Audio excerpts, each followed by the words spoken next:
So, George R.R. Martin has just come out in a now-deleted blog post saying that he is not happy with the direction that House of the Dragon Season 2 is taking, and is even more worried about some of the changes that the showrunners are considering for Seasons 3 and 4. Therefore, I think this would be a good time to go over Season 2 and show you what was really meant to happen and how the show really butchered Aemon Targaryen this season, wasted Daemon in Harrenhal, and made Alicent the biggest idiot by the last episode.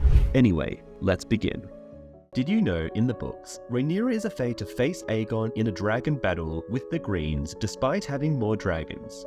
Lords Celtigar and Staunton urge the princess to fly against King's Landing at once and reduce the city to ash and bone.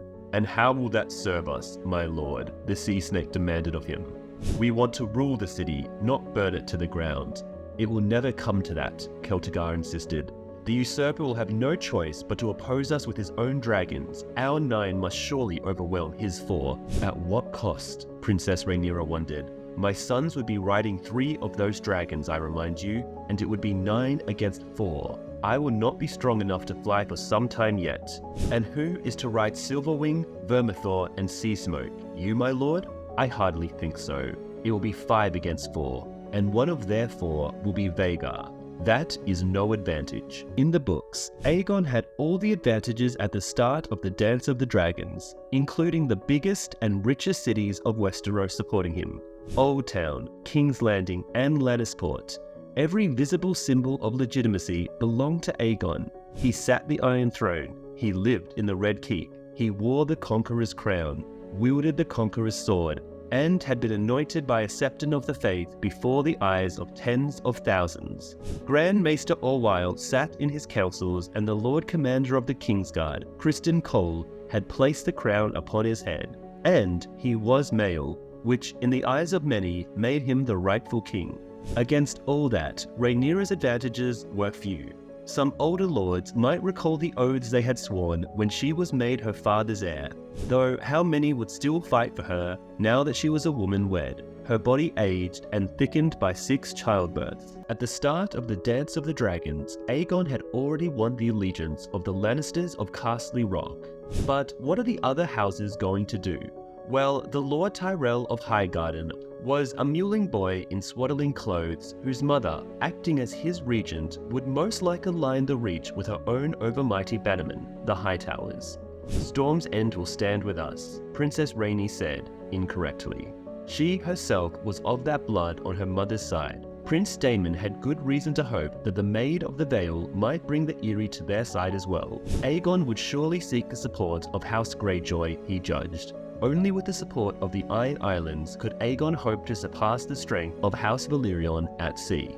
The North was too remote to be of much importance in the fight, the council judged. By the time the Starks gathered their banners and marched south, the war might well be over. Prince Daemon, tried and tempered in the Stepstones, has more experience of warfare than all the Greens combined. Moreover, Rhaenyra's Blacks have 6 dragon riders after Luke's death, and the Greens have only 4 or 3 in the show. However, at Dragonstone, 6 other dragons made their lairs in the smoky caverns of the Dragon Mount above the castle. There was Silverwing, Good Queen Alysane's mount of old; Seasmoke, the pale grey beast that had been the pride and passion of Sir Lenore Valerion; Old Vermithor, unridden since the death of King Jaehaerys; and behind the mountain dwelled 3 wild dragons, never claimed nor ridden by any man, living or dead. The small folk had named them Sheepstealer, Grey Ghost, and the Cannibal. Find riders to master Silverwing, Vermithor, and Seasmoke, and we will have 9 dragons against Aegon's 4. Mount and fly their wild kin, and we will number 12, even without Stormcloud, Princess Rhaenys pointed out. That is how we shall win this war. This is how Daemon plans to win the Dance of the Dragons. In the Stepstones, my enemies learned to run and hide when they saw Caraxes' wings or heard his roar. But they had no dragons of their own. It is no easy thing for a man to be a dragon slayer, but dragons can kill dragons, and have. Any maester who has ever studied the history of Valyria can tell you that. I will not throw our dragons against the usurpers unless I have no other choice. there are other ways to use them, better ways. Then the prince laid his own strategies. Rhaenyra must have a coronation of her own to answer Aegon's. Afterward, they would send out ravens calling on the lords of the Seven Kingdoms to declare their allegiance to their true queen. We must fight this war with words before we go to battle. The lords of the great houses held the key to victory, Daemon insisted. Their bannermen would follow wherever they led. The key to winning the Dance of the Dragons is the Riverlands, since the Green forces in Oldtown and Castle Rock need to cross the Riverlands to get to King's Landing. The book reads, which left only the Riverlords, a notoriously quarrelsome lot ruled over, in name at least, by House Tully of Riverrun. We have friends in the Riverlands, Daemon said, though not all of them dare share their colours yet. We need a place where they can gather, a toehold on the mainland, large enough to house a sizable host, and strong enough to hold against whatever forces the usurper could send against us. He showed the lords a map. Here, Harrenhal, and so it was decided. Prince Daemon would lead the assault on Harrenhal, riding Caraxes. Princess Rhaenyra would remain on Dragonstone until she had recovered her strength. The Valyrian fleet would close off the Gullet, sailing forth from Dragonstone and Driftmark to block all ships entering or leaving Blackwater Bay. Dragons are like nuclear weapons in that they force entire kingdoms to surrender despite having numerical superiority, like we saw when Aegon I conquered Westeros. However, dragons on both sides of a conflict is akin to mutually assured destruction, which is why the king to winning the conflict is all about taking out the other side's nuke or dragons without risking your own. Daemon communicates this reality by saying, "We do not have the strength to take King's Landing by storm, no more than our foes could hope to capture Dragonstone. But Aegon is a green boy, and green boys are easily provoked. Mayhaps we can goad him into a rash attack." The Sea Snoke would command the fleet, whilst Princess Rhaenys flew overhead to keep their foes from attacking their ships with dragons. Meanwhile, ravens would go forth to Riverrun, the Eyrie, Pike, and Storm's End to gain the allegiance of their lords. Daemon seized Harrenhal at the very onset of the war, even before Lucerys died at Storm's End, unlike in the show.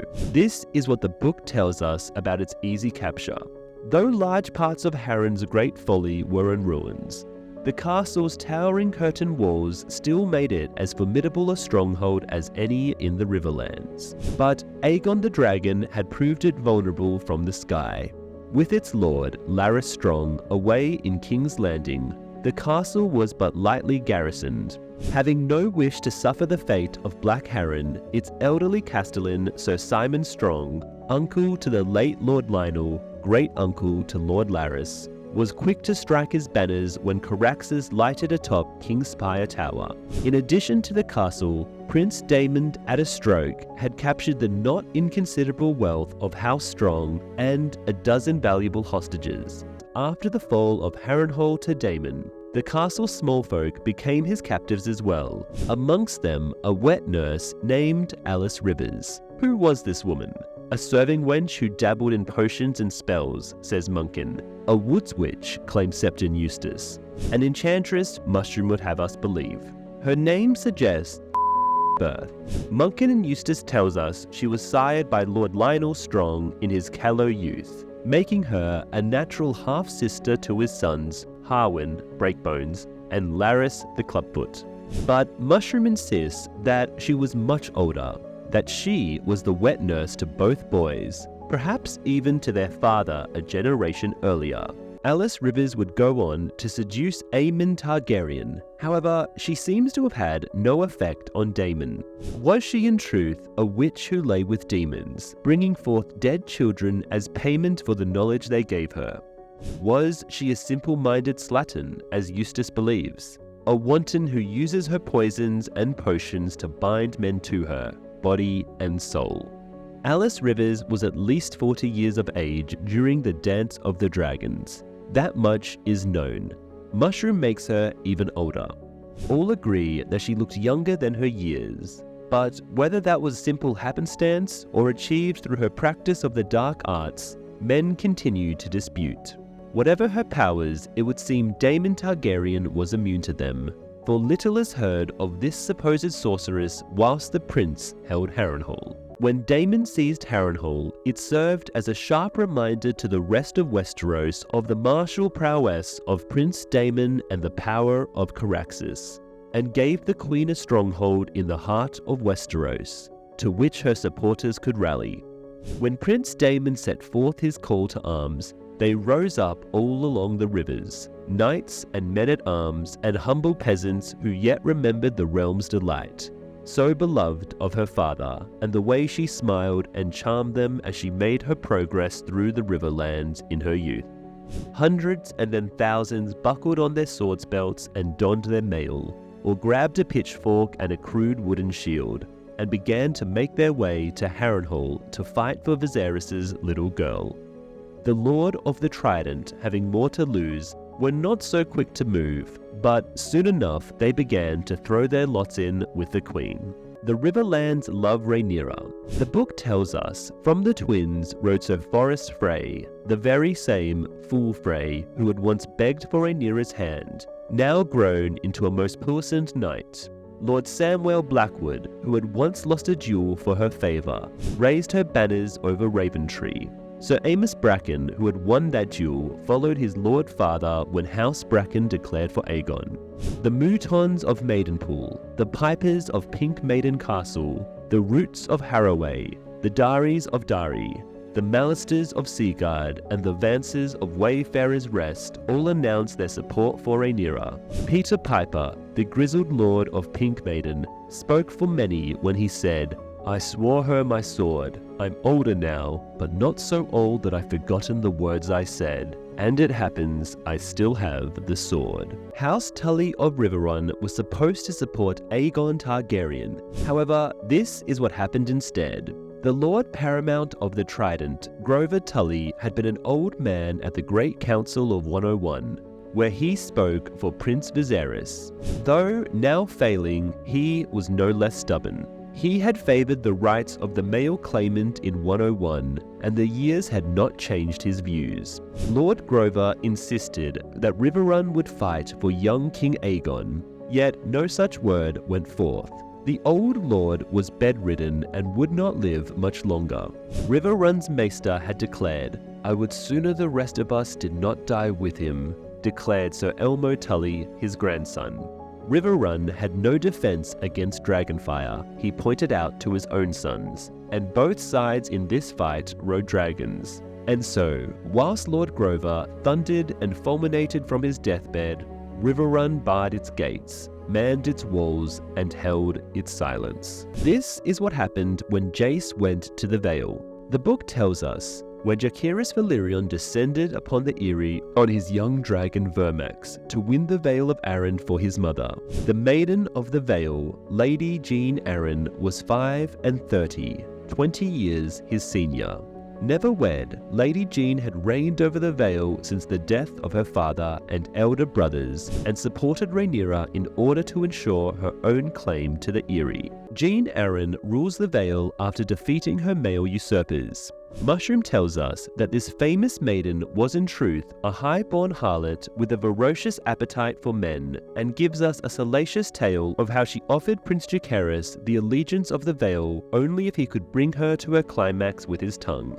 Septon Eustace repeats the widespread rumour that Jean Arryn preferred the intimate companionship of other women, then goes on to say it was not true. In this instance, we must be grateful for Grand Maester Munkin's true telling, for he alone confines himself to the high hall of the Eyrie rather than its bedchambers. "Thrice have mine own kin sought to replace me," Lady Jean told Prince Jacaerys. "My cousin, Sir Arnold, is wont to say that women are too soft to rule. I have him in one of my sky cells, if you would like to ask him." Jean Arryn did not like Daemon, but supported Rhaenyra nonetheless. Your Prince Daemon used his first wife most cruelly, it is true, but notwithstanding your mother's poor taste in consorts, she remains our rightful queen, and mine own blood besides, and Arryn on her mother's side. In this world of men, we women must band together.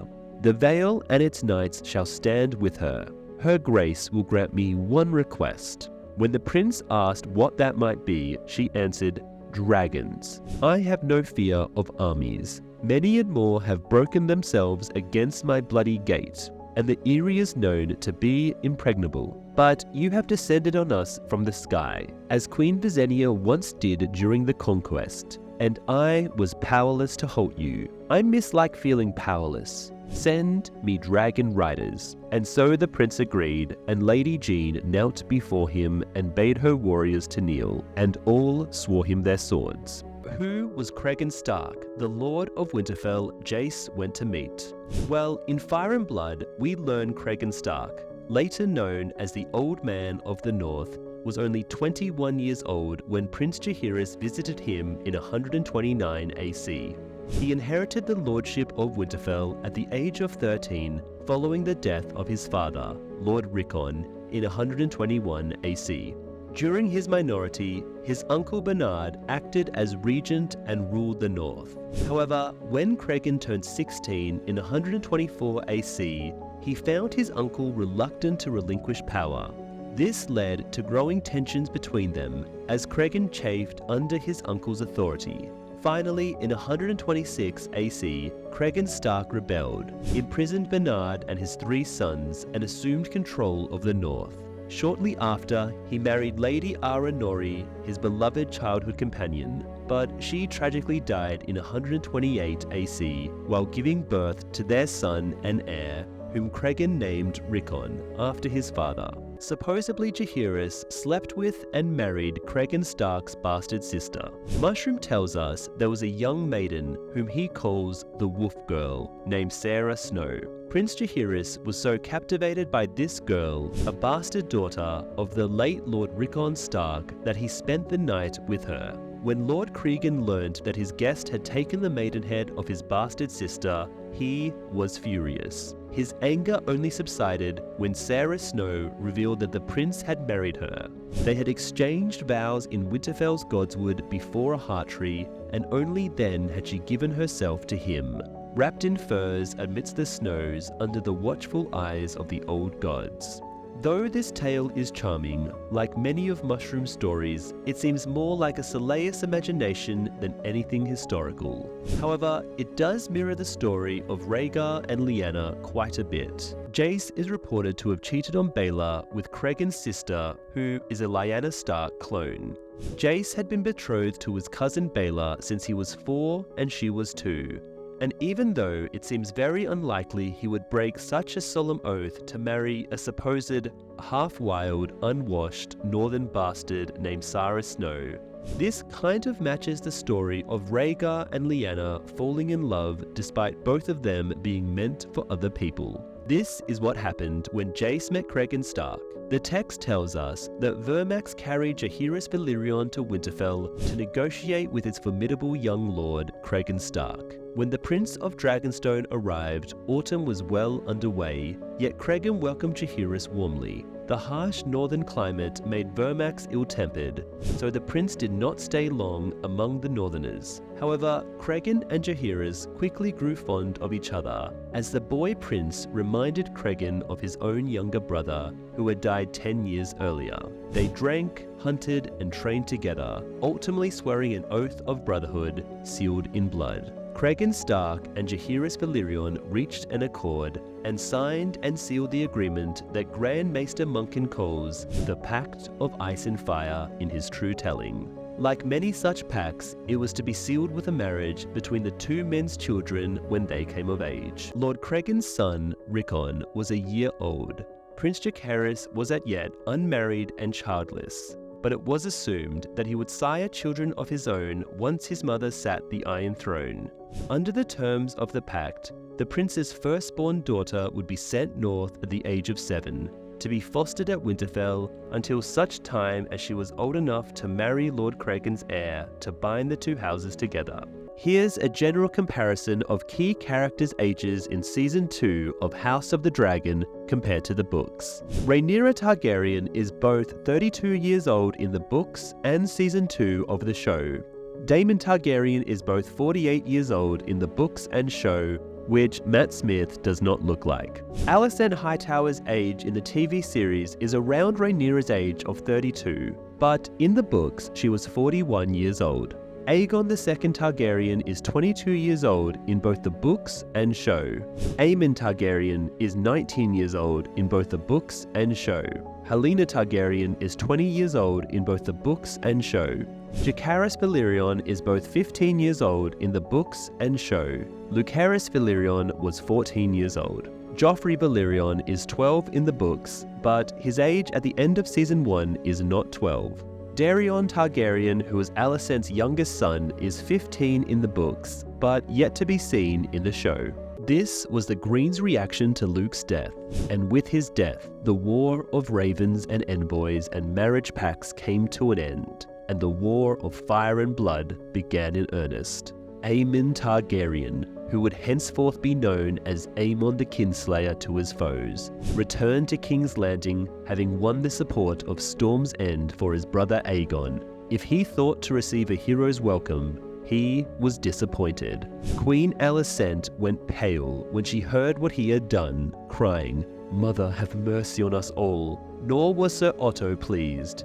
"You only lost one eye," he is reported to have said. "How could you be so blind?" The king himself did not share their concerns, however. Aegon II welcomed Prince Aemond home with a great feast, hailed him as the true blood of the dragon, and announced that he made a good beginning. The start of the second season of House of the Dragon takes us to the Wall to reunite with the Starks. Queen Rhaenyra Targaryen had previously dispatched her son, Prince Jace Velaryon, to the Wall, just as she had sent Prince Lucerys to Storm's End in the first season finale. Jace now finds himself in a situation where he is still working hard to secure important alliances for his mother. His visit to the Starks is taking longer than expected, but he manages to successfully persuade Cregan Stark to pledge his Greybeard's support in aiding the Queen's quest to reclaim her rightful place on the throne. Season 2 quickly reminds us of its prophecies through the current Lord of Winterfell, Cregan Stark. The impending arrival of winter is a constant reminder. The Starks prioritize duty and honor above all else. Therefore, it is not surprising that Cregan would uphold the oath made by his father, Lord Rickon Stark, to King Viserys, supporting Rhaenyra as the rightful heir. However, during their stay, they are informed of Luke's tragic demise through a raven. In George R.R. Martin's novel, Fire and Blood, all the details of what happened during the Civil War are recorded by a dwarf named Mushroom, a septon called Eustace, and a Grand Maester called Muncan. Aegon II proposed terms stating that if Rhaenyra submitted, he would bestow upon her the control of Dragonstone to be eventually inherited by Jace, and Luke would get Driftmark, but she turned down the proposition. Mushroom claimed that during Queen Rhaenyra's inaugural Black Council on Dragonstone, Jace and his sibling, Prince Lucerys Velaryon, stepped forward to act as her messengers to the Westerosi lords in order to garner backing for her cause. Rhaenyra granted permission for this, but not before having her young sons swear on the seven-pointed star that they would not engage in any combat. The following day, at Rhaenyra's coronation as Queen of the Andals, the Rhoynar, and the First Men, she appointed Jace as Prince of Dragonstone and successor to the Iron Throne. Jace, being Rhaenyra's eldest son, was assigned the more challenging task as an emissary. He rode Vermax to the Eyrie, where Lady Jane Arryn consented to back Rhaenyra if she protected the Vale of Arryn with dragon riders. The scandalous Mushroom claimed that Jane offered her support if Jace could satisfy her in bed, but Septon Eustace refutes the tale. Jace then secured the allegiance of the three sisters by holding discussions with Lords Borrell and Sunderland at Sisterton. In White Harbour, Jace brokered a deal with Desmond Manderley at White Harbour that the Lord's youngest daughter would wed Prince Joffrey Velaryon once the conflict concluded. According to Grand Maester Muncan, Jace formed a close bond with Lord Cregan Stark at Winterfell, likening the prince to the Lord's deceased younger brother. Following shared activities like drinking and hunting, they pledged a vow of brotherhood. In contrast, Eustace alleged that Jace attempted to sway Cregan towards the faith of the Seven over the old gods. Mushroom recounted that Jace fell in love with Cregan's half-sister, Sarah Snow, and wed her secretly in the Godswood of Winterfell, although Archmaester Gildane dismissed this account. Mushroom also asserted that Vermax laid a clutch of dragon eggs in the crypts beneath Winterfell. Ultimately, Jace secured the north through the Pact of Ice and Fire, promising that his firstborn daughter would be betrothed to Cregan's heir, Rickon Stark, if he were to have children. The only event out of these shown to us in the episode is Jace's conversation at the wall with Cregan Stark about acquiring soldiers. All the other tales have been omitted. At Dragonstone, Prince Daemon decides to personally fly to King's Landing and eliminate Vhagar, even if it means risking his own life. However, he realizes that he cannot undertake this mission alone and seeks the assistance of his cousin, Princess Rhaenys. He tries to convince her to join him and seek vengeance against Prince Aemond and Vhagar. Recognizing the advantage of having two dragons against the formidable Vhagar, Rhaenys declines the impulsive and misguided invitation to attack King's Landing at this moment. Both Rhaenys and her dragon, Meleys, are fatigued from tirelessly patrolling the waters between Dragonstone and Storm's End, safeguarding the blockade maintained by the Blacks against King's Landing. During their conversation, Daemon seizes the opportunity to assert that if Rhaenys had incinerated the Greens during Aegon's coronation, this subsequent tragedy could have been avoided. Daemon's irritation appears to be primarily due to Rhaenyra's preoccupation with her sorrow as a mother rather than taking decisive actions as a queen. Currently, she is searching for any traces of her son or his dragon after the battle with Aemond and Vhagar. Rhaenys emphasizes that Rhaenyra must confirm Luke's fate before proceeding with any strategic decisions. Daemon once again tells Rhaenys to mount her dragon, but she responds by saying to him, "Would that you were the king." The book does not mention Daemon trying to convince Rhaenys to fly with him to King's Landing to kill Vhagar. In the novel, as the Valyrian fleet blocked all shipping routes to Blackwater Bay, Rhaenys took to the skies on her dragon, Meleys, to protect their ships from the Greens' potential attacks. However, when news reached Dragonstone of Lucerys Valerian's tragic death at the hands of Prince Aemon Targaryen, Rhaenys and her husband intervened to prevent Lucerys' brother, Joffrey, from seeking revenge on his dragon. Deeply saddened by Lucerys' demise, Queen Rhaenyra entrusted Rhaenys and Corlys with commanding her war council. The scene then shifts to Driftmark, where Lord Corlys inspects his fleet being rebuilt. Corlys strolls towards the docks with the support of a cane. He comes across a man called Alan. Alan provides a brief update on the ship's conditions, however. Their interaction is marked by awkwardness. Alan is the individual who rescued Corlys from the sea and brought him to safety during his illness in Season 1. Corlys expresses his gratitude towards Alan for his heroic actions. According to Gildain, there is still ongoing debate among historians regarding Alan's lineage in the novel. His mother, Marilda of Hull, asserted that he and his brother Adam were sired by Sir Laenor Velaryon, a claim that raised eyebrows given Laena's known preference for men. On the other hand, the court jester Mushroom contended that they were actually fathered by Laena's father, Lord Corlys Velaryon, but were kept hidden away from court to avoid upsetting Corlys's wife, Rhaenys Targaryen, who was known for her fiery temper. Raised in the shipyard of Marilda's father, Adam and Alan worked on her trading cog named Mouse. Queen Helena is sitting on the floor with her children. King Aegon enters her chamber and demands to bring their son to his first small council meeting, much to the displeasure of his sister wife. The child is too young to grasp the situation. In Queen Alicent's chambers, Sir Criston Cole, the Lord Commander of the Kingsguard, is seen kneeling before Alicent, displaying a clear devotion towards her instead of the Seven. Additionally, their casual conversation about the weather afterwards, along with Alicent's discreet insistence that their momentary indiscretion should not be repeated, implies that this occurrence has likely been ongoing for some time. The book does not make any mention of Criston Cole and Alicent Hightower's affair. They are then summoned to the latest war update meeting for the newly crowned King Aegon II and his small council. During the meeting, Aegon's son is playing with Sir Tyland Lannister's stone ball. Aegon, in turn, is distracted by his son's behavior, while the rest of the council tries to discuss Rhaenyra's newly imposed blockade, which hinders sea travel and trade to King's Landing. The council is in disarray following Aemond's actions. Aegon is determined to take advantage and eliminate Rhaenyra, whereas Otto and Alicent are advocating for peace and urging against further violence. Alicent even has to use her authoritative, motherly tone to regain focus. Aegon's decision to include his brother Aemond in the small council meeting is not ideal, as Aemond has his own ideas on how to confront the Blacks. Aegon's preferred method of using dragons to force submission is opposed by Alicent and Otto Hightower. Alicent's warning about the consequences of losing control of the dragons is a clear message to Aemond, who was responsible for the death of Rhaenyra's son due to his inability to control his dragon. Otto advocates for a more patient and restrained approach, much to Aegon's displeasure evident in his childish reaction. Lord Larys Strong, who has no qualms about cozying up to the king himself, is spreading the idea that Otto only holds his position because of his connection to Aegon's great-grandfather, Jaehaerys. Larys' manipulations extend beyond what has been mentioned.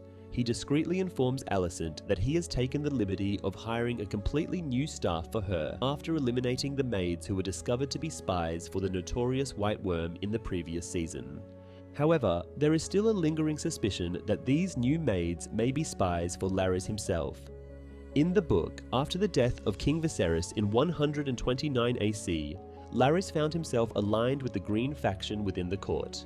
He participated in the small council meeting where they decided to back Aegon Targaryen II over his older half-sister Rhaenyra Targaryen. Larys, in a symbolic act, sliced his palm and had all the male conspirators present swear a blood oath. Alicent herself seems to be aware of this possibility, as she dismisses all her maids while they attend to her during her bath in order to have true solitude. She starts scrubbing her skin viciously. Meanwhile, Rhaenyra tirelessly searches for any trace of her deceased son, longing for closure while her council anxiously awaits instructions on how to retaliate.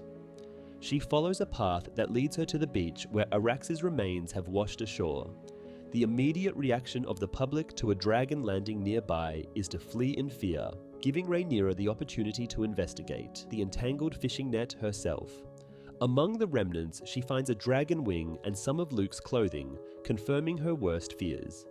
Syrax also joins Rhaenyra in mourning for her son, letting out a cry that echoes along the shore. In the book, there is more than one account of what happened to Luke's body. One account claims that Arax met his demise, shattered and consumed by the turbulent waters of the bay. Subsequently, his head and neck were discovered beneath the cliffs near Storm's End after 3 days, becoming a delectable meal for crabs and seagulls. However, Mushroom asserts that Prince Lucerys' lifeless body also washed ashore, and goes on to claim that Prince Aemond extracted his eyes and presented them to Lady Maris atop a bed of seaweed. However, such actions appear to be excessively gruesome. Some individuals suggest that Vhagar seized Lucerys from his dragon's back and devoured him whole. There have even been assertions that the prince survived the fall, swam to safety, but lost all recollection of his identity, spending the remainder of his days as a simple-minded fisherman. According to Munkin, Lucerys Velaryon perished alongside his dragon, a statement that is undoubtedly accurate. The prince was a mere 13 years old, and his body was never recovered. Nonetheless, the TV show has decided to show Rhaenyra finding enough proof that her son has died. Aegon is still adapting to his newfound power. This is particularly noticeable in his handling of petitions from his subjects. The ongoing war seems to be taking a toll on the people of King's Landing. To sustain the dragons and their increased patrolling over loyal territories, a regular tithe of livestock has been demanded. Otto, in his role as Hand, has to remind his grandson that he cannot make promises to farmers about returning their sheep on a whim. However, even Otto's position as Hand feels more uncertain than usual. Afterwards, he pays Alicent a visit and questions her loyalty to their cause. She confirms that she wants victory, but she dreams of Rhaenyra bending the knee to Aegon and that no further violence will happen.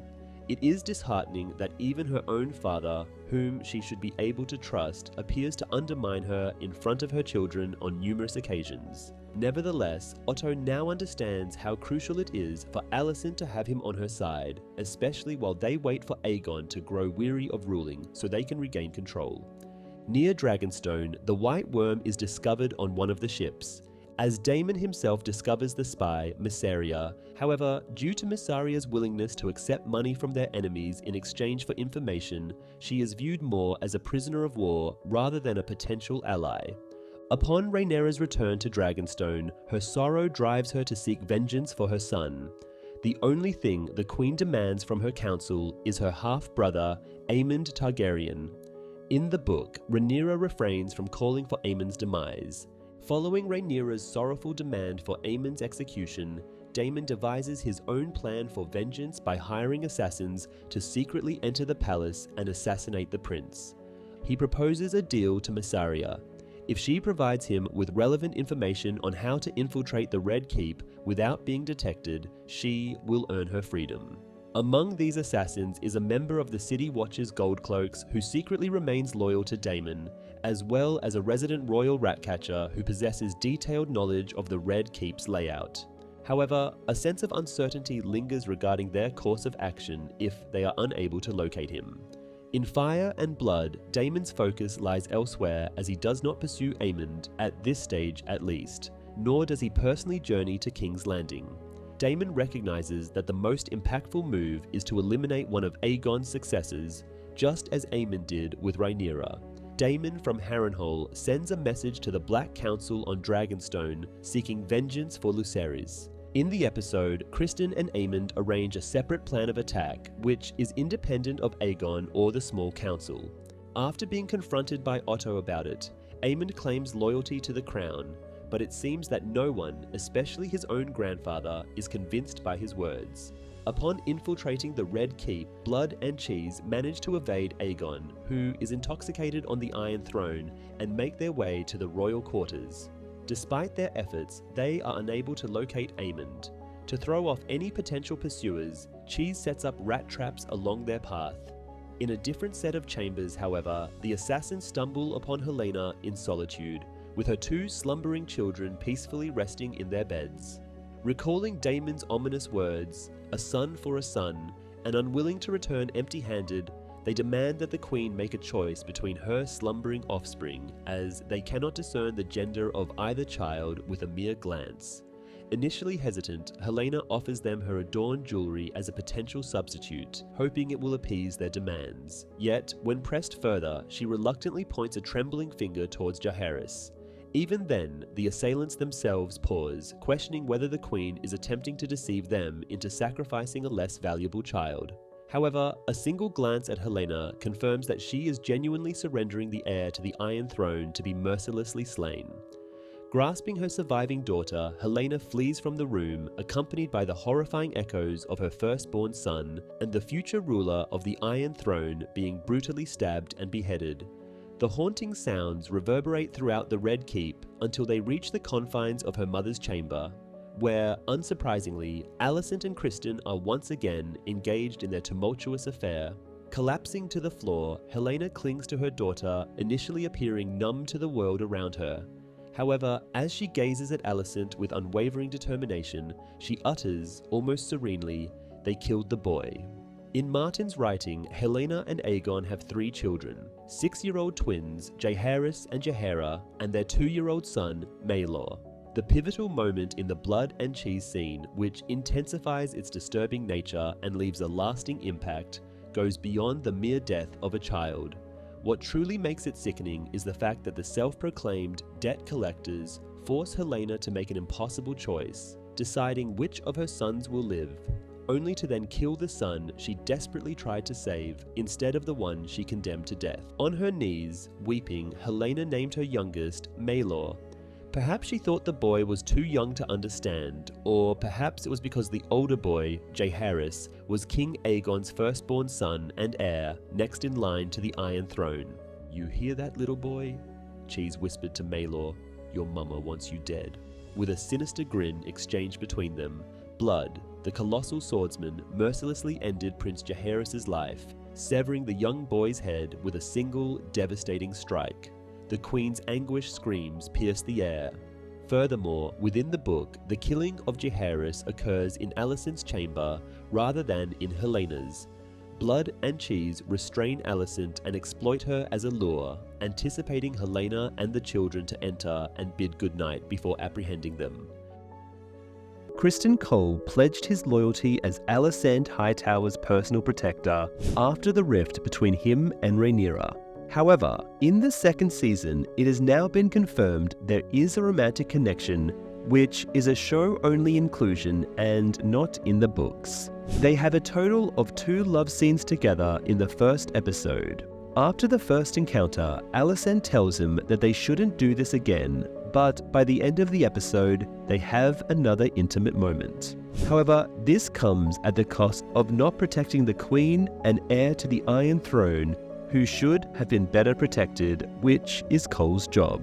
So his harsh criticisms of Rhaenyra are really just a reflection of his own flaws. His compromised integrity prevents him from effectively safeguarding the king and his kin, positioning him as the most morally corrupt figure at the heart of the Dance of the Dragons. Aegon too emerges as a surprisingly likable character, ignoring, of course, what he did to Diana in episode 8 of season 1.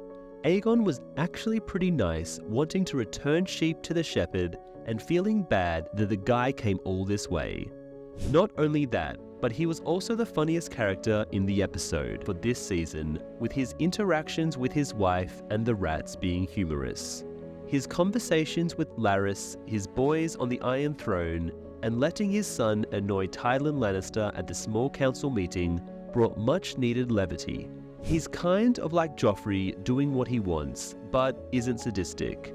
Sadly though, after what happens at the end of episode 1 with Blood and Cheese, we'll probably get a less fun and more angry version of him now, which is a shame since the actor is doing a really spectacular job of making him likable considering. This was Daemon's terrifying reaction to Luke's death. On Dragonstone, Queen Rhaenyra collapsed when told of Luke's death. Luke's young brother, Joffrey, swore a terrible oath of vengeance against Prince Aemond and Lord Boris.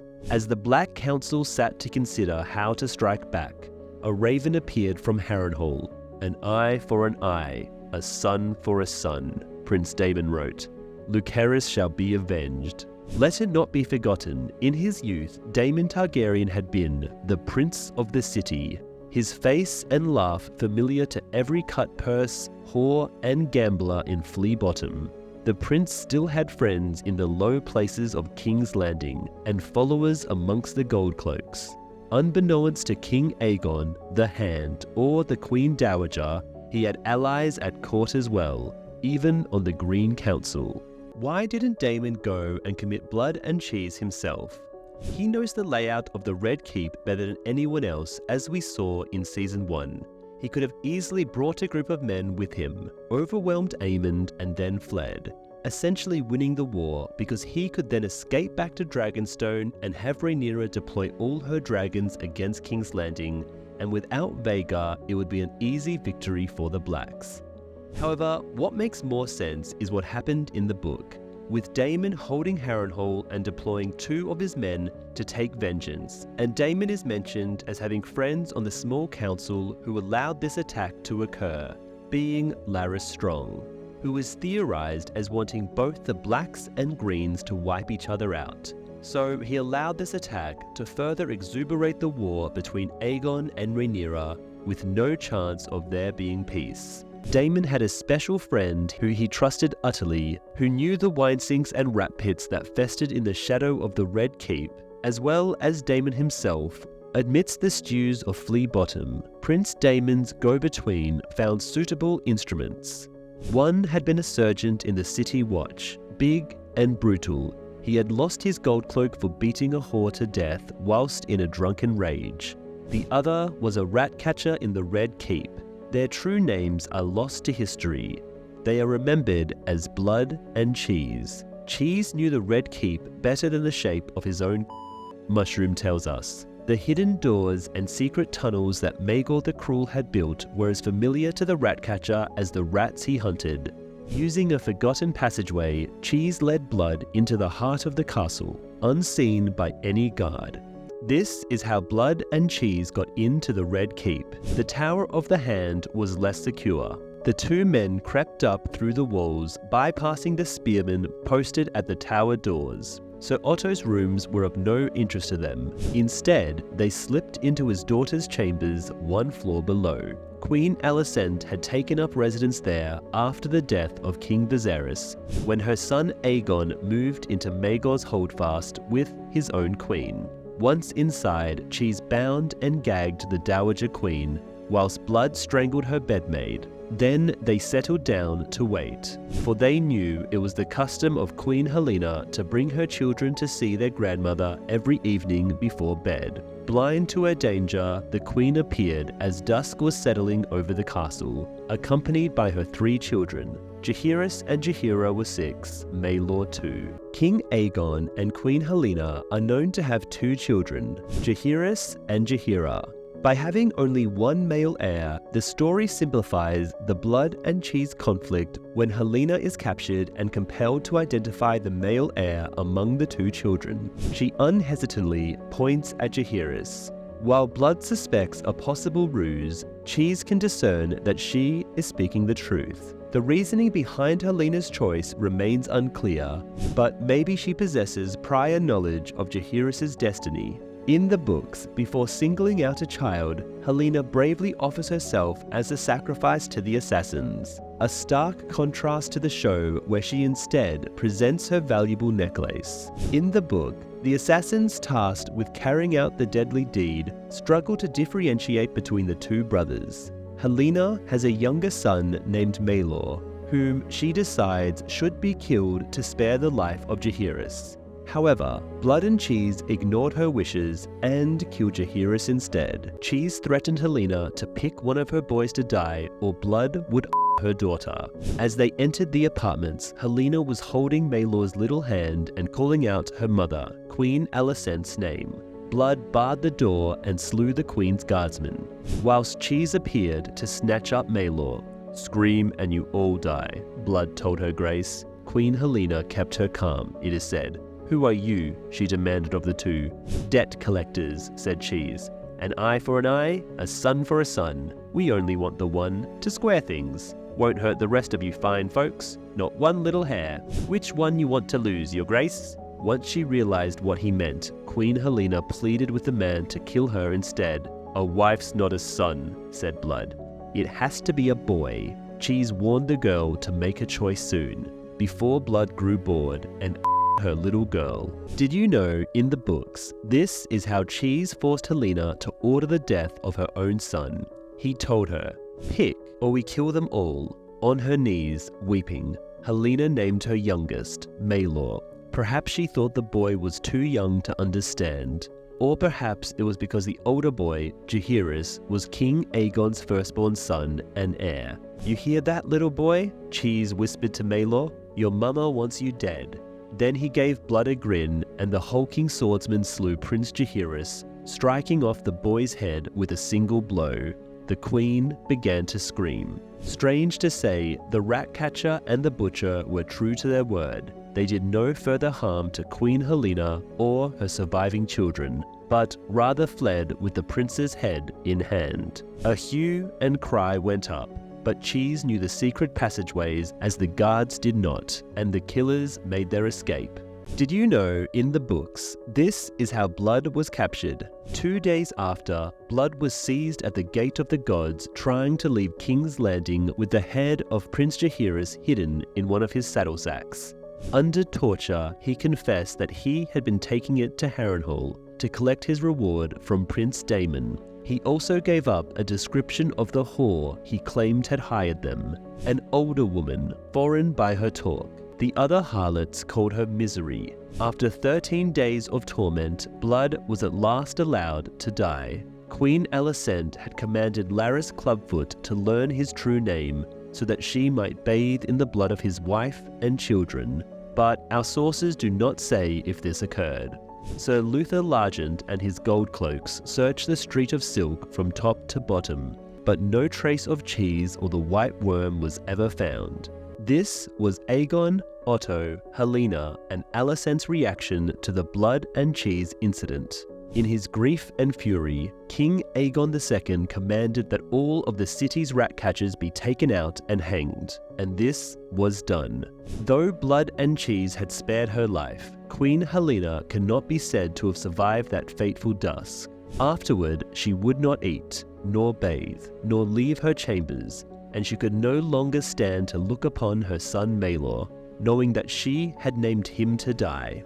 The king had no recourse but to take the boy from her and give him over to their mother, the Dowager Queen Alicent. to raise as if he were her own. Aegon and his wife slept separately thereafter, and Queen Helena sank deeper and deeper into madness, whilst the king raged and drank and raged. The episode begins in King's Landing with chaos ensuing after the murder of Prince Jaehaerys Targaryen in his bed. The guards are rounding up all the servants trying to find the person responsible for beheading the infant and taking his head with them. A distraught King Aegon is furiously throwing things around and smashing the model of Valyria that his father once built. Aegon declares war on Rhaenyra. In the episode, an emotionless Prince Aemond arrives in his quarters looking for any clues. He looks under a table and finds a gold coin. In the first episode, Sir Criston Cole and Aemond used a few gleaming gold coins to secretly scheme their strategies for the upcoming war against the Blacks. Under the leadership of Rhaenyra Targaryen, they strategically positioned the coins in key locations where they hoped to garner backing for Aegon instead of Rhaenyra. Upon uncovering the solitary golden coin beneath the table and noticing the absence of any other coins atop the map, Aemond's growing apprehension is solidified. This discovery serves as a clear indication to the one-eyed prince that the culprits within the castle had indeed infiltrated his quarters, undoubtedly seeking retribution for the unfortunate demise of Prince Lucerys Velaryon. The small council has been summoned. Aegon is yet again throwing things around and blaming the King's Guard for letting harm come to his family. He specifically picks on Sir Criston Cole, who was indisposed when he was supposed to be on duty. Cole informs him that he went to bed and ordered the Night's Watch to stand guard. Naturally, Cole is torn. He couldn't prevent the tragedy. Instead, he was engaged in a forbidden romance with Alicent. Otto, however, tells Aegon not to blame his guards. They will soon find out who the real villain is. Aegon then announces that his half-sister Rhaenyra is the true villain. He then points to his mother and angrily states that she is the reason that Rhaenyra is still alive. But then, Larys Strong explains that the murderer has been apprehended, carrying the head of the small boy. The man is a gold cloak who has confessed to killing the prince. Aegon immediately wants to kill the traitor, but Otto convinces him otherwise. Aegon then suspects his council members of plotting to end his line. Otto is determined to use the young heir's death to their advantage. He proposes a funeral procession to showcase the child and manipulate public opinion in favor of the crown. Aegon is repulsed by the plan, refusing to allow his son's body to be paraded through the streets. Otto insists it is an honor, not a disgrace, to escort the prince to the dragon pits. He believes that Alicent and Queen Helena should also participate in the procession to display the crown's grief. Despite the distasteful nature of the scheme, Otto's cunning is undeniable. Despite the reluctance of those involved, he proves himself to be a master manipulator as the hand of the king. Helena is mourning her son and does not want to partake in the funeral. However, her mother tells her she must because it is her duty as queen of the realm. Helena doesn't want to get to know the small folk. Then, Alicent tries to talk to her about having walked in on her and Criston Cole on the night of the murder, but Helena doesn't want to talk about it. Then, the commoners gather to follow the funeral progress. Alicent and Helena sit in a carriage behind Jaehaerys' body. His head has been sewed back onto his body. In the streets on King's Landing, Rhaenyra is called a kinslayer, defiler of the innocent, and Rhaenyra the Cruel. In turn, the small folk are all showing their support for Helena. In the dungeons, Larys Strong apprehends Blood. He subjects him to interrogation in order to uncover the reason behind Jaehaerys' murder, a task that proves to be quite simple. Shortly after, Blood reveals that Daemon was the one who hired him. Blood betrays the Ratcatcher who assisted him. Larys then steps back and allows King Aegon to brutally end his life with a club. In the book, Larys undertakes a grueling 13-day ordeal to extract the truth from Blood regarding his sender and motive. However, in the television adaptation, the ex-Gold Cloak catches sight of the tormenting instruments and promptly reveals Daemon's involvement, without Larys needing to utter a single inquiry. Aegon takes matters into his own hands and ends Blood's life, whereas in the book, Blood is granted the long-awaited release of death only after 13 days. At Dragonstone, Rhaenyra is shocked to hear the news of her nephew's murder. Her small council is also doubting Rhaenyra and question her hand in the assassination. She outright denies it and requests that letters be sent across the realm to prove her innocence. However, her bannermen don't think they will receive them in good faith and reckon that her position has been damaged beyond measure. She then again informs everyone present that it is a complete lie and that she had no part in the boy's murder and that she would never do that to her half-sister Helena. Rhaenys then glances at Daemon as if she knows that he is the guilty one. He simply stares back at her. One of Rhaenyra's bannermen, Sir Alfred, suggests that she acted out because of the loss of her own son, Lucerys.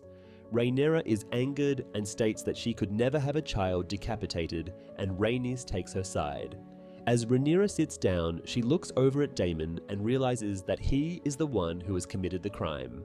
In the Queen's quarters, Rhaenyra reprimands Daemon for his actions and tells him that she can no longer trust him. Baela walks past her father and tries to talk to him, but he ignores her. Baela visits the Queen and remains faithful to her. Rhaenyra even entrusts Baela with the task of taking Moondancer and flying over King's Landing. Later on, Baela tells Jace that she sometimes hates her father. Daemon then mounts Caraxes and heads for Harrenhal. In the book, Daemon is already at Harrenhal and avoids the humiliation of being held accountable for his crimes. The book portrays a strong bond between Daemon and Baela, with Baela admiring and emulating him. Also, in the book, Baela's dragon Moondancer is still too young for her to ride, but in the show, Moondancer is bigger. Also, Rhaenyra has returned as a completely restored and benevolent ruler, unlike in the book where she is consumed by grief and driven by a thirst for revenge. Back in King's Landing, Aegon walks past his sorrowful sister-wife on the staircase without saying a word. Upon discovering Sir Aric Cargyle's mud-stained cloak from the funeral procession, Sir Criston Cole approaches Sir Aric and accuses him of not protecting the young prince. He scolds the knight for tarnishing a symbol of our purity. He then sends him on a mission to King's Landing to kill Rhaenyra. In Flea Bottom, Aemond lies in the arms of a prostitute and reveals that he feels guilt over murdering Rhaenyra's son. Prince Aemond's visit to a is a detail not included in the book, but hinting at his preference for older women. In a different part of Flea Bottom, the blacksmith Hugh the Hammer is tending to his sick daughter and having a discussion with his wife over money troubles. They are not making enough to get by. In Fire and Blood, Hugh Hammer and his family reside outside of King's Landing.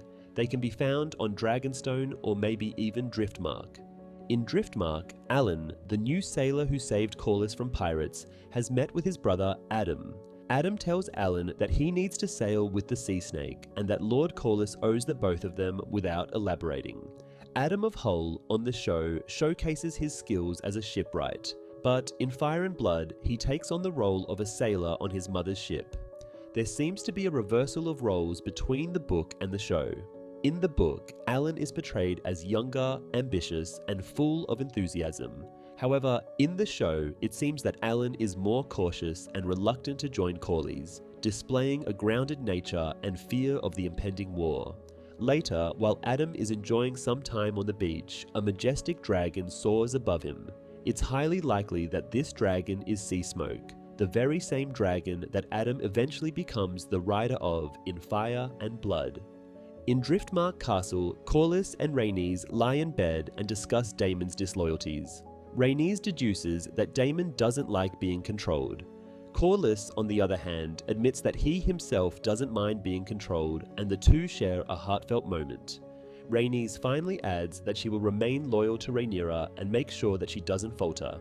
The interaction between Corlys and Rhaenys involves him calling Daemon the king consort. In the novel, Daemon is known as Rhaenyra's prince consort, but he has claimed the title of Lord Protector of the Realm, a position also held by Rhaenyra in the series.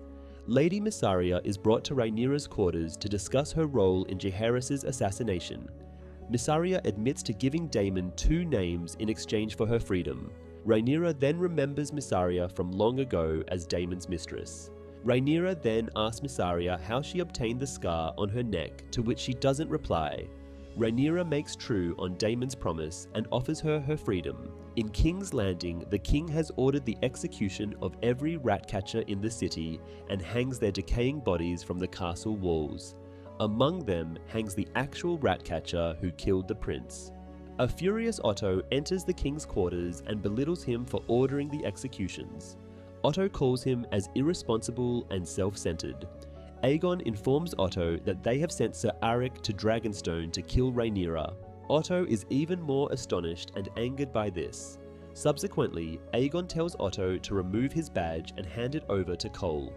Otto has been relieved of his duties as Hand of the King and dismissed from court. The Ratcatchers of King's Landing were indeed hanged by King Aegon's command, just as it was written in the book. However, Sir Otto's outrage over the ruling is a unique addition to the show. Otto tells Alicent that he will return to Oldtown, where Alicent's youngest son, Daeron, resides. However, she suggests he go to Highgarden to keep alliances strong with the Tyrells. Daeron Targaryen, born to Alicent Hightower and Viserys Targaryen, holds the position of the third son in the family. He is the younger sibling of Aegon, Aemond, and Helaena, and also happens to be the younger half-brother of Rhaenyra. Prior to the second season of House of the Dragon, Daeron had not received any mention in the show, causing certain fans to speculate that his character had been omitted. However, Martin himself provided reassurance to these fans, confirming that Daeron's presence still remained intact.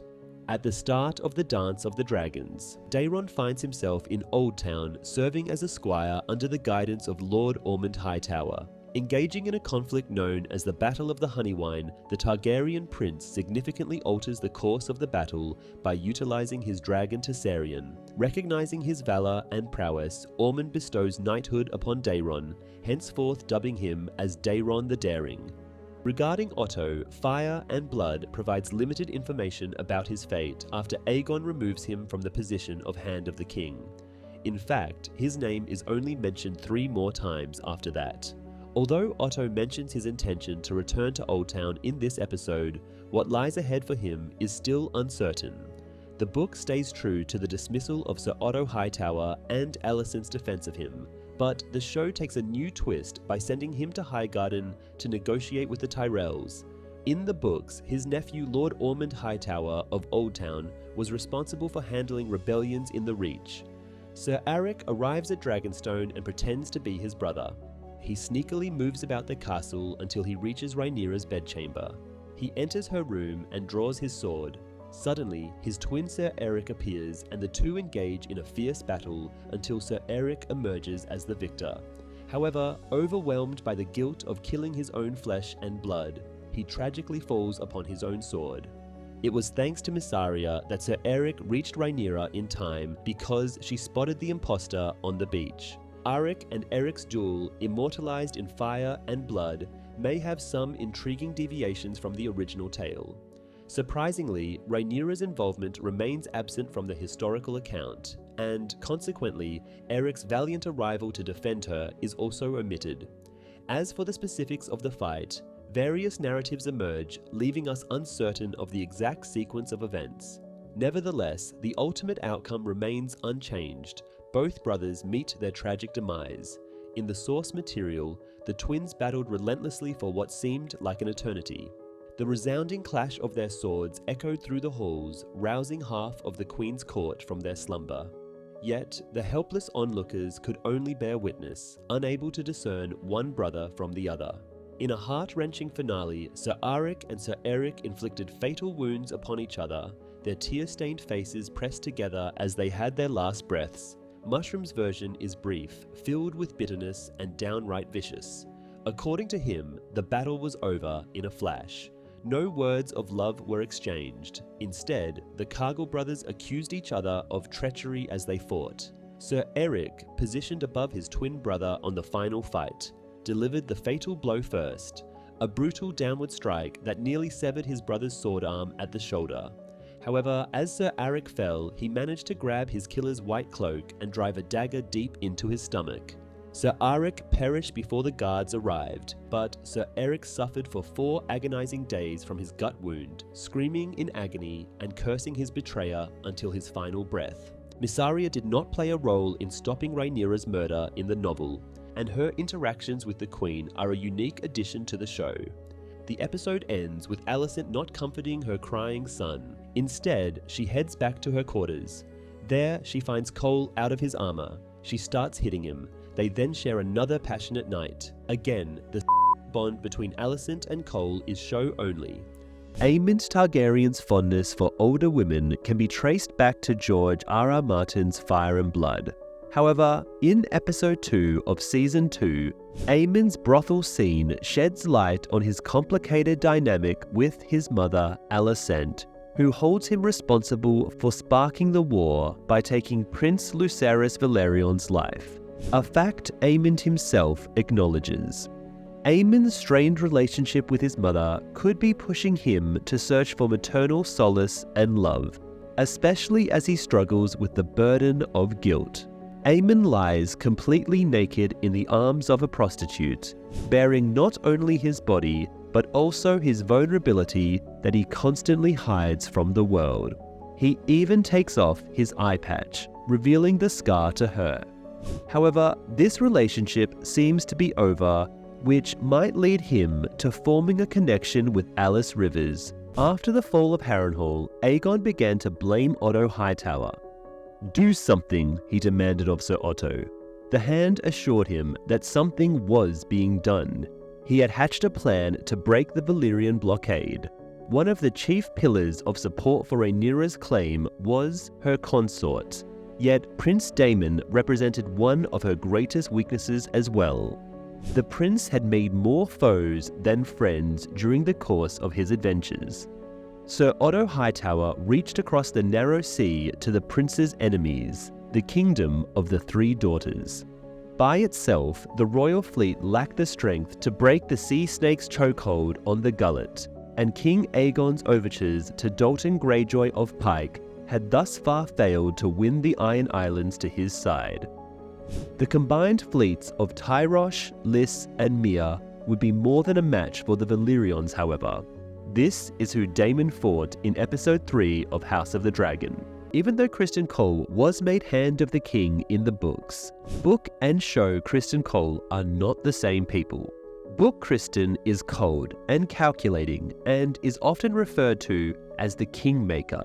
However, show Criston lacks a lot of political acumen. His poor interpersonal skills and his propensity for violence makes him a poor choice for the position. It is clear that King Aegon II chose Criston for his weakness and blind loyalty, rather than any actual qualifications for the role. Notable figures such as Otto Hightower, Tywin Lannister, and Septon Barth were all well versed to the role of Hand of the King, primarily because they were not warriors. Meanwhile, Cole's ambitions are limited to seeking revenge on Rhaenyra, stemming purely from a past rejection, rather than advancing the kingdom's interests. Whereas in the book, there was some good sense in promoting Criston to the role of Hand, since he did help secure Aegon's rise to kingship. Otto's plan to recruit Daemon's enemies from across the Narrow Sea took time and deeply angered the king, especially when they were not even in session when Sir Otto's envoys arrived. The delay did not sit well with the young king. Aegon II had run short of patience with his grandfather's avoidance to battle. Though his mother, the Dowager Queen Alicent, spoke up in Sir Otto's defense, his grace turned a deaf ear to her pleading. Summoning Sir Otto to the throne room, he tore the chain of office from his neck and tossed it to Sir Criston Cole. "My new hand is a steel fist," he boasted. "We are done with writing letters." Sir Criston wasted no time in proving his mettle. "It is not for you to plead for support from your lords, like a beggar pleading for alms," he told Aegon. "You are the lawful king of Westeros, and those who deny it are traitors. It is past time they learnt the price of treason." Otto Hightower often draws comparisons to Tywin Lannister from Game of Thrones, yet Tywin is everything Otto strives to achieve. Even though both are experienced hands of the king for numerous rulers and both were removed from said position for overgrasping, Tywin would never have allowed someone as incompetent as Aegon to become king unless he knew he could rule over him. This is Otto's greatest downfall, having years or even decades to cultivate Aegon into a worthy heir to the Iron Throne, but failing to do so while in the capital. Meanwhile, Tywin knew exactly how to handle Joffrey and keep him in line. He also quickly separated Tommen from his mother after Joffrey died, recognizing exactly what went wrong with his eldest grandson. Tywin was also a great battle commander and won important battles. Meanwhile, Otto seems to just be somewhat the puppet of his older brother, Hobart Hightower. Aegon desired to avenge the murder of his heir by means of an attack on Dragonstone, descending on the island citadel on Dragonback to seize or slay his half-sister and her bastard sons. It took all of the Green Council to dissuade him, so Criston Cole urged a different course. The pretender princess had made use of stealth and treachery to kill Prince Jaehaerys, Cole said. Let them do the same. We will pay the princess back in her own bloody coin, he told the king. The instrument the Lord Commander of the Kingsguard chose for the king's vengeance was his sworn brother, Sir Arryk Cargyle. Sir Arryk was intimately familiar with the ancient seat of House Targaryen, having visited there often during the reign of King Viserys. It would be a simple thing to deliver Cargyle to the fishing village under the castle. From there, he could make his own way to the Queen. Arryk Cargyle's mission might not have been to kill Rhaenyra, but her two children, Jace and Joffrey, instead. After Criston Cole proposed his plan to the Kingsguard Knight, Sir Arryk did not undertake this mission happily. Indeed, Septon Eustace tells us, the troubled knight visited the Red Keep Sept on the night he was to sail, to pray for forgiveness to our mother above. Yet, as Kingsguard, sworn to obey king and commander, he had no choice in honor but to make his way to Dragonstone, clad in the salt-stained garb of a simple fisherman.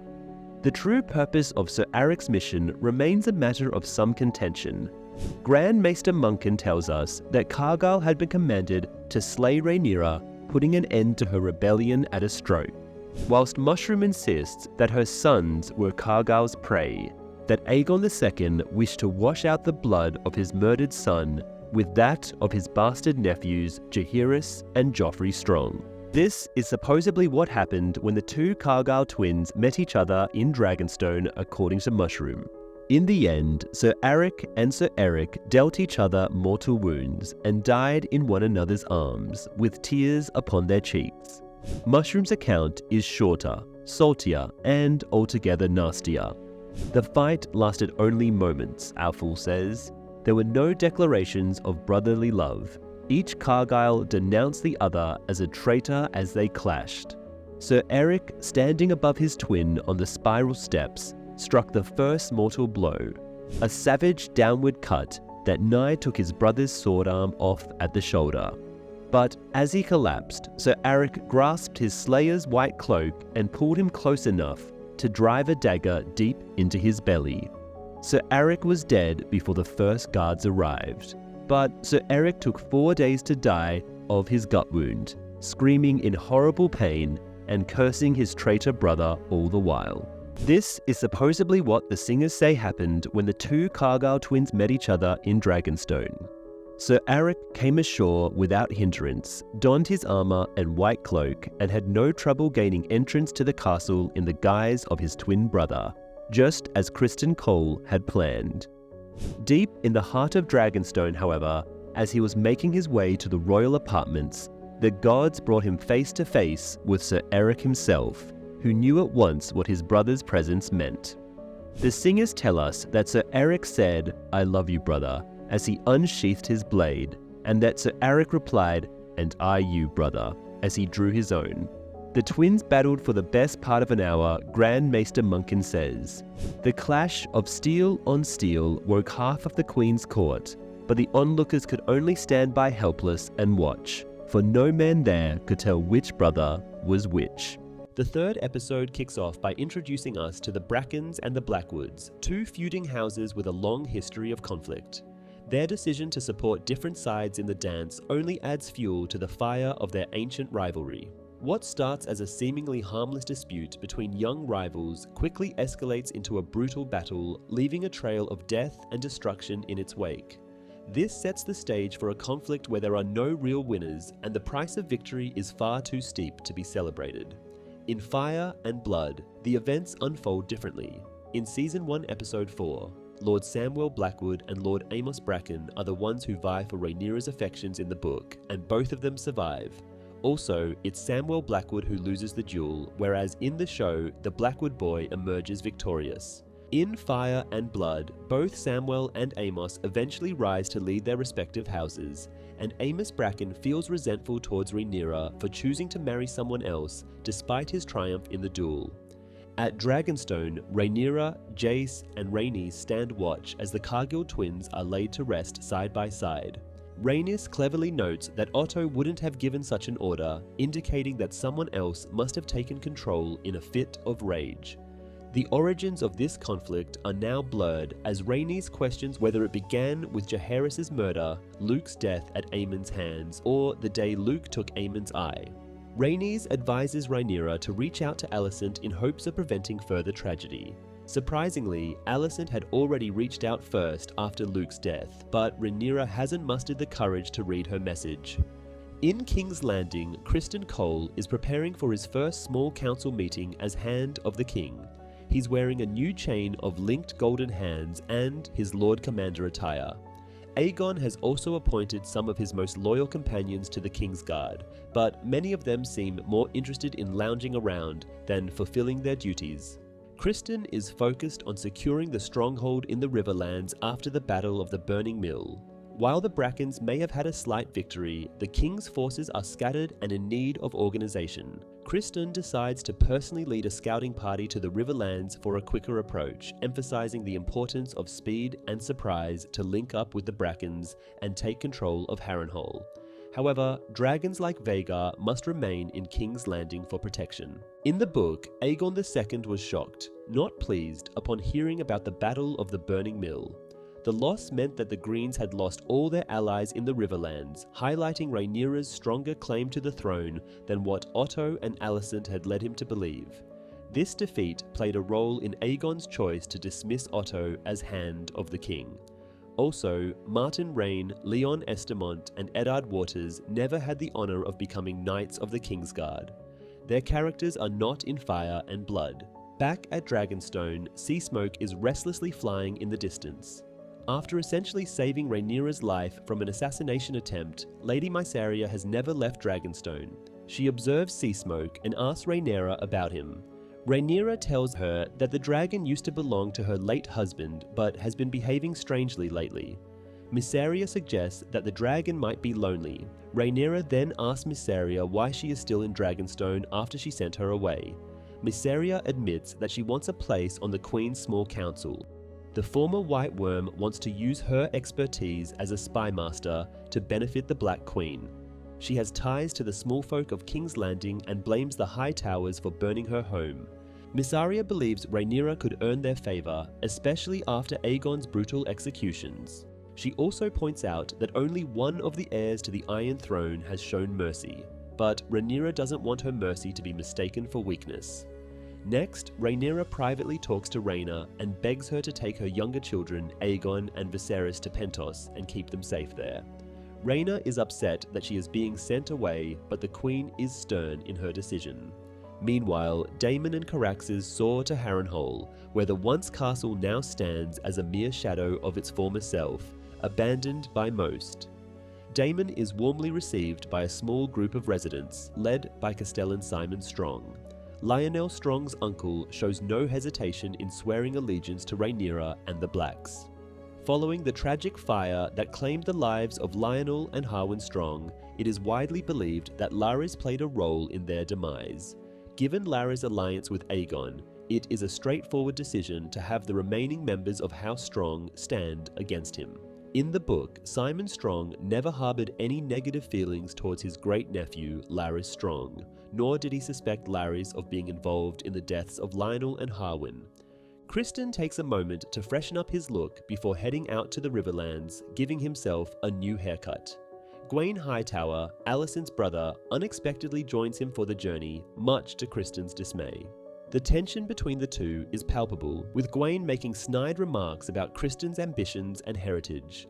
In Fire and Blood, Otto calls for Gwaine's return to King's Landing to take on the role of the second-in-command of the City Watch, since the Lord Commander is considered unreliable. Gwaine doesn't join the march to war. At Dragonstone, Rhaenyra faces a dilemma as her reluctance to dive into a full-blown war, especially one involving dragons, clashes with her council's push for escalation. Standing firm against a group of men constantly questioning her decisions is no easy task, and it raises doubts about the loyalty of those who have pledged themselves to Rhaenyra. The suggestion that she should go into hiding while her advisors take charge is met with strong resistance, as she views it as a betrayal. Rhaenyra's rule is now more fragile than ever, not just in the eyes of the Seven Kingdoms, but also within her own council. Princess Rhaenys reminds the council that her grandsire Jaehaerys was a peaceful ruler and that he had the longest rule of all Targaryen kings. Amid the chaos of war, Rhaenyra takes steps to ensure the safety of her youngest children.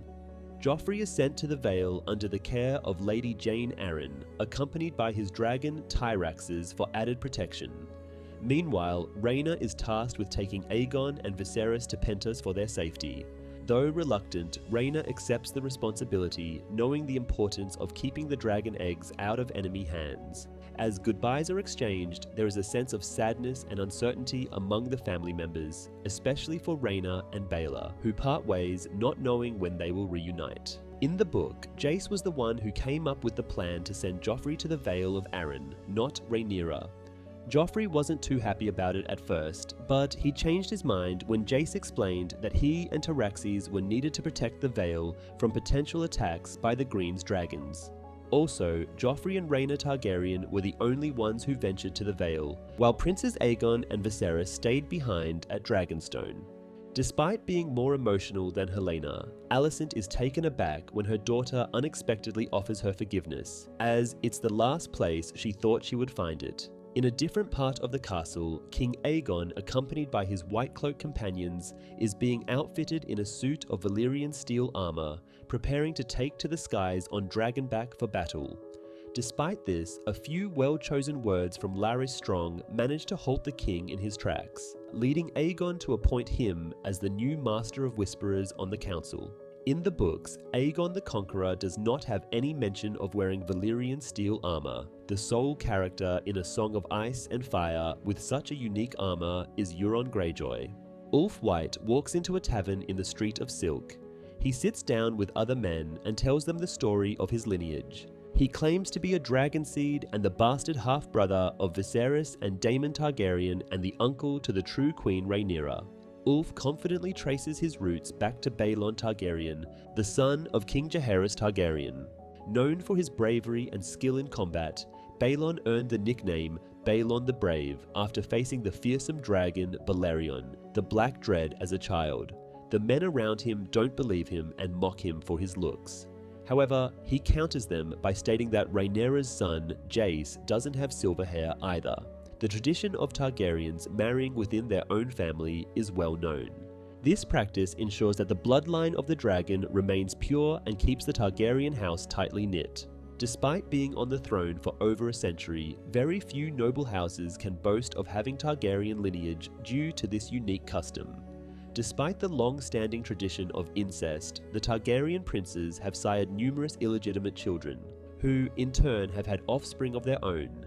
These so-called dragon seeds are said to be born of dragon blood, and many residents of Dragonstone and King's Landing claim to have this royal lineage, even if they don't have the typical Targaryen features.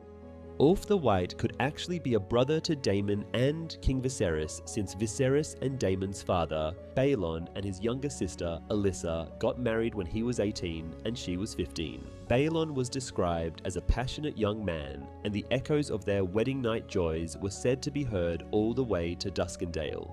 The two could be heard in the Red Keep for years to come. Not long after, Alyssa gave birth to Viserys, followed by 2 more sons. The birth of their 3rd son ended in tragedy and led to Alyssa's death. Baelon was left completely devastated by the heartbreaking loss. Baelon survived for 17 more years following Alyssa's passing, until he succumbed to a fatal burst belly in 101 AC, which was when Otto became Hand of the King. His untimely demise sparked Jaehaerys' struggle for succession, leading to the Great Council that solidified Viserys as the rightful heir to the throne. Despite the opportunity to have married during those years, Balon Targaryen never did.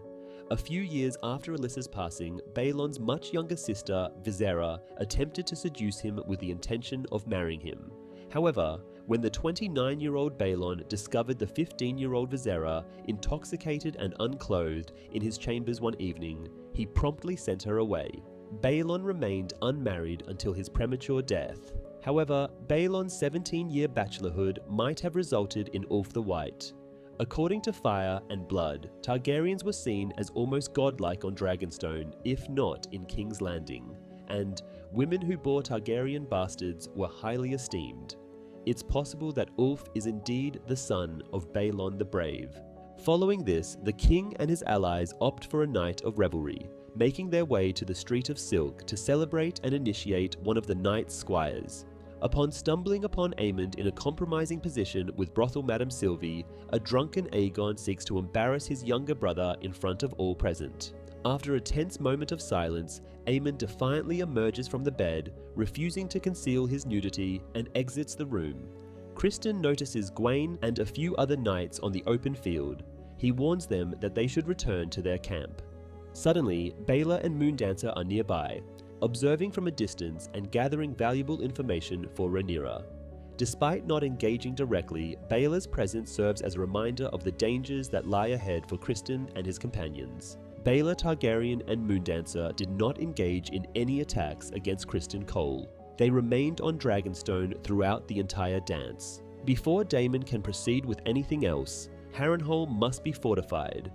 This also means he will be ready to face Criston, Gwaine, and the small group heading straight for the castle. However, Harrenhal, with its cursed history, appears to be haunted by its own ghosts.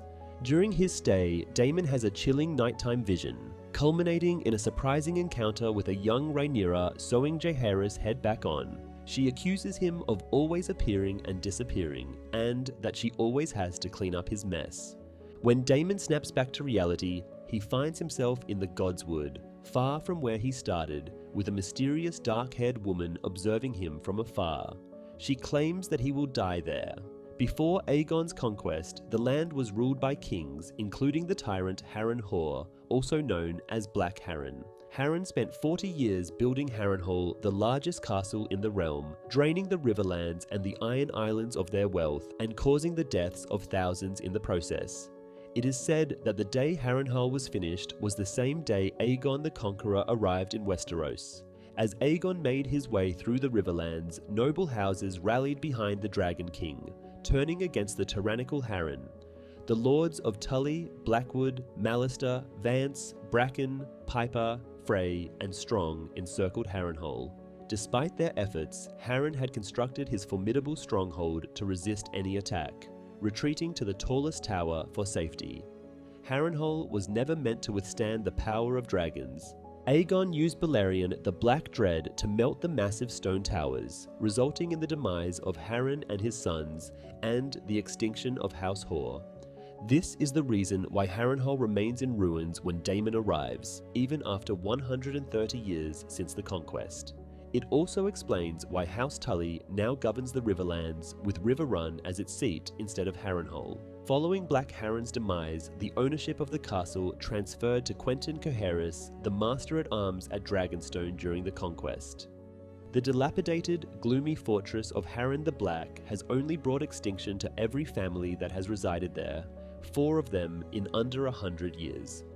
The common folk believe that the numerous souls who perished during the castle's building now haunt its corridors.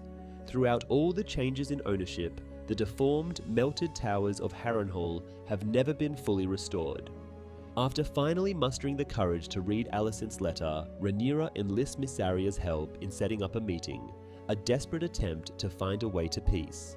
Rhaenyra has to come up with a new plan, disguising herself as a scepter to surprise Alicent outside the castle walls, as the Dowager Queen is known to pray in the Grand Sept.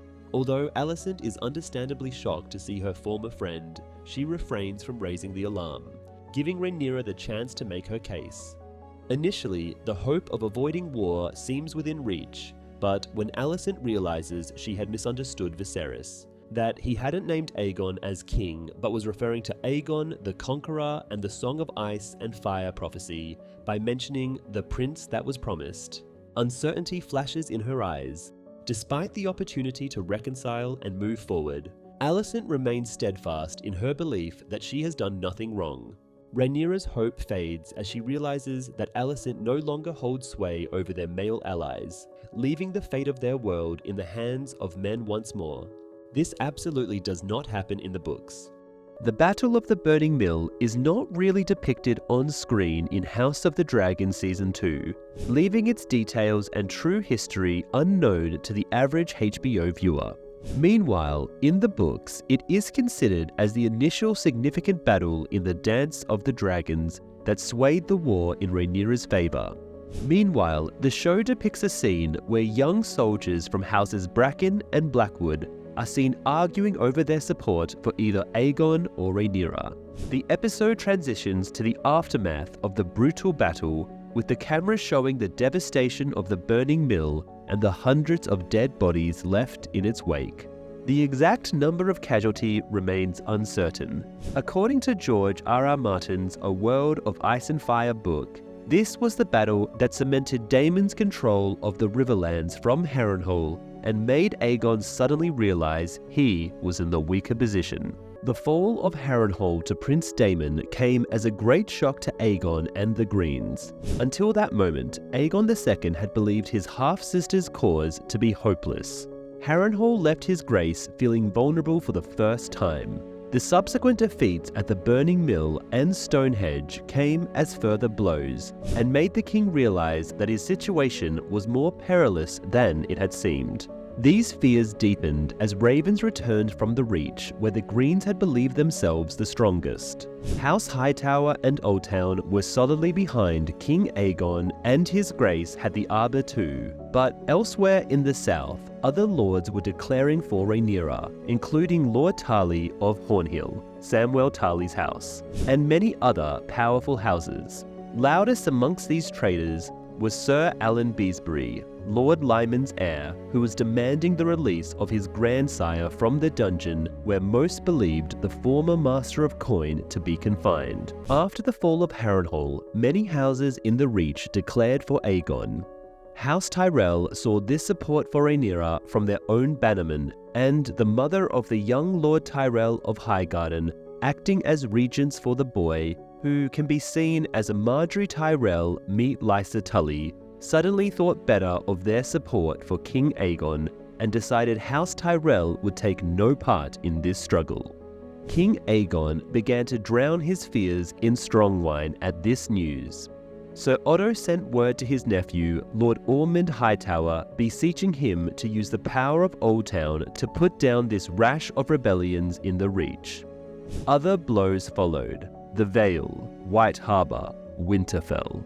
The Blackwoods and other river lords streamed toward Harrenhal and Prince Daemon's banners. The Sea Snake's fleets closed Blackwater Bay. In the third episode of House of the Dragon Season 2, Daemon's visions delve deep into his resentment towards Viserys for choosing Rhaenyra as his successor. A vision of young Rhaenyra appears before him. Rhaenyra is tending to the lifeless body of Jaehaerys Targaryen, the heir of King Aegon II, who Daemon accidentally caused the death of at the hands of Blood and Cheese. Rhaenyra confronts Daemon about his constant disappearances, causing the Targaryen prince to snap back to reality as he finds himself once again in the Godswood of Harrenhal, shaken by what he had just witnessed.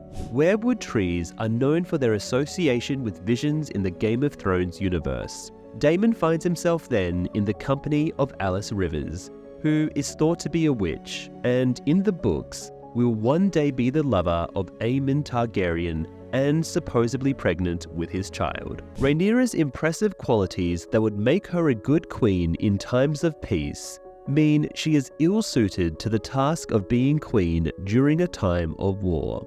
The disrespect from her small council members should never have been allowed to happen, and only occurred because she spent episodes sitting around and not raising armies. Moreover, following Lucerys' death, she wasted days looking for her son's body. When Criston Cole began raising armies for the Greens, she secretly entered King's Landing for a final peace negotiation with Alicent, leaving the Blacks exposed and ill-prepared for one of her biggest mistakes so far, the Battle of Rook's Rest. Rhaenyra had 4 dragons at her disposal, each with a rider: Jace's Vermax, Baela's Moondancer, Rhaenys Malice, and her own Syrax. Had she just called to find dragon riders like Daemon proposed at the end of Season 1, she could have had 7 dragons against the Greens 3. Rhaenyra and Alicent never had a secret meeting at the Great Sept in King's Landing. However, the show has Rhaenyra, with the help of Mysaria, managed to sneak into the city with minimal protection, disguising herself as a scepter. She successfully surprises Alicent during her prayers and holds her at knife point. Rhaenyra's attempt to reason with Alicent, who reached out to her in a plea for peace after Lucerys' death, was obviously going to fail after Daemon's accident had Alicent's grandson, Jaehaerys, killed. To make matters worse, Alicent reveals that Viserys' last words hinted that Aegon is the prince that was promised. Rhaenyra questions if her father shared the secret of the Song of Ice and Fire with the High Tower side, to which Alicent's shocked reaction confirms it wasn't. Alicent dismisses Rhaenyra and warns her to leave before being discovered. The 4th episode is titled The Red Dragon and the Gold.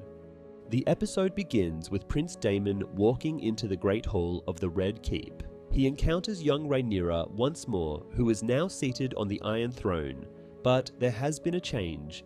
The young Rhaenyra in this incarnation is clothed exactly like the adult Rhaenyra. She is donning Jaehaerys, the Conciliator's crown, along with a long, black and scarlet robe.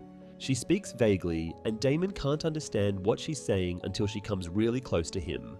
Then she tells him that he has made her like this, and that she can't help that her father loved her more than him.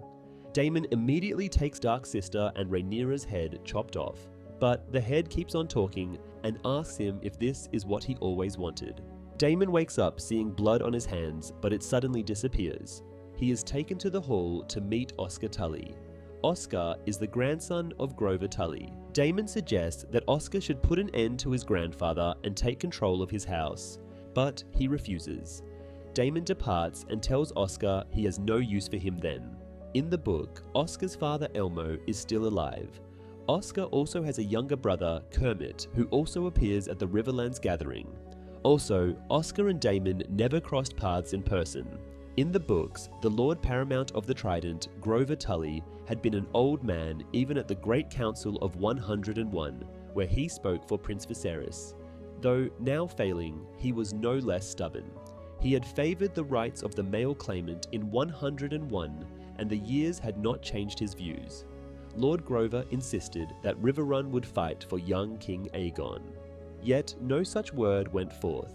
The old lord was bedridden and would not live much longer, Riverrun's maester had declared. Elmo Tully declared his father would not live much longer, and did not intend for them to all join him in death. Elmo was Grover's grandson and told his children that Riverrun had no defense against Dragonfire, and both sides in this fight rode dragons. And so, whilst Lord Grover thundered and raged from his deathbed, Riverrun barred its gates, manned its walls, and held its silence. In Spicetown, Princess Rhaenys approaches Alan of Hull and tells him that she knows that he saved her husband Corlys. She then looks at Alan suspiciously, and with a tone of sorrow in her voice, comments on the beauty of his mother. This interaction subtly hints at the underlying implication that Alan is actually Corlys's illegitimate son. Corlys then arrives on the scene and orders Alan to complete his work. Despite never meeting Alan before, it appears that Rhaenys has always been aware of his presence, as indicated by her conversation with Corlys. Corlys chooses to remain quiet and doesn't want to be interrogated about his infidelity. In Fire and Blood, Alan is described as having silver hair and purple eyes, which is a typical characteristic of Valyrians. In the book, there is a theory that Alan and his brother Adam are the sons of the late Laenor Velaryon. Mushroom suggests that the sea snake himself fathered Adam and Alan. Lord Corlys only reveals his alleged grandsons after Rhaenys' death, The show's portrayal of Alan and Adam in House of the Dragon makes Laena's parentage even more improbable, as the characters are depicted as too old to be his children. There is no evidence in the book to suggest that Princess Rhaenys knew about her husband's illegitimate children, and it is unlikely that Corlys would have recognized them if she was still alive. Even when he legitimizes them and names them as his heirs, it is emphasized that Adam and Alan are the offspring of Laenor, not himself. Rhaenys then informs him that she has been summoned to Dragonstone. Corlys, however, remains skeptical of Rhaenyra and the choices she has made so far. Rhaenys, on the other hand, is fully supporting Rhaenyra and hopes that she can still save them all from war. In King's Landing, Alicent is sitting in her room holding the carved stone dragon she gifted Viserys in her youth. Suddenly, there is a knock on the door and she drops it. It breaks. Grand Maester Orwyle enters and gives her moon tea. Alicent claims that it's for someone else, but she drinks it shortly after the Maester leaves. It is uncertain whether she is aware of being pregnant with Cole's child, or if she is simply taking preventive measures. Moon tea is made from tansy root. At Dragonstone, Baela informs the Black Council that Sir Criston Cole and his troops are hiding in the trees during the day and only moving about at night. This is to prevent the dragons from killing them. The council, however, is growing restless and power-hungry because of Queen Rhaenyra's absence. They interrogate Baela and demand to know what her father Daemon is up to at Harrenhal, but he has been ignoring her messages. Jay steps in, defending Baela. However, the council doesn't care very much for him either. Just as Rhaenys attempts to explain to them that she is trying to steer the council, Lord Corlys joins them and tells them to remain calm and believe in their queen. Sir Criston Cole continues to expand his influence by subduing minor lords to the north of King's Landing and enlisting them into the royal army. His valor in battle has elevated his status to that of a hero, overshadowing King Aegon II. He has earned the moniker Kingmaker. After the Battle of Duskendale, he executes Lord Gunthar Darklyn by beheading him. In the book, Criston Cole marched out of King's Landing leading 100 knights, 500 men-at-arms, and 3 times as many sellswords, totaling about 2,400. Lord Rosby and Lord Stokeworth, who had recently submitted to Aegon to avoid execution in King's Landing, were forced by Criston to demonstrate their loyalty by adding the strength of Rosby and Stokeworth to the Green Host. By the time they reached Duskendale, the army was slightly under 3,000 men in strength. Duskendale was taken by surprise and quickly fell to Aegon II's forces and was sacked. Lord Gunthar Darklyn was executed for treason, and most of his household knights pledged their swords to Aegon, although a few chose death. Lord Staunton, forewarned of the approach of Criston's army, closed the gates of Rook's Rest, but was unable to prevent Criston from burning his fields or killing his small folk and livestock. When supplies in Rook's Rest began to run low, Lord Staunton sought assistance from Queen Rhaenyra Targaryen, sending a raven to Dragonstone. In King's Landing, Aegon is furious to learn that Daemon has seized control of Harrenhal. Aegon directs his anger towards Larys, as Harrenhal is a castle of his family's lineage. However, Larys reassures the king that Harrenhal will not only distract Daemon, but also consume his time. Aegon is upset that he has been left out of the decision-making, and that his younger brother Aemond is steering the council. Aemond endorses Criston's decision to delay the attack on Harrenhal, and opt for advancing towards Rook's Rest, aiming to block Dragonstone's access by land. During the council meeting, Aemond transitions to conversing in High Valyrian, daring Aegon to propose a superior strategy. Aegon, lacking a more effective plan, is also unable to come up with something. In the book, Aemond and Aegon have not been reported to have studied High Valyrian, nor does Aemond ever embarrass Aegon in front of the small council. Back in King's Landing, Alicent's ensuing pain causes her to skip Aegon's council meeting. She is on a quest to find Viserys' books, seeking more information about the prince that was promised and the Song of Ice and Fire. Larys pays her a visit after he noticed she was missing at the council meeting. He observes the potion but remains unfazed, stating that it is wrong to suppress one's desires. Upon noticing the book Alicent has been engrossed in, Larys expresses surprise at her shared interest in history with her deceased husband. Alicent, still in introspection, confesses that it is impossible to truly understand Viserys' thoughts in his last moments. In the end, she concludes that the victor of the war is what truly matters. The ends justify the means. In the book, Alicent's pregnancy is only attributed to Viserys, with no mention of any other potential father. Additionally, there is no indication that she ever resorted to using moon tea. Furthermore, there is no mention of any potential side effects of moon tea. At Harrenhal, Daemon has another bad dream. He witnesses a figure that looks a lot like Aemon Targaryen walking through Harrenhal. From behind, we can see that this figure has Targaryen-esque long blonde hair and an eye patch. However, when the figure turns around, we see that it is actually Daemon, who looks similar to Aemond. It appears that Harrenhal may indeed be haunted, as Alice Rivers has revealed. Daemon hears footsteps outside his door and finds her in the kitchen brewing something unpleasant. He describes her as an unusual woman, but she clarifies that she is actually a barn owl in human guise, confirming his observation. Before long, she begins to flirt with him, inquiring if he came to Harrenhal to escape his wife. He then takes a sip of the drink she has prepared and wakes up in a meeting with Willem Blackwood. The encounter between Daemon and Willem Blackwood, a crucial ally sought after by the Blacks, ends on a sour note. Blackwood makes it clear to Daemon that he had once competed for Rhaenyra's hand in marriage and holds her in high regard, particularly emphasizing her gender. He offers his armies to Daemon on the condition that justice is served to the Brackens, indicating that the conflict from the Battle of the Burning Mill is far from resolved. One notable distinction from Fire and Blood is that the novels indicate Daemon's immunity to Alice's magic, a detail that does not appear to be the case in the show. Also, Daemon and Alice Rivers never have a conversation in the book. In the meantime, at King's Landing, Aegon is drinking heavily and feeling left out. Then he heads back to his chambers only to find his mother Alicent snooping through his room. He asks her what she is looking for. She tells him that she wants to see his father's old books. However, Aegon had them removed from his room. Alicent senses that something is troubling Aegon and asks him what's wrong. He tells her that the small council do not care what he thinks, nor include him in their plans. Alicent, however, completely sides with the small council and tells Aegon that he should be grateful for what others have done to put him on the throne. She advises him to do as he is told, and that means doing nothing.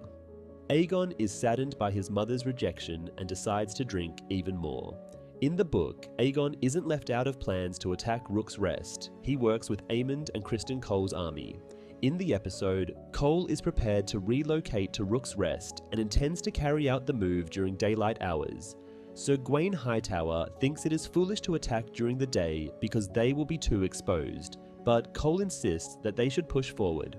Rhaenyra finally arrives at Dragonstone after her secret mission to King's Landing. She informs her council, including a furious Jace, that she has exhausted all options of obtaining peace and that only war awaits them. She agrees that the dragons must be released and that she herself will fly to Rook's Rest. However, Lord Corlys tells her that it's too risky. Jace volunteers, but she refuses. Rhaenys then volunteers and convinces the Queen that her dragon is their biggest and that Meleys is no stranger to battle. Rhaenyra lacks any compelling arguments to dissuade her cousin, as Rhaenys possesses all the qualities that Jace lacks: combat experience, a larger dragon, and a lack of claim to the Iron Throne. In the book, Rhaenyra's other son, Joffrey Velaryon, was also keen to partake in the battle on his dragon Tyraxes, but she prohibited him from doing so. In this juncture in the book, Rhaenyra is reported to have withdrawn from the council, consumed by her sorrow. Rhaenys then takes her leave and prepares for war. In the book, 9 days pass following Staunton's message. An angry Jace approaches his mother in private to express his frustration about not being able to join the battle. Instead, Rhaenyra decides to share with her son, Aegon, the Conqueror's prophecy.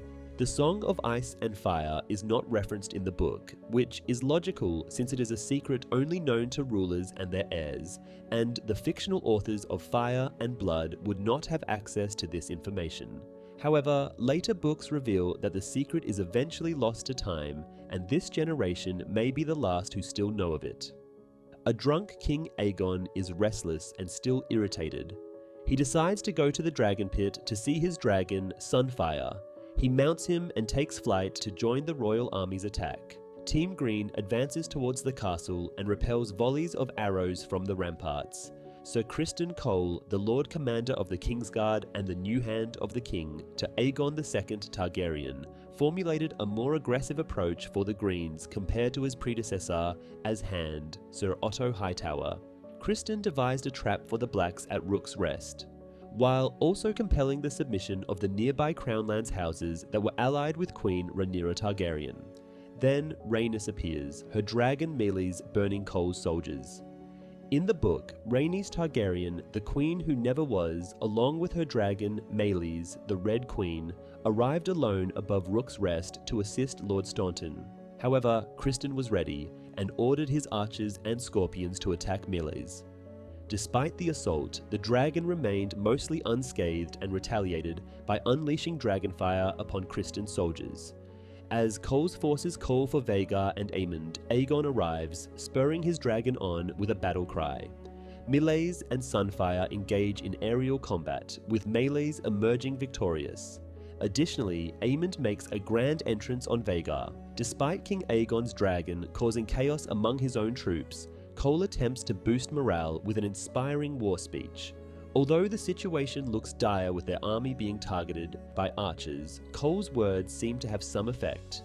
Aemond and Vhagar come to Aegon's aid, but Aemond orders his dragon to attack Aegon instead. Aegon and Sunfire plummet to the ground and crash in the forest. Rhaenys has the opportunity to return to Dragonstone and claim victory, but instead she chooses to launch an attack.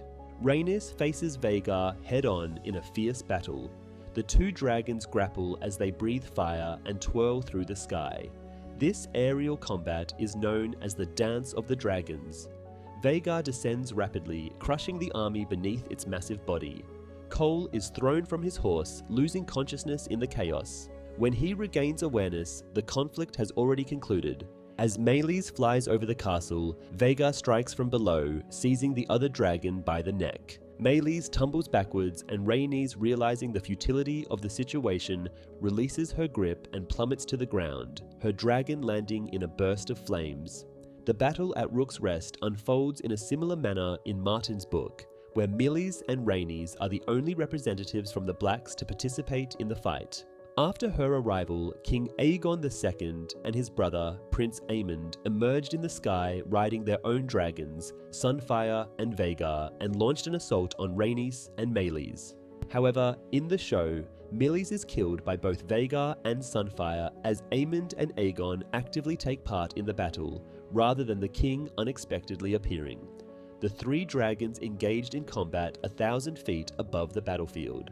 As Meleys clamped her jaws around Sunfire's neck, Vhagar swooped down from above, resulting in all three dragons crashing to the ground. While Aemond and Vhagar emerged unharmed, Meleys was shattered and torn apart from the impact, and Sunfire had one wing nearly torn off. Aegon sustained severe burns and fractures. The charred remains of Rhaenys were discovered next to her dragon's carcass. Aemond, Criston, and the surviving Greens seized Rook's Rest, eliminating Lord Staunton and his 100 soldiers. Cole wakes up to find himself surrounded by lifeless bodies. He attempts to signal a soldier in armor, only to discover that the body inside is nothing but ash. Meanwhile, Gwaine leads the remnants of Cole's army to seize the castle, while Cole ventures into the woods in search of Aegon. There, he encounters Aemond, who is poised to strike the king with his sword drawn. Aemond refrains from killing his brother, but takes Aegon's Valyrian dagger. Despite emerging victorious in battle, Cole is unable to protect his king and falls to his knees in defeat. Criston Cole became a way more interesting character after being promoted to Hand of the King, getting a haircut and dumping Alicent. From episode 3 onwards, he is definitely way more enjoyable than he was in the first 2 episodes or all of the first season. He actually has purpose, and his interactions with Gwaine Hightower are interesting. He is still not one of the better characters, but he actually improved and wasn't the worst person to see on screen, unlike other characters. This is what happened as Criston marched on Rook's Rest. With 100 knights and 500 men-at-arms of the royal household, Sir Criston marched on Roseby and Stokeworth, whose lords had only recently repented of their allegiance to the Queen, commanding them to prove their loyalty by adding their power to his own. Thus augmented, Cole's host advanced upon the walled harbour town of Duskendale, where they took the defenders by surprise. The town was sacked, the ships in the harbour set afire, Lord Darklan beheaded. His household knights and garrison were given the choice between swearing their swords to King Aegon or sharing their lord's fate. Most chose the former. Rook's Rest was Sir Criston's next objective. Forewarned of their coming, Lord Staunton closed his gates and defied the attackers. Behind his walls, his lordship could only watch as his fields and woods and villages were burned, his sheep and cattle and small folk put to the sword. Rhaenyra was too scared to go to Rook's Rest or to attack King's Landing. Monken says, this was because of her horror of kinslaying, supposedly, and how Maegor the Cruel had slain his own nephew Aegon the Uncrowned and had been cursed thereafter, until he bled his life away upon his stolen throne. Septon Eustace claims Rhaenyra had a mother's heart that made her reluctant to risk the lives of her remaining sons. Mushroom alone was present for these councils, however, and the Fool insists that Rhaenyra was still so grief-sick over the death of her son Lucerys that she absented herself from the war council, giving over her command to the Sea Snake and his wife, Princess Rhaenys. Therefore, 9 days after Lord Staunton dispatched his plea for help from Rook's Rest, the sound of leathern wings was heard across the sea, and the dragon Meleys appeared above his castle alone, without the support of any other dragons. When the bird arrived announcing Sir Criston's attack on the Rook's Rest, Rhaenyra and her blacks were mourning Sir Eric and debating their proper response to this latest attack. Shaken by the attempt on her life, or the lives of her sons, Rhaenyra did not fly out to meet Criston Cole. Instead, in her place, rode Rhaenys Targaryen, the queen who never was.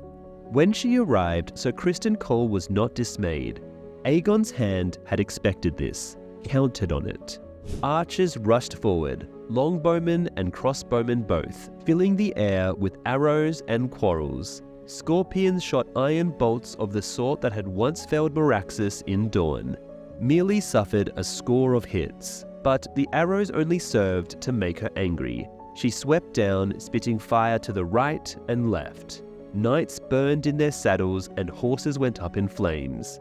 Men-at-arms dropped their spears and scattered.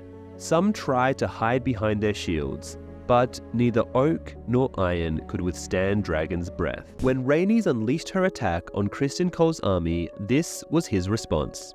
Sir Criston sat on his white horse shouting, "Aim for the rider," through the smoke and flame. Meleys roared, smoke swirling from her nostrils, a stallion kicking in her jaws as tongues of fire engulfed him. Then came an answering roar. 2 more winged shapes appeared, the king astride Sunfire the Golden and his brother Aemond upon Vhagar. Criston Cole had sprung his trap, and Rhaenys had come snatching at the bait. Now the teeth closed round her. Princess Rhaenys made no attempt to flee. With a glad cry and a crack of her whip, she turned Meleys towards the foe. Against Vhagar alone, she might have had some chance, but against Vhagar and Sunfire together, doom was certain. The dragons met violently 1,000 feet above the field of battle as balls of fire burst and blossomed, so bright that men swore later that the sky was full of suns. Rhaenys Targaryen went out like a champ, deciding in her final moments to take Aegon with her. The crimson jaws of Meleys closed around Sunfire's golden neck for a moment, till Vhagar fell upon them from above. All 3 beasts went spinning towards the ground. They struck the ground so hard that stones fell from the battlements of Rook's Rest half a league away. Those closest to the dragons did not live to tell the tale. Those farther off could not see for the flame and smoke. It was hours before the fires guttered out, but from those ashes only Vhagar rose unharmed. Meleys was dead, broken by the fall and rippled to pieces upon the ground. and Sunfire, that splendid golden beast, had one wing half torn from his body, whilst his royal rider had suffered broken ribs, a broken hip, and burns that covered half his body. His left arm was the worst. The dragon flame had burnt so hot that the king's armor had melted into his flesh. This is what was left of Rhaenys after Rook's Rest. A body believed to be Rhaenys Targaryen was later found beside the carcass of her dragon, but it was so blackened that no one could be sure it was her. Beloved daughter of Lady Jocelyn Baratheon and Prince Aemon Targaryen, faithful wife to Lord Corlys Valyrion, mother and grandmother, the queen who never was, lived fearlessly, and died amidst blood and fire. She was 55 years old. Lord Staunton's head was carried back to King's Landing and mounted above the old gate. But it was the head of the dragon Meleys drawn through the city on a cart that awed the crowds of small folk into silence. Septon Eustace tells us that thousands left King's Landing afterward until the Dowager Queen Alicent ordered the city gates closed and barred. It looks as though Aemon tried to kill his brother Aegon during the Battle of Rook's Rest in Episode 4 of House of the Dragon. So, Aemon deliberately takes his time before coming to his brother's aid, and Aegon definitely perceives Aemon's arrival as a good thing at first, but then panics and shields himself when he realizes that Aemon intends to bathe them both in dragonfire. Obviously, biting down on Rhaenys' dragon Meleys would have made the most sense there, but Aemon chose not to. Also, at the end of the episode, Aemon had his sword out, which seems to imply he was going to mercy kill his brother before Criston Cole arrived and unwittingly saved Aegon's life. Now, this doesn't make sense. If Aemon is going to kill Aegon, he should do it after defeating Rhaenyra, Daemon, and the Blacks, not while the war is still going on. Honestly, it's just not that smart. This is how Aegon Targaryen's body is described after his battle with Rhaenys at Rook's Rest. King Aegon II did not die, though his burns brought him such pain that some say he prayed for death. Carried back to King's Landing in a clothes litter to hide the extent of his injuries, his grace did not rise from his bed for the rest of the year. Septons prayed for him, maesters attended him with potions and milk of the poppy, but Aegon slept 9 hours out of every 10, waking only long enough to take some meagre nourishment before he slept again. None was allowed to disturb his rest, save his mother, the Queen Dowager, and his hand, Sir Criston Cole. His wife never so much as made the attempt. So lost was Helena in her own grief and madness. Aemond was also named Protector of the Realm and Prince Regent. Sir Criston Cole remained the hand of the king, but Aemond did not take the crown for himself. After Aegon's injuries at Rook's Rest, Criston Cole told Aemond, "You must rule the realm now, until your brother is strong enough to take the crown again." The king's hand told Prince Aemond. Nor did Sir Criston need to say it twice, writes Eustace. And so, one-eyed Aemon the Kinslayer took up the iron and ruby crown of Aegon the Conqueror. "It looks better on me than it ever did on him," the prince proclaimed. Yet, Aemond did not assume the style of king. This is what happened to Aegon's dragon after fighting Rhaenys Targaryen. The king's dragon, Sunfire, too huge and heavy to be moved and unable to fly with his injured wing, remained in the fields beyond Rook's Rest, crawling through the ashes like some great golden Wyram. In the early days, he fed himself upon the burned carcasses of the slain. When those were gone, the men Sir Criston had left behind to guard him brought him calves and sheep. The episode begins with Lord Corlys Velaryon in his castle at Driftmark. He is mourning the loss of his wife, Princess Rhaenys Targaryen, who has died at Rook's Rest. His children have also passed away, leaving him with no remaining family members other than his illegitimate sons. Meanwhile, Queen Rhaenyra at Dragonstone is also grieving the loss of one of her most important advisors and dragon riders. Losing Rhaenys this way was such a mistake for the Black faction. At King's Landing, Sir Criston Cole returns with his host and parades the head of Rhaenys' dragon, Meleys, through the streets. The common people are shocked and not at all impressed by the slaying of such a mighty dragon. Cole doesn't understand why they are not showing any respect.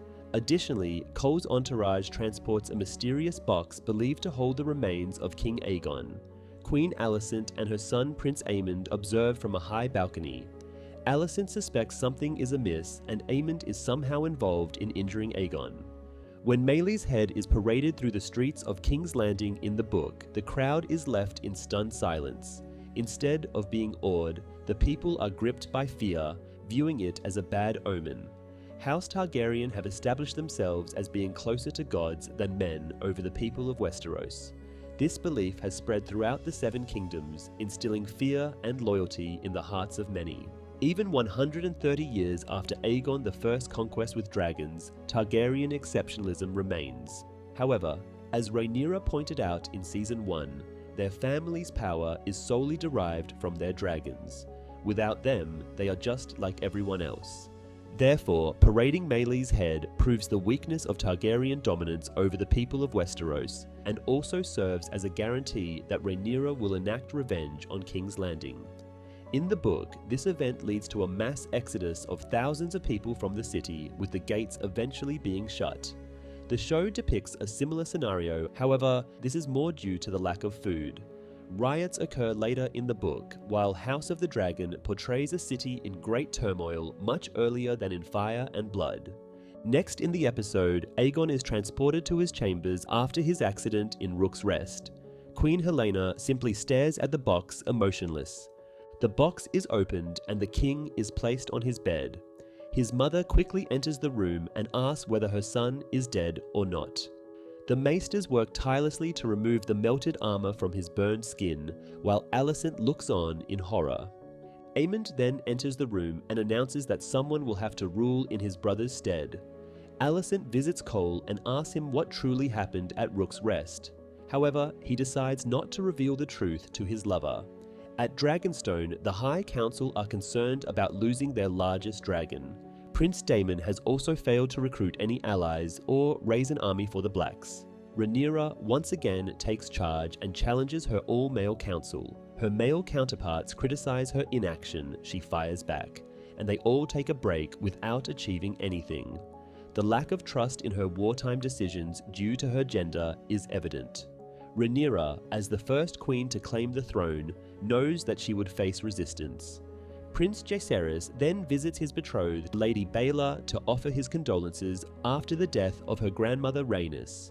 Jace then tells Baela that he is sick of waiting around not being able to fight or leave Dragonstone. So, he decides to secretly go to Harrenhal to confront Daemon for not supporting his mother enough.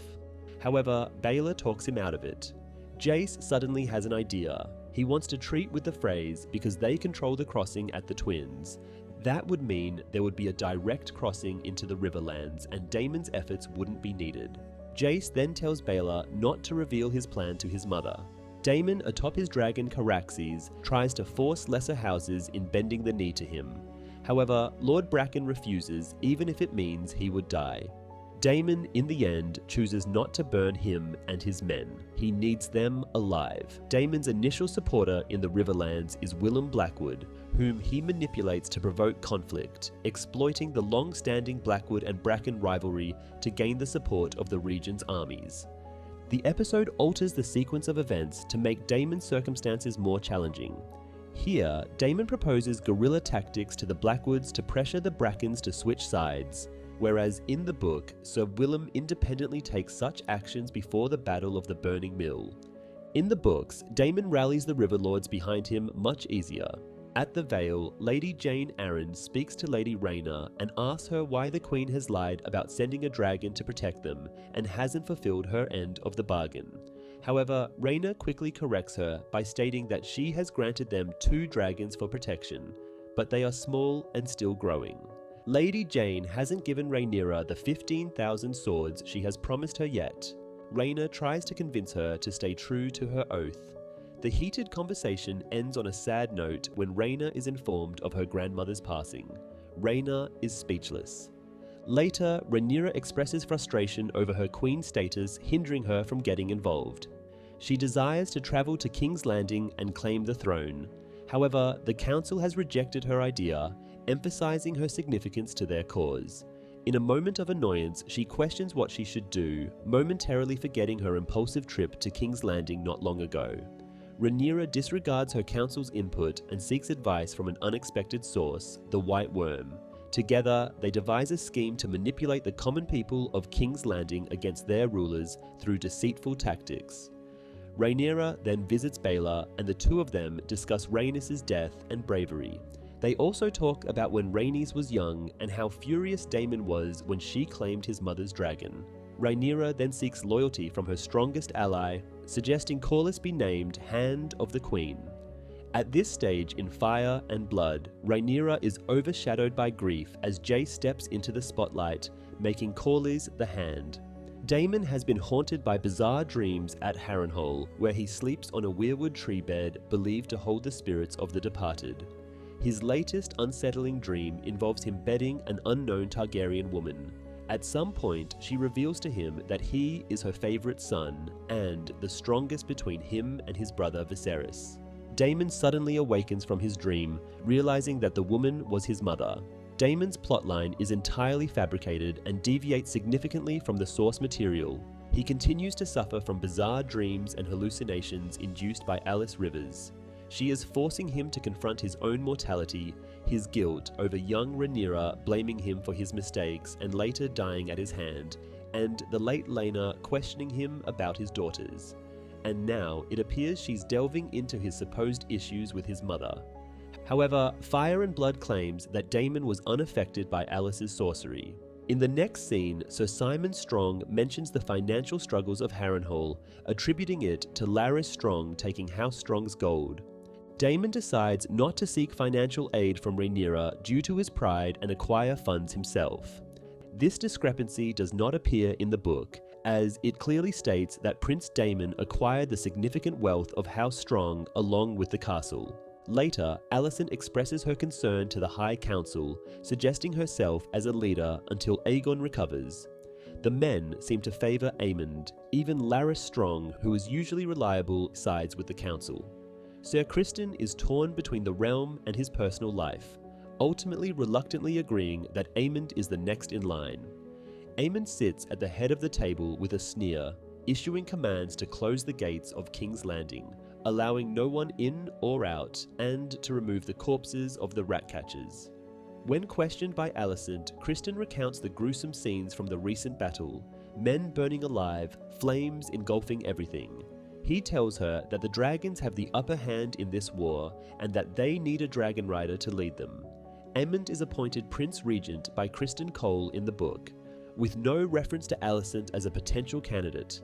It is worth noting that Aemond is not Aegon's successor in the book, as the king's other son, Maelor, is still alive.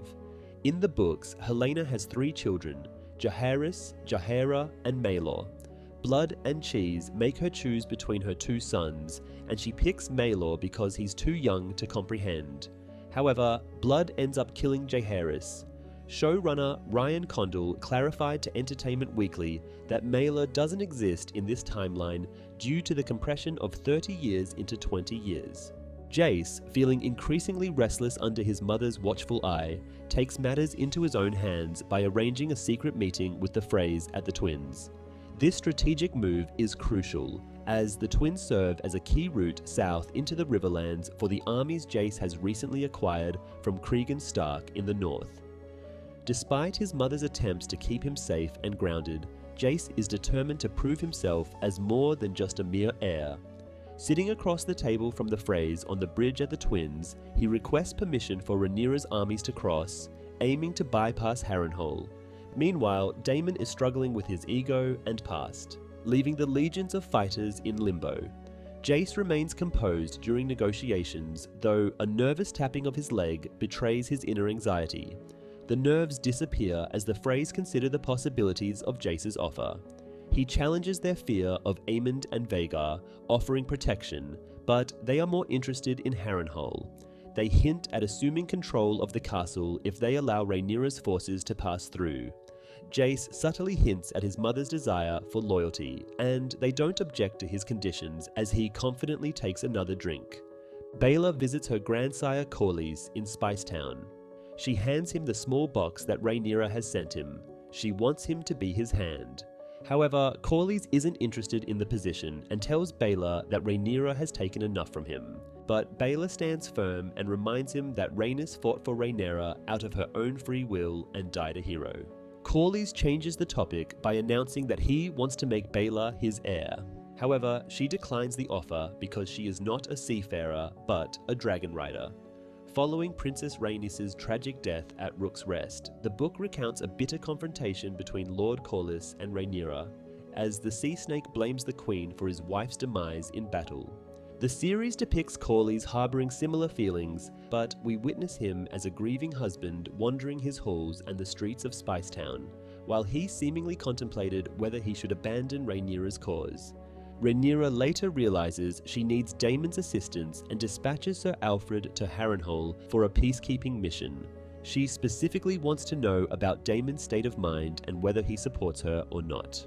He asks her if there is a message she wishes him to convey to the prince. She instructs him to inform Daemon that she wishes to conclude their previous discussion. The book doesn't depict a scenario where the queen doesn't engage in arguments with him. Instead, she assigns him the task of persuading the Tullys and other river lords to join her cause at Harrenhal. In the books, Daemon is completely loyal to Rhaenyra, unlike his show counterpart. Off-screen, the Blackwoods launch attacks on Bracken territory, kidnapping women and children to hold for ransom in exchange for the Bracken's loyalty to Daemon. This is a despicable act, and the Riverlands take the matter very seriously. Just like the North and the Vale, the Riverlands hold their honor in high regard, except the phrase generally.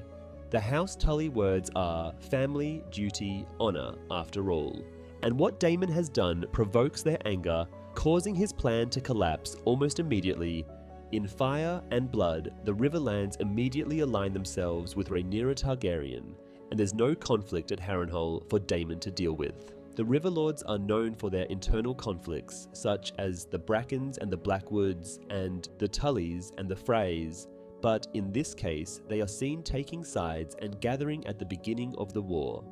The purpose of the Harrenhal storyline is to give Daemon something to do this season, since in Fire and Blood, the Riverlands, except for House Bracken, are seen rallying behind Daemon's cause. When Prince Daemon's call to arms echoed through the land, knights, men-at-arms, and even humble peasants who still held dear memories of the realm's delight, the beloved daughter of her father, rise up to fight for her. This is because in her youth, Viserys had her tour the Riverlands looking for a husband and gained favor throughout the land. The book reads how hundreds of rivermen, then thousands, prepared themselves to fight for her by strapping on their sword belts, donning their mail, or simply grabbing a pitchfork. They set off on their journey to Harrenhal, ready to fight for Viserys' young daughter. Later in the book, Aemond and Vhagar are the ones who set fire to fields and slaughter peasants in the Riverlands, while Daemon is not involved. Vhagar swooped down from the sky time and time again, leaving destruction in its wake as it ravaged the lands, villages, and castles of the Riverlords. The moment when a group of vassal Riverlords and ladies arrive at Harrenhal in the dead of night to confront Daemon about alleged atrocities and declare defiance goes completely against the book's storyline. In King's Landing, Prince Aemond walks into the throne's room and admires the Iron Throne. Helena lurks into the room and asks him if it was worth the price. He doesn't answer her, but she presumably knows what he has done to achieve his goal of becoming the ruler. Jace finally returns to Dragonstone and decides to inform his mother of the good news. However, she is annoyed that he has left the castle without her permission. Once again, she's upset about her inability to take action. She tells Jace that she has done everything she can to form alliances, but her enemy Aemond now sits the thrones and he has the most powerful dragon in the realm. She then declares that she and Syrax must fight Vhagar, but Jace reminds her that not even Meleys could do it. Rhaenyra counters that Meleys had 2 dragons to fight at the same time and has managed to kill one of them. Sunfire survived his injuries in the book, but was unable to fly due to his condition. He stayed at Rook's Rest, feeding on fallen soldiers until he mysteriously disappeared and made his way to Dragonstone, which was now occupied by the Greens. Rhaenyra admits to Jace that she needs more dragons. After a moment of silence, Jace then comes up with the idea of finding people of Targaryen blood to ride some of their riderless dragons, including Vermithor and Silverwing. He suggests that Rhaena should try and claim one of them, but his mother reminds him that she nearly died the last time she tried to claim one. Jace suggests a simple solution: let other people ride the dragons. The Targaryen family tree is complicated. There must be others in Westeros living under different names. They just need to locate them. Rhaenyra is surprised and thinks it's ridiculous to place a Mallister or a Tarly on a dragon. Rhaenyra then realizes that there must be countless dragon seeds or the bastard children of Targaryen royalty in Westeros. In the book, Jace is the first to propose this idea, but it happens much earlier. One of the dragon seeds is Hugh Hammer, a blacksmith facing hardships to provide for his family. Another important character is Nettles, whose actions will have significant consequences in the war, has not made an appearance in the show yet. House Hightower were very arrogant, assuming that the Tyrells and Reach would support Aegon for king. However, Samwell Tarly's house remembered their oaths to Rhaenyra, and so too did Beesbury House, who are trying to rescue their Lord Beesbury but do not know that he is already dead. The tidings from the south were ominous as well. Obedient to his uncle's entreaties, Lord Ormond Hightower had issued forth from Old Town with 1,000 knights, 1,000 archers, 3,000 men-at-arms, and uncounted thousands of camp followers, sellswords, free riders, and rabble, only to find himself set upon by Sir Alan Beesbury and Lord Alan Tarly. Though commanding far fewer men, the two Allans harassed him day and night, raiding his camps, murdering his scouts, setting fires in his line of march. After Rook's Rest, Rhaenyra's northern and Vale armies began to muster with men gathering at White Harbour, Winterfell, Barrowtown, Sisterton, Gulltown, and the Gates of the Moon. Should they join their strength to that of the Riverlords assembling at Harrenhal with Prince Daemon, even the strong walls of King's Landing may not be able to withstand them, so Criston warned the new Prince Regent. Corlys Velaryon was furious at Rhaenyra after Rook's Rest and the death of his wife Rhaenys Targaryen to Aemond. Queen Rhaenyra was faring badly. The death of her son Lucerys had been a crushing blow to a woman already broken by pregnancy, labour, and stillbirth. When word reached Dragonstone that Princess Rhaenys had fallen, angry words were exchanged between the Queen and Lord Velaryon, who blamed her for his wife's death. "It should have been you," the sea snake shouted at her grace. "Staunton sent to you, yet you left it to my wife to answer and forbade your sons to join her." For all the castle knew that the princes Jace and Joff had been eager to fly with Princess Rhaenys to Rook's Rest with their own dragons. However, had they gone, they most likely would have just died. Instead, Rhaenyra should have either deployed all her dragons for an attack or none. But sending one dragon rider was stupid. This is what Rhaenyra's youngest child with Lenore, Joffrey, and her two youngest children with Daemon are doing in Season 2 of The Dragon. 4 living sons remain to Rhaenyra Targaryen. "My strength and conciliation," the Queen called them. Aegon the Younger and Viserys, Prince Daemon's sons, were 9 and 7 respectively. Prince Joffrey was but 11. But Jacaerys, Prince of Dragonstone, was on the cusp of his 15th name day. It was Jace who came to the fore now, late in the year 129 AC. Mindful of the promise he had made to the Maiden of the Vale, he ordered Prince Joffrey to fly to Gulltown with Tyrax. Munkin suggests that Jace's desire to keep his brother far from the fighting was paramount in this decision. This did not sit well with Joffrey, who was determined to prove himself in battle. Only when told that he was being sent to defend the Vale against King Aegon's dragons did his brother grudgingly consent to go. This is what Daemon's 2 daughters with Laena Velaryon are doing during Season 2 of House of the Dragon. Rhaenyra, The 13-year-old daughter of Prince Daemon was chosen to accompany Joffrey Valerion to the Vale with his dragon. Known as Rhaena of Pentos for the city of her birth, she was no dragon rider, her hatchling having died some years before, but she brought 3 dragon eggs with her to the Vale, where she prayed nightly for their hatching. Lady Rhaena's twin, Baela, remained on Dragonstone. Long betrothed to Prince Jacaerys, she refused to leave him, insisting that she would fight beside him on her own dragon, though Moondancer was too small to bear her weight. Though Baela also announced her intent to marry Jace at once, no wedding was ever held. Munkin says the prince did not wish to wed until the war was over, whilst Mushroom claims Jacaerys was already married to Sarah Snow, the mysterious bastard girl from Winterfell. Mushroom tells Jace Valerion that they should use 6 dragons against the Greens in King's Landing when Jace points out that Stormcloud had never been ridden, that Moondancer was but a hatchling, that Tyraxis was far away in the Vale with Prince Joffrey, and demanded to know where Mushroom proposed to find more dragons. The dwarf tells us he laughed and said, "Under the sheets and in the woodpiles, wherever you Targaryens spilled your silver seed." House Targaryen had ruled Dragonstone for more than 200 years, since Lord Aenar Targaryen first arrived from Valyria with his dragons. Though it had always been their custom to wed brother to sister and cousin to cousin, young blood runs hot, and it was not unknown for men of the house to seek their pleasures amongst the daughters and even the wives of their subjects.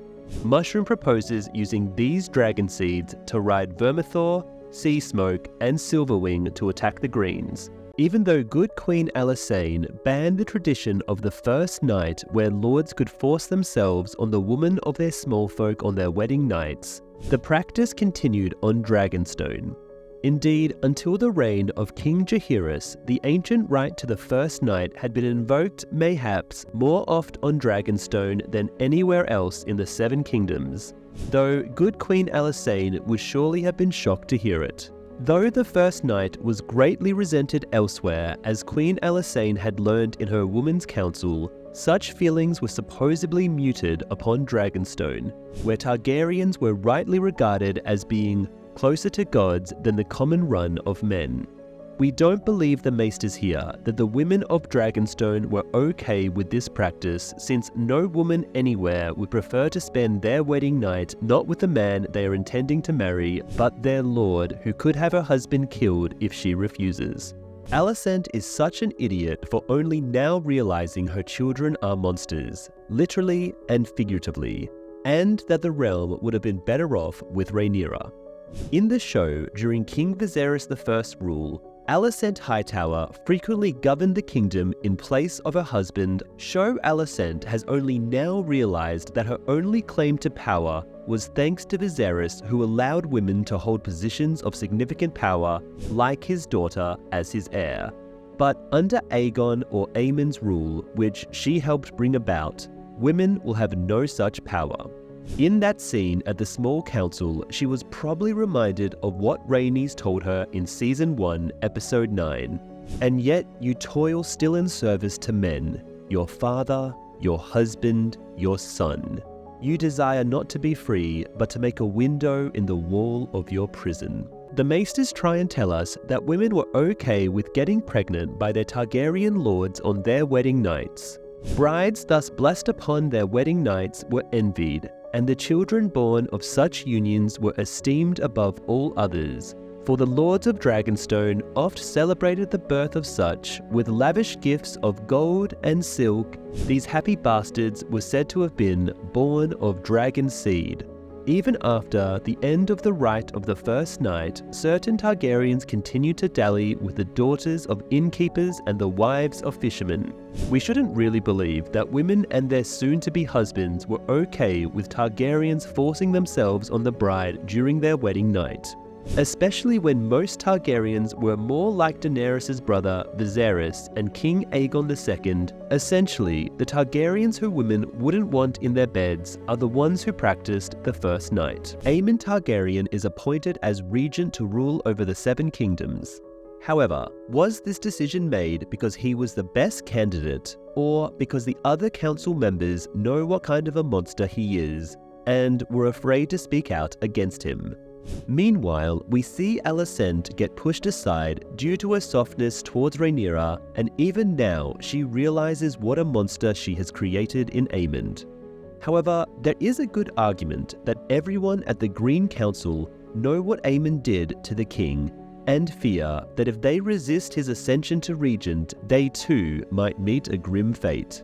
Even Criston Cole, despite his romantic feelings for Alicent, supports Aemond's claim to regency due to their past history, and that now with Aegon severely injured, all hope of victory rests on Aemond's shoulders.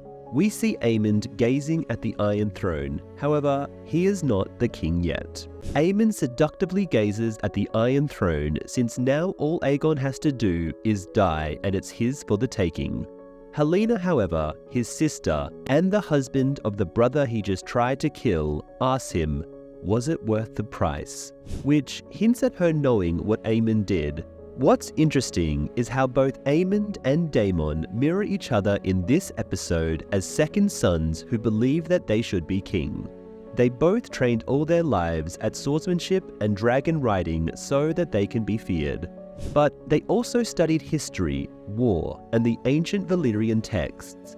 They both speak Valyrian fluently and often, unlike Viserys, who rarely ever spoke it, or Aegon, who can't. The difference between them being, Daemon ultimately did love his brother and let him rule, whereas Aemond did not. It looks as though Aegon's injuries are going to mirror his dad, with him maybe wearing a face mask similar to the gold one that King Viserys wore in the first season of House of the Dragon. We also learn that Aegon's dragon, Sunfire, has suffered significant injuries, but remains alive, so plot-wise that will be very important in season 3 or 4 of the show. Now, with Aegon's severe burns and parts of his armor melting into his skin, he probably will take on the appearance of someone who has aged significantly just like his dad. Moreover, Grand Maester Orwyle believes Aegon may have internal injuries and a broken leg, meaning he'll walk with a limp just like his dad.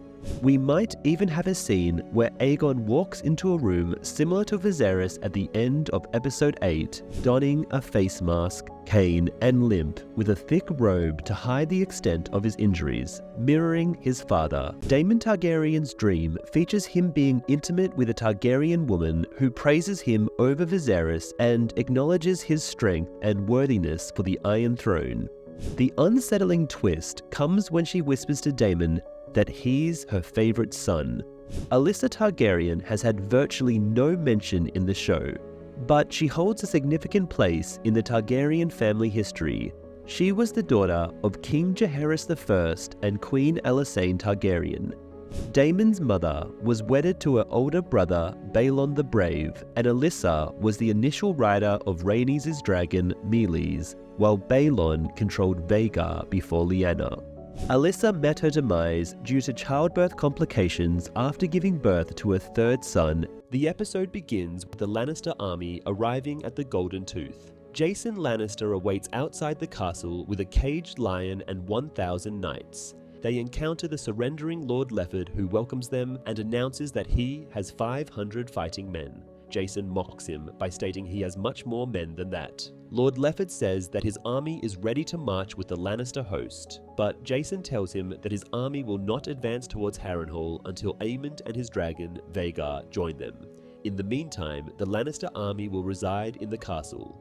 At a small council meeting in King's Landing, Prince Aemond is furious when he learns that the Lannister host won't march without him.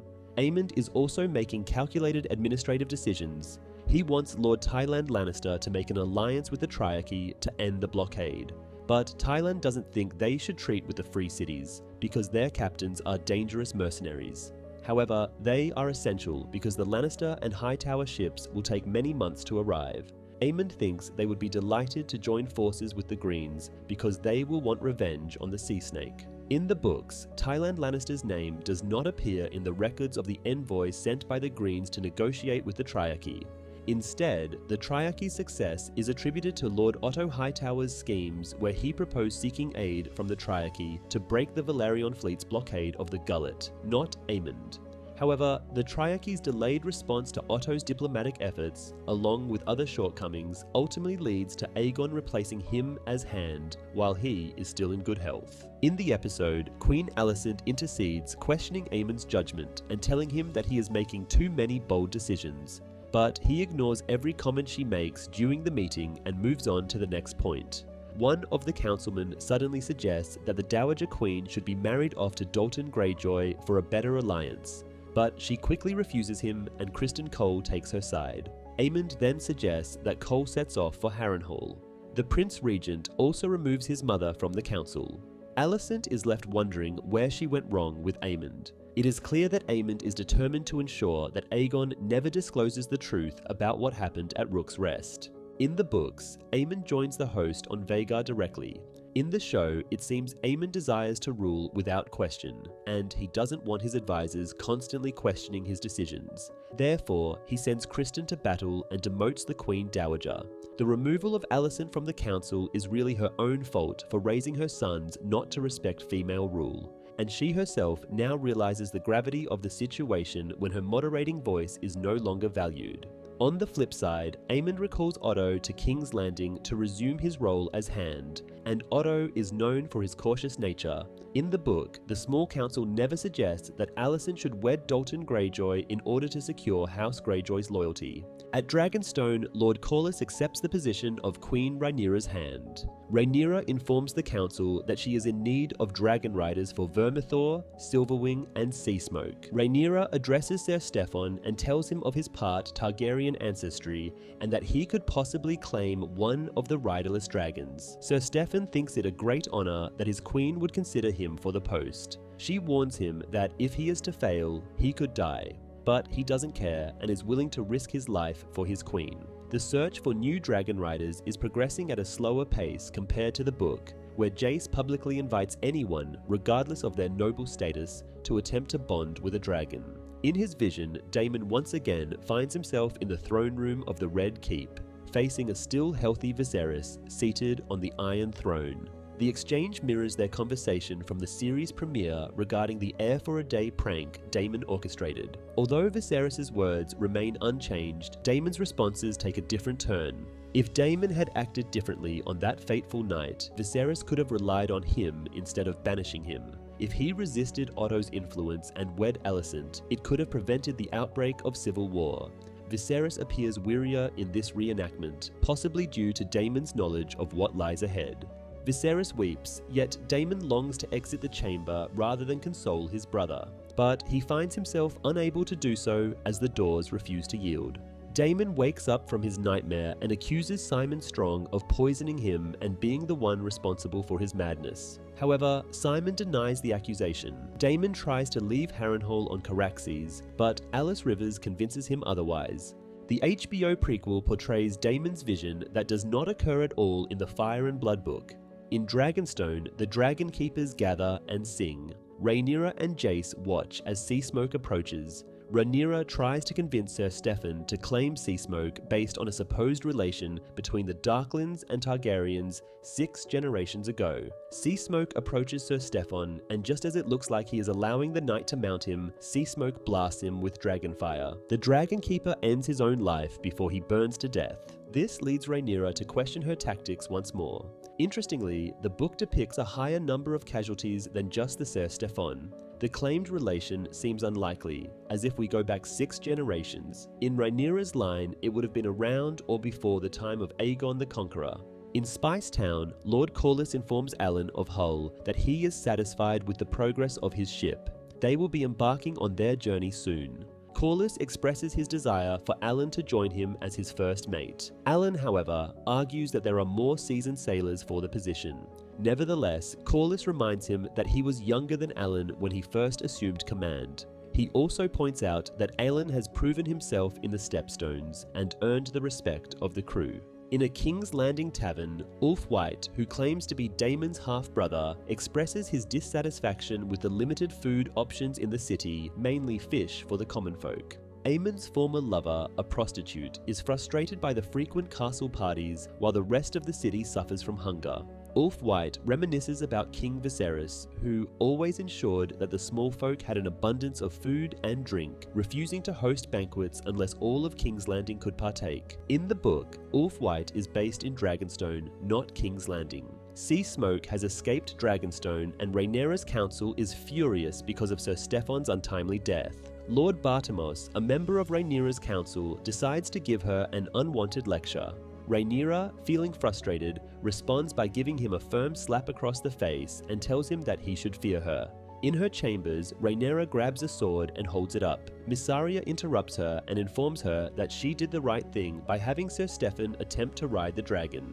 Mysaria also tells Rhaenyra that the small folk of King's Landing are riled up and angry with the Greens. In King's Landing, Lord Larys Strong tries to convince Aemond to appoint him as his hand. Aemond, however, sees through his intentions and rebuffs him for proposing something so ridiculous. Aemond insists on having his grandfather, Otto Hightower, as his hand instead. Just then, Aemond receives news that his brother Aegon has woken up. In the novel, Larys Strong never aspires to be the hand of the king. Also, Aemond never makes any attempt to bring back Otto Hightower as Hand of the King, even though there is no record of him leaving King's Landing after being dismissed. Aemond then visits his brother and presses hard on his wounds. He also threatens Aegon. Aegon's survival throws a wrench in Aemond's plans, adding a layer of complexity to the situation. Aegon is constantly worried about his own safety, yet he can't recall his brother's attempt on his life. Strangely enough, Aegon's right eye remains permanently closed due to the burn. Princess Rhaena and Joffrey venture into the Vale, only to come across a desolate landscape littered with charred remains of sheep. Rhaena quickly deduces that a massive dragon must be lurking nearby, causing such destruction.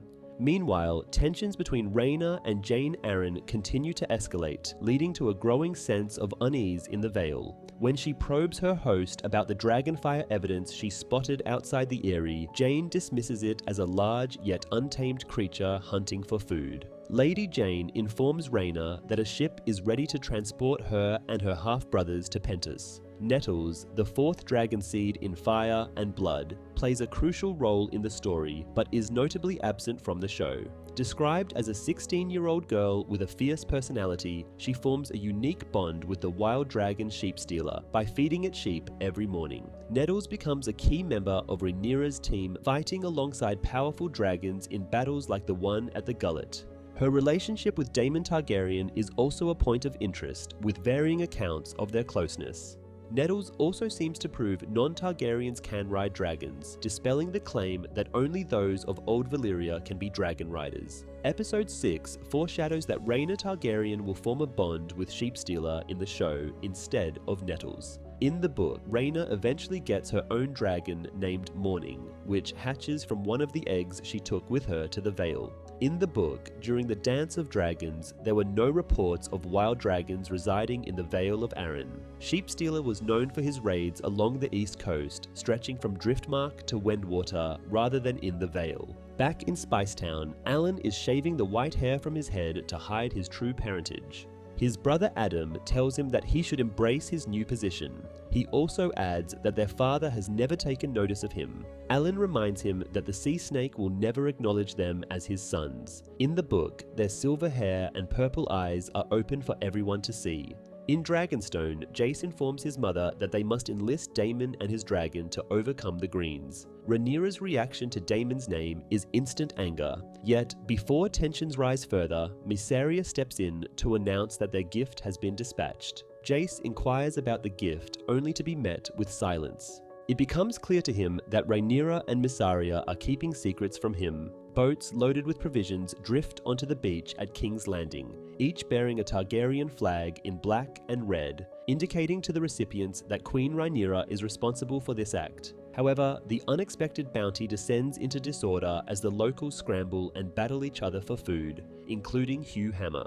In the book, Rhaenyra doesn't provide food for the hungry residents of King's Landing. In King's Landing, Alicent is anxious about her father, Otto, not responding to her letters. She talks to her brother Gwaine, who also hasn't heard from him, but reassures her that everything is alright. they would have been informed if there was something wrong. Alicent then inquires about her son, Daeron, who is currently serving as a squire in Old Town. Gwaine informs her that he's now 16, described as stalwart, clever, and popular with the ladies. Most importantly, he's kind, unlike his older brothers. Alicent wonders if it is her fault that Aegon and Aemon are cruel. However, Gwaine reassures her that she has only ever done her best. Alicent and Criston Cole exchange a wistful glance from across the courtyard before he and Gwaine depart for Harrenhal. As Alicent and Helena seek solace in the Great Sept, they are met with jeers from the townsfolk, who have grown even more hostile towards the Greens after Rhaenyra's generous act. A man goes so far as to grab Alicent, prompting a member of the Kingsguard to swiftly intervene, severing the man's arm and inciting a full-blown rebellion among the crowd.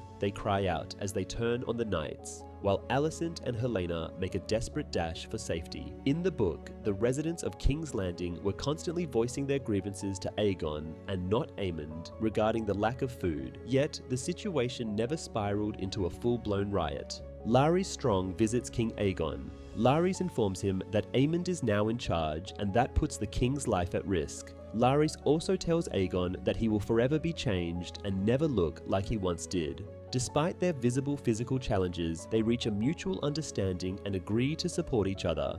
Daemon awakens from yet another dream about Viserys, only to discover that Lord Grover Tully has passed away after battling illness. Alice Rivers offered her assistance, but even her skills couldn't save him. Now, the easily influenced young Oscar Tully has become the Lord Paramount of the Riverlands, giving Daemon the opportunity to finally gather his armies. This news brings tears to Daemon's eyes. In the book, Daemon died before Lord Grover Tully, and Alice Rivers did not visit Riverrun or have any involvement in Grover's passing. As per Fire and Blood, Grover's grandson Elmo, who had always been against his grandfather's backing of Aegon and maintained House Tully's neutrality during the beginning of the dance, eventually sided with the Blacks. Mushroom claimed that this decision led to Grover having a fatal stroke. Adam of Hull is spotted fishing on the shore when he suddenly comes under attack by sea smoke. Initially terrified by the massive beast, he eventually comes to realize that the dragon means him no harm, hinting that he would become its rider. In Fire and Blood, Adam becomes Seasmoke's rider, which previously belonged to Lord Corlys's true-born son, Laenor Velaryon. A major distinction from the book is that Adam and Alan, both boys, take part in the sowing of the seeds. It seems like their mother, the renowned sea captain Marilda of Hull, may not make an appearance in the show, as she would have been mentioned by now. Rhaenyra's mood is somber while conversing with Mysaria on Dragonstone. Doubtful of her chances in the war and feeling betrayed by her husband Daemon, she confides in Mysaria. Mysaria, in turn, shares her painful past of being sexually assaulted by her father and left for dead after a tragic incident. Despite her trust issues, she finds solace in Rhaenyra's acceptance. Overwhelmed with emotion, Rhaenyra embraces Mysaria, leading to a tender moment where they share a kiss. While in the book, their bond is portrayed as purely strategic and political, the show takes a different route by showcasing their physical intimacy. Rhaenyra's attraction to Mysaria appears to stem from Mysaria being the only one who treats her like a queen and genuinely supports her. On the other hand, Mysaria's conflicting emotions towards Daemon add an intriguing layer to her character as she navigates her loyalty between Rhaenyra and Daemon. The book doesn't contain any details about Mysaria's early life or her family members. Mysaria conceived a child with Daemon, but she suffered a miscarriage. Suddenly, they are interrupted by a guard who informs them that Seasmoke has been spotted with a new rider. Rhaenyra is surprised to hear that Seasmoke has found a new rider in the Crownlands. So, she escapes Dragonstone on Syrax to find the culprit who has stolen Seasmoke. Did you know Alicent Hightower pretty much got exactly what she deserved? Which is to say, what happened to her is what she did to Rhaenyra. So, like Alicent, Rhaenyra is a woman, but is capable of ruling and a better fit than any of her half-brothers. However, Alicent, rather than raise her sons to be good rulers worthy of the crown so Viserys might name them his heir, instead raised her children to resent and desire to usurp Rhaenyra solely because she is a woman. However, then expect herself to be given power despite also being a woman herself is so hypocritical. What's hilarious is that Darion, who was raised in Old Town, far away from her, is fit to rule. Essentially, Alicent corrupted her children the same way Cersei corrupted Joffrey in the books, and ignored Tommen and Marcella, who turned out okay. Daemon Targaryen shocks everyone by revealing his desire to claim the throne for himself, going against his wife Rhaenyra Targaryen. In the books, while Daemon and Rhaenyra's relationship does face challenges, he would never have tried to usurp her in the books. Importantly, Daemon always backed Rhaenyra's claim to the Iron Throne from Harrenhal. However, in the show, Daemon's visions reinforce his belief that he is the rightful heir to the throne. With the support of his dragon, an army, and a stronghold, he is ready to seize what he believes is rightfully his. However, hopefully the show keeps him loyal to Rhaenyra, since one of Book Daemon's best quality is his loyalty to his brother and niece at the expense of power and position. We finally have confirmation that Darion is riding to King's Landing with a Hightower host, which is honestly fantastic because the Greens have so few likable characters that Darion is exactly what they need. So, for those of you who don't know, Darion is Alicent and Daenerys' youngest child. He was raised in Old Town, which is supposedly why we haven't seen him throughout the show. Darion is loved by everyone, and he rides the she-dragon Tessarion. Aemon did a faster speedrun to becoming a mad king than even Daenerys. He has already tried to kill his brother, stripped his mother of all her power, barred the small folk from being able to leave the city, and responds pretty intensely to House Lannister requesting his assistance to attack Harrenhal, which is a fair request considering Daemon has a dragon. However, he has requested Otto to come back, which means he's not fully crazy yet, but he got very evil very fast. Larys has a pretty touching moment with Aegon where he gives some pretty good advice after instructing the nurse to withhold milk of the puppy for Aegon. He tells the king, "The drink takes the pain away, but it dulls your mind." Which is true, and probably what Aemon wants for his brother now. Larys then hits him with the truth. You will never be whole. Orwyle has exhausted his capabilities. Your mind is all that remains to you. I do not say that gladly. From Larys' speech, it seems as though Alice Rivers, the one messing with Daemon's head, is the one who cursed Larys to be a clubfoot. Then Larys imparts some of his best wisdom. People will pity you behind your back, or in your presence, and they will stare, and they will underestimate you, and this will be your advantage. This should hopefully motivate Aegon to make some pretty cool decisions later in the series. We shouldn't have been introduced to the dragon seeds until the Red Sowing, because that way it would have been more like the books where we literally have no idea who these three guys, Adam, Hugh, and Ulf, now riding dragons really are. It would have made it way more tense not knowing anything about them and just hoping none of them are psychos or secret green supporters who might betray them. Sadly, we, the audience, already know who they are. This is what Jace Valyrian offered to the Dragon Seeds to fight for his mother, Rhaenyra. Prince Jacaerys vowed that any man who could master a dragon would be granted lands and riches and dubbed a knight. His sons would be ennobled, his daughters wed to lords, and he himself would have the honor of fighting beside the Prince of Dragonstone against the pretender Aegon II Targaryen and his treasonous supporters. When Jace offered to make a lord out of anyone who could ride a dragon, not all those who came forward in answer to the prince's call were dragon seeds. A score of the Queen's own household knights offered themselves as dragon riders.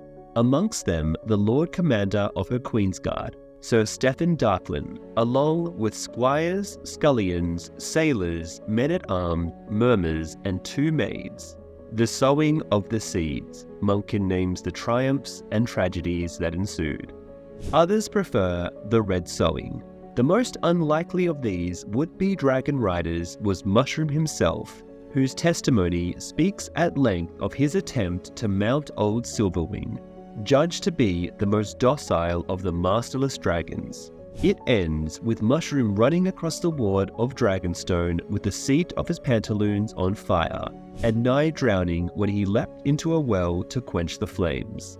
Unlikely to be sure, but it does prove a droll moment in what was otherwise a ghastly business. When Jace offered to make a lord out of anyone who could ride a dragon, many of those who attempted died horrifically, especially those who tried to ride the 3 wild dragons, Sheepstealer, Grey Ghost, and the Cannibal. Archmaester Gildane tells us, dragons are not horses. They do not easily accept men upon their back, and when angered or threatened, they attack. Munkin's True Telling tells us that 16 men lost their lives during the sowing. 3 times that number were burned or maimed. Stefan Darklin was burnt to death whilst attempting to mount the dragon Sea Smoke. Lord Gorman Macy suffered the same fate when approaching Vermithor. A man called Silver Dennis, whose hair and eyes lent credence to his claim to be descended from a bastard son of Maegor the Cruel, had an arm torn off by Sheepstealer. As his son struggled to staunch the wound, the cannibal descended on them, drove off Sheepstealer, and devoured the father and sons alike. There were 3 dragons on Dragonstone that had been ridden before: Lenore's Sea Smoke, King Jaehaerys' Vermithor, and Alisane's Silverwing. Having once been ridden, they were more accepting of new riders. Vermithor, the old king's own dragon, bent his neck to a blacksmith's bastard, a towering man called Hugh the Hammer, or Hard Hugh, whilst a pale-haired man-at-arms named Ulf the White, or Ulf the Sot, mounted Silverwing, beloved of good Queen Alisane. And Sea Smoke, who had once borne Laenor Valyrion, took onto his back a boy of 10 and 5 known as Adam of Hull, whose origins remains a matter of dispute amongst historians to this day. Adam and his brother, Alan, had been born to a woman named Merilda, the pretty young daughter of a shipwright, a familiar sight about her father's shipyards. The girl was better known as Mouse, for she was small, quick, and always underfoot. Merilda, the mother of Adam and Alan, was still 16 when she gave birth to Adam in 114 AC, and barely 18 when Alan followed in 115.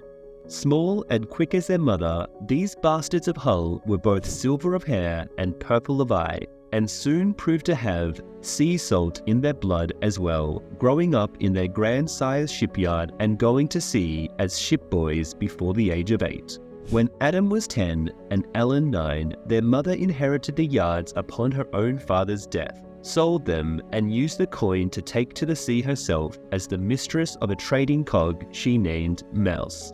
A canny trader and daring captain, by 130 AC, Merilda of Hull owned 7 ships, and her bastard sons were always serving on one or the other.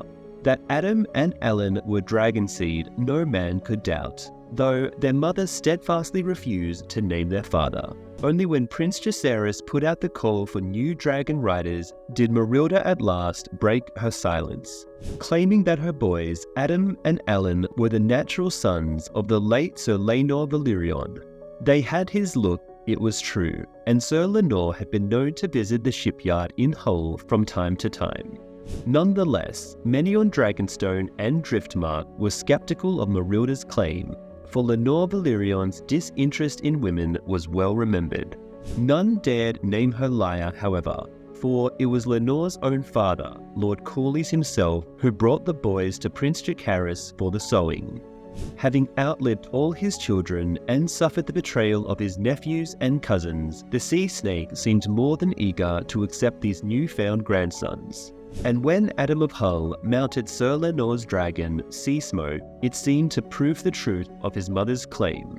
However, as we know in the show, these boys are Corlys. Corlys was afraid to admit that Adam and Alan were his children. This is because, unlike in the TV show, Mushroom tells us Corlys' wife, Princess Rhaenys, had the fiery temperament of many Targaryens and would not have taken kindly to a lord husband fathering bastards on a girl half her age and a shipwright's daughter besides. Therefore, his lordship had prudently ended his shipyard tryst with Marilda after Alan's birth, commanding her to keep her boys far from court.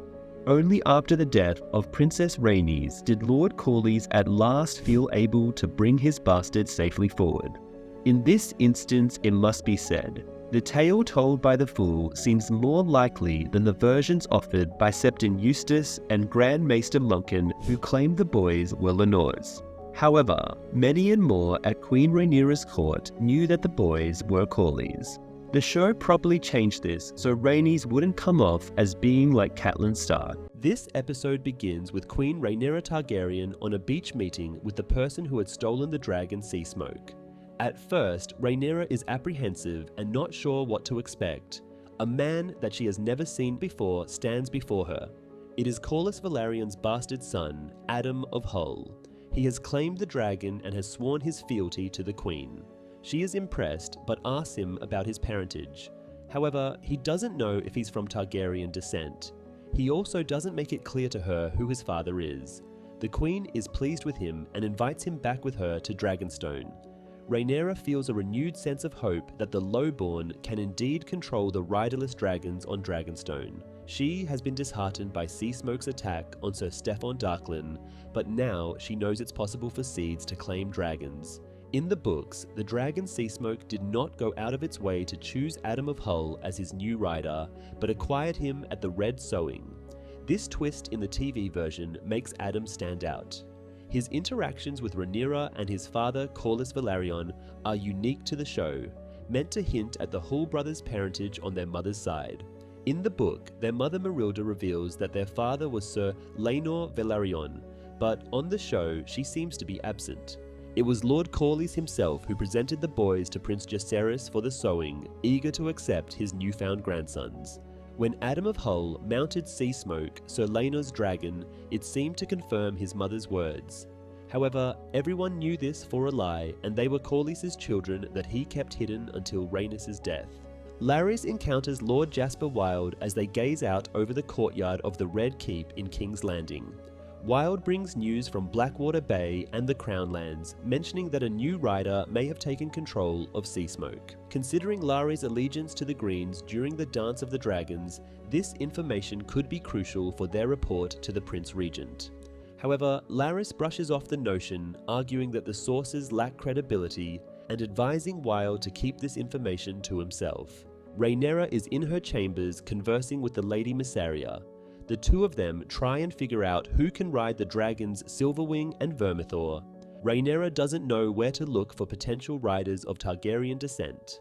As she goes back to her scrolls, Mysaria reminds her that searching for more names is a futile endeavor. Mysaria tells her that in King's Landing, a multitude of Targaryens have had their pleasures at brothels. There are countless Targaryen bastards in the city, and perhaps even on Dragonstone. Rhaenyra is at first taken aback by the notion of seeking assistance from the lowborn, but Mysaria convinces her that the lowborn might be more worthy than the higher-born. Her half-brothers, Aegon and Aemond, for instance, wants Rhaenyra's head on a spike, and they are of noble birth. Rhaenyra realizes that her only chance of winning the Iron Throne is by relying on the bastards that will claim the dragons on Dragonstone. She tells Mysaria that they will raise an army of bastards. Having more dragon riders could greatly aid them in the war. In Fire and Blood, Jace proposes the idea of seeking dragon riders among Targaryen bastards and their descendants. However, the show depicts this as Rhaenyra's plan, influenced by Mysaria. The Lady Mysaria echoes the exact words of the Fool Mushroom from the book, with "under the sheets and in the woodpiles, wherever Targaryens spilled their silver seed." This season has been riddled with inconsistencies, and yet another error has cropped up in this episode with regards to character ages. In this episode, Rhaenyra claims that the Lords of Westeros have insulted her children for 20 years, but her sons haven't even reached 20 years of age yet. Jace is only 15 in the book and 16 in the show. At Dragonstone, Corlys Velaryon struggles to accept his bastard children as his own. He commends Adam but can't bring himself to look him in the eye. Alan, recently promoted to First Mate, is also met with a distant gaze. Corlys hints that Alan may have a chance to claim a dragon, but Alan rejects the offer, declaring his allegiance to the sea. In the book, as soon as Adam claims sea smoke, Corlys asks Rhaenyra to legitimize him and Alan as true Velaryons. The Queen agrees after Prince Jace supports the request, and Adam becomes the heir of Driftmark. Daemon's time at Harrenhal is coming to an end. The King Consort has been struggling in the haunted castle for most of the season. Young Lord Oscar Tully is given the task of reuniting the River Lords after Daemon's blunder, and he returns more determined than ever. No longer the naive boy from before, Oscar has transformed overnight.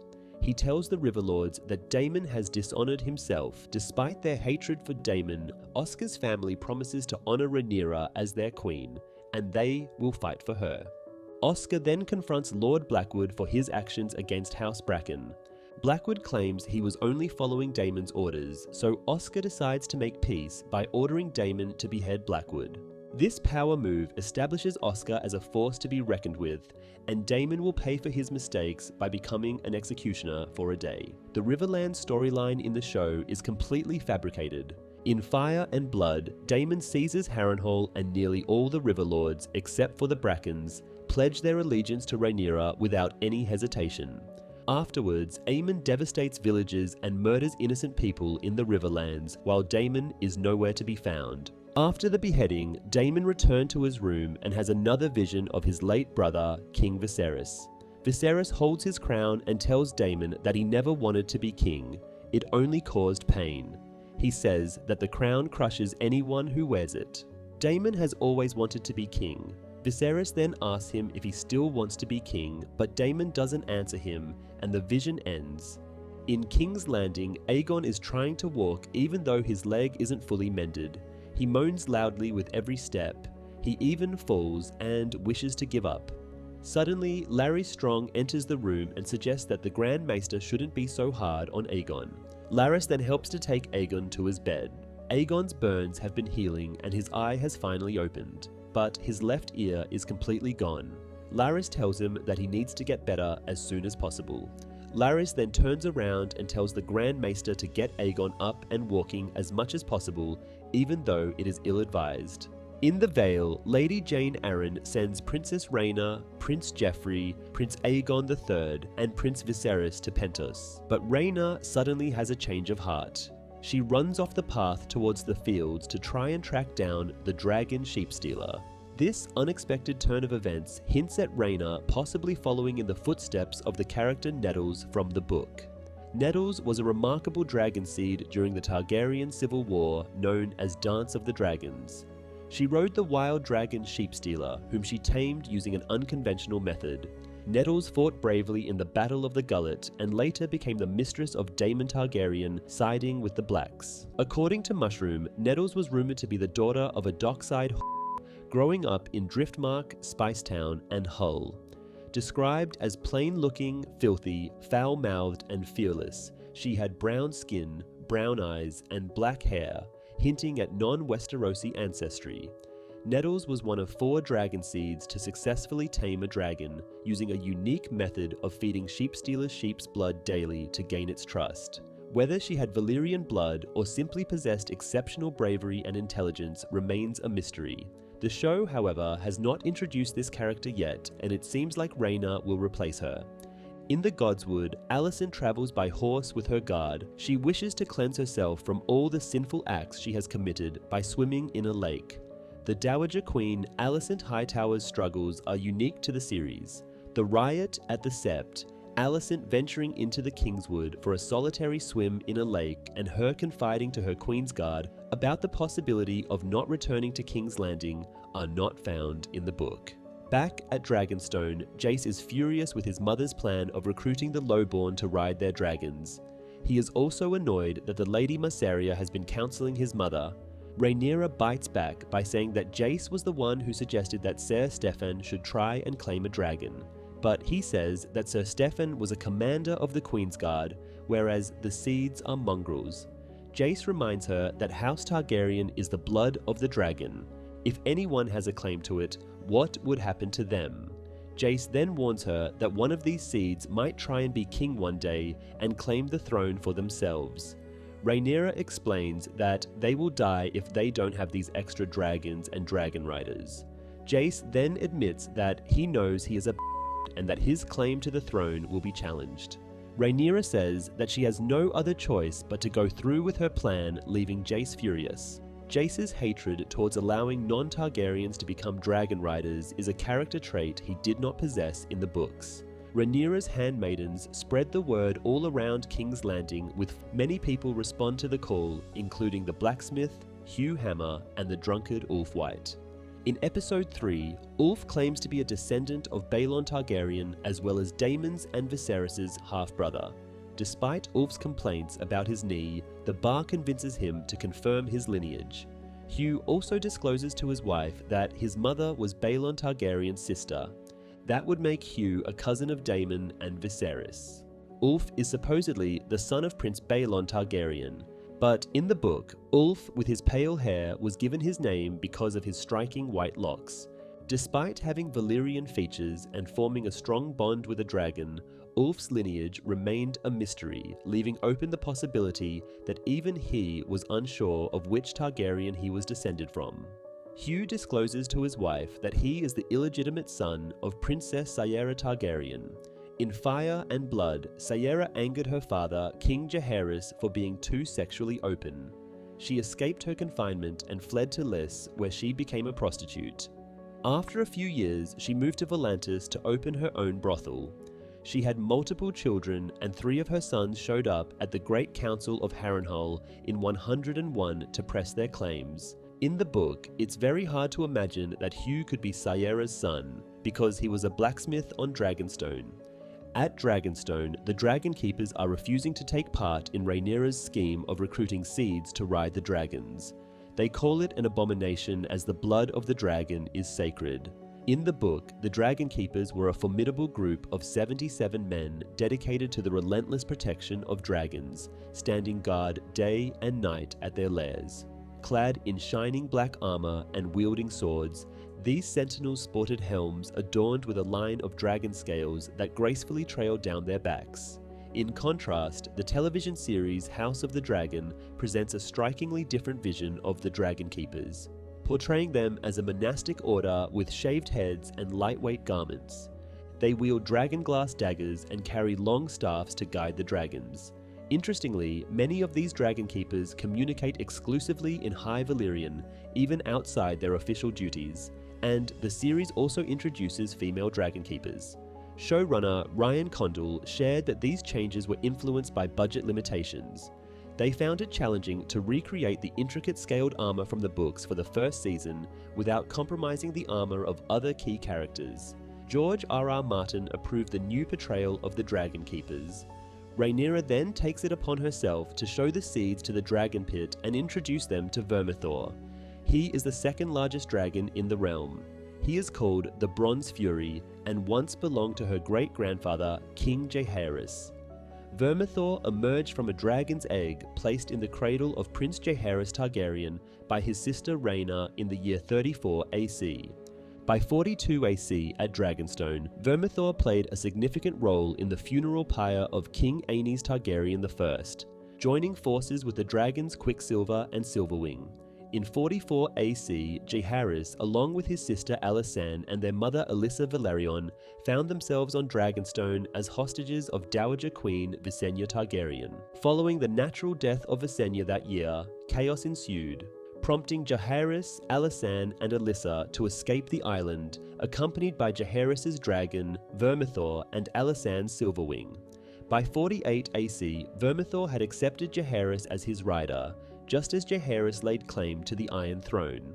9 days after the enigmatic death of King Maegor Targaryen I, Jaehaerys soared to King's Landing on Vermithor to assert his claim. During his reign, Jaehaerys I and his sister wife, Queen Alysanne Targaryen, once journeyed to Winterfell. When Alysanne grew restless and flew north to the Wall on Silverwing, Jaehaerys pursued her on Vermithor. After Jaehaerys' death in 103 AC, Vermithor was left without a rider.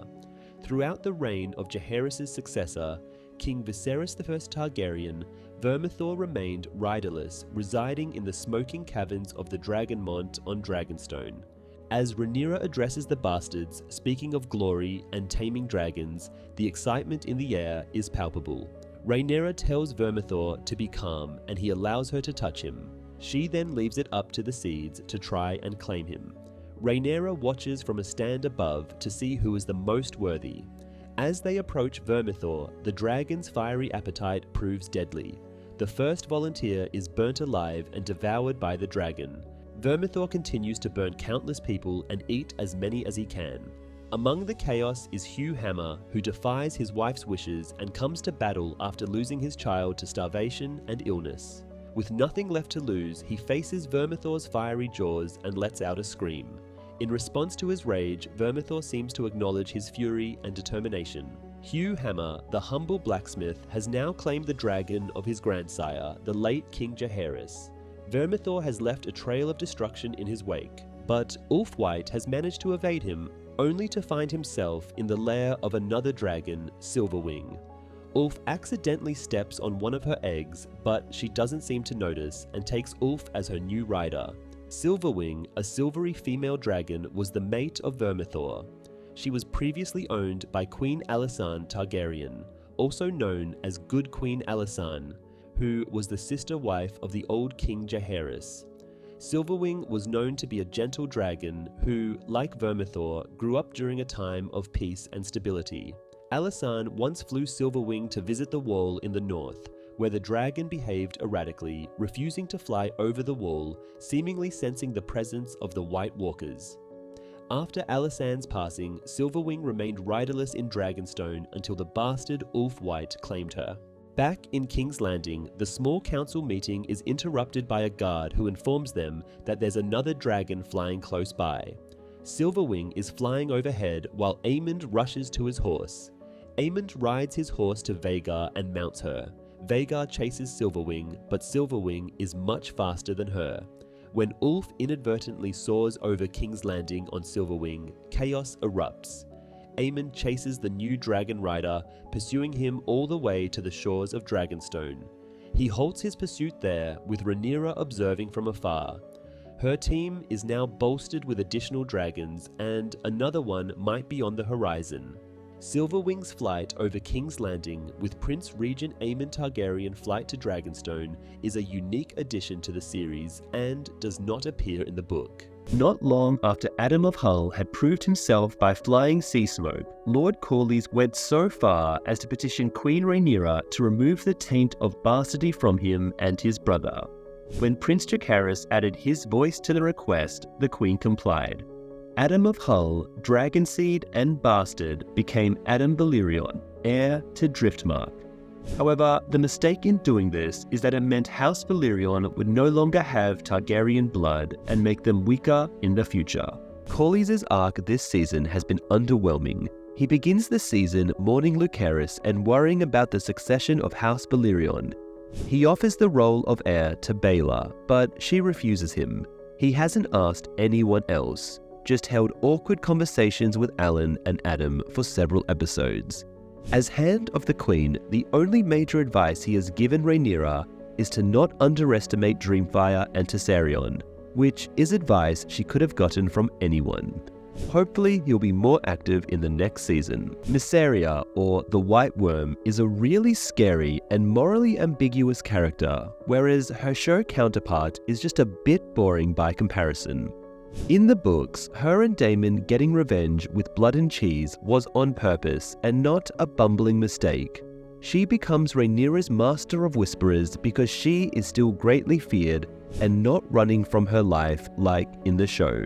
She's also just scarier and more mysterious in the books. Even though Mysaria did serve as Rhaenyra's Master of Whisperers, there is no indication that her and the Queen ever engaged in any romantic relationships. However, there are reports that Rhaenyra did engage in romantic relations with Laena Velaryon along with Daemon back on Driftmark when they were all newlyweds.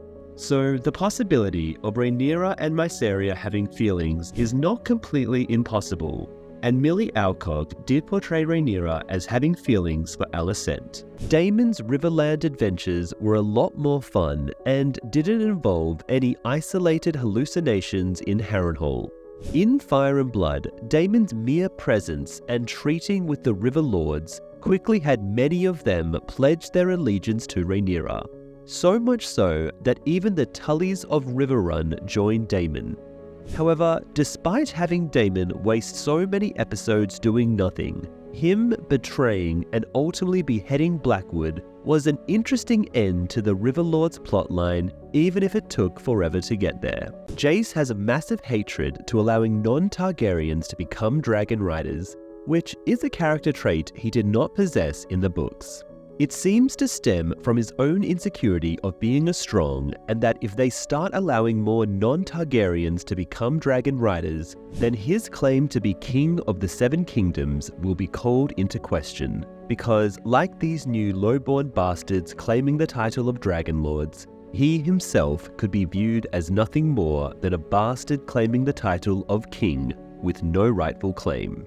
Not only that, but these new dragon riders will have dragons bigger than his and would be able to overpower him in a contest for the throne. He also seems to not like the small folk and despises the idea of them rising up out of their station to become dragon lords, which makes him feel like a real gatekeeper and up himself. Aemond sent Aegon's buddies in the Kingsguard to the Wall, probably so he can replace them with Kingsguard knights loyal to Aemond. Now, sadly, Aemond couldn't just fire them since Kingsguard serve for life, meaning the only options were to kill them or send them to the Wall. And while the Wall is obviously preferable, it is still such a dick move by Aemond to a bunch of guys who did nothing to him. Aemond proves to be the biggest idiot for trying to kill his brother in episode 4. Because now he is at a massive disadvantage against Rhaenyra and her blacks. Had Aemond worked with his brother and killed Rhaenys, the Greens would have had 4 dragons they could have used to wipe out Rhaenyra's Syrax, Jace's Vermax, and Baela's Moondancer. But instead, Rhaenyra now has 6 dragons on Dragonstone, with Hugh the Hammer's Vermithor, Ulf's Silverwing, and Adam's Seasmoke, to Aemon's 3, with Helena's Dreamfire and Darion's Tessarion. Not only that, but Darion might not take too well to Aemond trying to kill his older brother, and even Helena seems to know what Aemond has done, meaning none of them are really going to trust him much going forward. Honestly, Book Aemond was much smarter than Show Aemond. Hugh the Hammer's daughter dies because of the blockade that Rhaenyra and her black faction put up at the start of the war. So shouldn't he blame Rhaenyra for his daughter's death and betray her? Especially considering he saw how she let all those other dragon seeds die during the Red Sowing. Also, what is Hugh's motivation for hating the Greens since they did nothing to him? In the books, it seems as though the Greens are a family who do love and care for each other to a degree. Obviously, Aegon cheats on Helena, which isn't great, but other than that, the mother and children all get along. Yet, in the show, they are all just waiting to betray each other, which makes them very stupid and weak, considering that they are at war with Rhaenyra. But after making Aegon king, everyone in his family seems to want him dead. Tywin Lannister, serving as Master of Ships for Aegon and Aemond, is currently in Essos, persuading the Triarchy to provide their naval assistance in dismantling the Velaryon blockade that is gradually leading to the starvation of King's Landing. Tywin may not be entirely comfortable in his surroundings, yet he successfully accomplishes his objectives and establishes an alliance. To achieve this, however, he must earn the respect of Admiral Lohar, the leader of the Triarchy fleet. The Triarchy demands control over the Stepstones, a region long contested. After Tywin agrees to their terms, they present an additional stipulation. The commander of the Triarchy fleet must accompany him in battle, or else the sailors will not follow a foreign commander. In Fire and Blood, it is noted that Otto negotiates a deal with the Triarchy in an effort to address the problem of Corlys' blockade in the Gullet. However, in the show, it is Tywin Lannister who is given the task of negotiating this agreement instead. While Lohar is depicted as a woman in House of the Dragon, she is portrayed as a man in Fire and Blood. Lohar is depicted as a Lysene admiral who led a unified fleet from the Triarchy, consisting of 90 warships from Myr, Lys, and Tyrosh. His name appears only 4 times throughout the text, and there is no physical description provided. In the earlier novella, The Princess and the Queen, the character Scirocco is mentioned briefly in 2 lines, with the wording being ambiguous regarding Scirocco's gender. In the wake of his hasty escape from Dragonstone, spurred by the emergence of Queen Rhaenyra's new dragon riders, Prince Aemon Targaryen unleashes his wrath on the nearby Sharp Point, setting the city ablaze and claiming the lives of countless innocent civilians.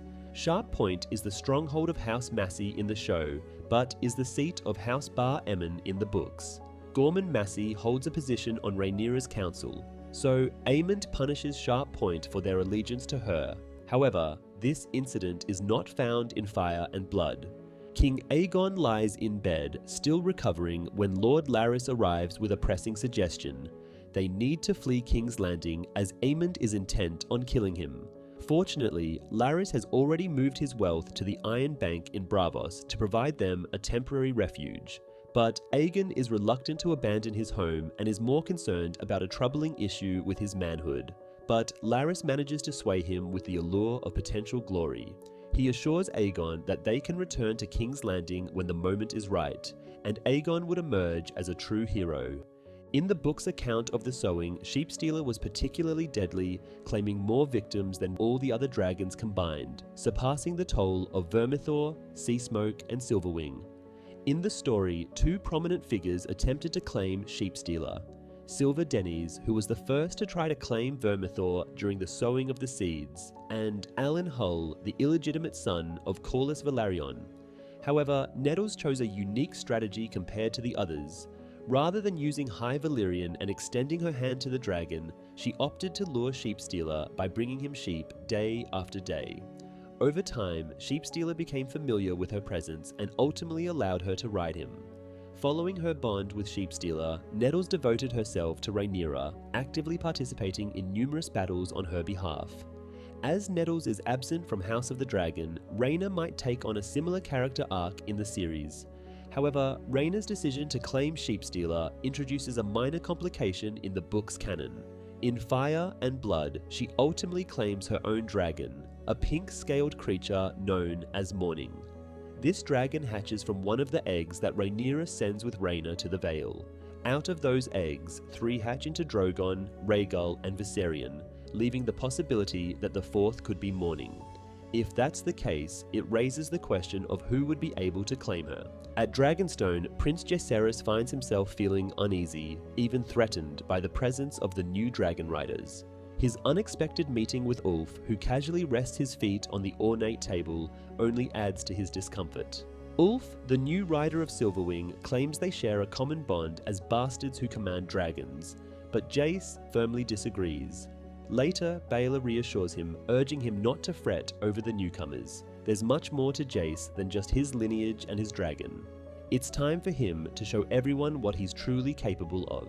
Interestingly, in the book, it was Jace who proposed the idea of bastards claiming dragons on Dragonstone, not Rhaenyra or Mysaria. Consequently, he felt no resentment when they succeeded. In fact, he was quite the opposite. After Hugh, Adam, Ulf, and Nettles claimed their dragons, Jace took pride in leading them in Rhaenyra's name. A significant moment following the sowing of the seeds was the Battle of the Gullet, where he commanded the new dragon riders into combat. Thus, Jace's negative attitude towards them in the show feels inconsistent to the books. Corlys has decided to change the name of his ship from Sea Snake to the Queen Who Never Was, in honor of his late wife, Rhaenys. When Rhaenyra inquires about her dragon rider, Adam of Hull, Corlys avoids directly claiming him as his son, instead stating that Adam was merely one of his shipwrights and that their connection was minimal, much to his regret. He encourages Rhaenyra to take action against the Green forces now that her 6th dragon fleet is ready. Sir Alfred Broome makes his way to Harrenhal at her behest to assess Daemon's situation. However, during their private meeting, Broome presses Daemon to seize the throne for himself because everyone needs a king. Daemon responds with a knowing smile while Sir Simon Strong observes from the darkness. Daemon does not encounter the scheming Sir Alfred Broome in the books, nor does Daemon declare for himself. He fully supports Rhaenyra as his queen. Alicent Hightower has returned to King's Landing following her solitary retreat. Her daughter, Helena, confides that she felt more content before she became queen. Alicent contemplates the possibility of leaving the city. Just as she begins to suggest a destination, Aemond bursts in, commanding Helena to take to the skies and join the battle on her dragon, Dreamfire. Alicent immediately objects, determined to protect her innocent daughter from Aemond's ruthless ambitions. Seeking a way out, she approaches Grand Maester Orwyle for assistance in arranging a secret escape. In a secluded part of the camp, Gwaine Hightower approaches Sir Criston Cole, confronting him about his relationship with Alicent. Cole does not shy away from the truth, admitting that Alicent has rescued him on 2 occasions, declaring that she has been the beacon he followed ever since. As the army prepares for battle, Cole's outlook turns bleak as he tells Gwaine that death is a sort of relief, leaving Gwaine in shock. Back in Essos, Tyland has to prove his worth to Admiral Lohar in mud wrestling. Following a messy fight, Tyland gains a measure of respect from Lohar, along with an invitation to dinner. At the feast, Lohar insists that Tyland sing a song. In a surprising turn, Lohar agrees to join Tyland in battle. On Dragonstone, the Targaryen family gathers for a dinner with the newly appointed Dragon Riders. Rhaenyra assures them that if they prove their loyalty, she will grant them knighthood. However, she emphasizes the need to follow Corlys's advice and act swiftly. In just 2 days, they must take control of the green strongholds in Oldtown and Lannisport to bring the war to a swift conclusion, even if it means harming innocents. Hugh and Baela express their discomfort with this plan, but Jace insists it is necessary. Just as the conversation heats up, a message arrives from Harrenhal. It's from Simon Strong, who reports that Daemon has successfully gathered his forces, but suspects that betrayal may be looming. Rhaenyra resolves to travel there herself and unexpectedly asks Adam to accompany her, leaving Jace taken aback.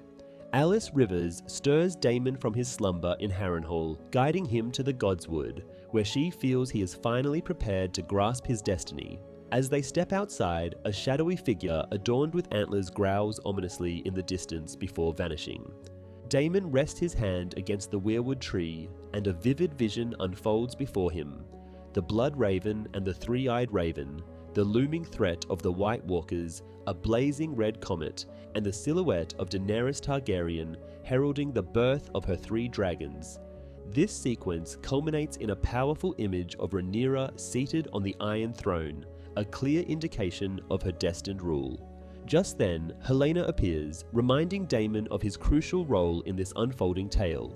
Daemon's escapades at Harrenhal dominate a significant portion of Season 2, yet the corresponding section in Fire and Blood is notably straightforward. Daemon shows up, takes control, and swiftly rallies the Riverlands to support Rhaenyra without much hassle. Several events depicted in House of the Dragon are absent from the book, including Daemon's haunting nightmares and visions. In fact, Alice is only briefly mentioned in Fire and Blood, with the notable detail that Daemon was unaffected by her abilities, and her presence is largely absent during his time at Harrenhal. In House of the Dragon, Alice plays a pivotal role in shaping Daemon's visions. These visions serve to realign his loyalty towards Rhaenyra, revealing glimpses of the future White Walkers, Daenerys with her trio of dragons, and Rhaenyra claiming the Iron Throne. The show vividly portrays Aegon the Conqueror's song of ice and fire to Daemon, a prophecy that is notably absent from the book. The episode then jumps to Helena, who resides in the Red Keep. She was psychically communicating with Daemon. Suddenly, she is interrupted by Aemond, who makes another attempt to persuade her to journey to Harrenhal. She confronts Aemond, revealing that she witnessed him set Aegon ablaze at Rook's Rest, and allow him to plummet from his dragon. With a foreboding tone, she prophesies that Aegon will reclaim the throne. She then tells Aemond that he will meet his end under the god's eye and never to be seen again. When it comes to Helena, hints about her being a Targaryen dreamer have been dropped since Season 1.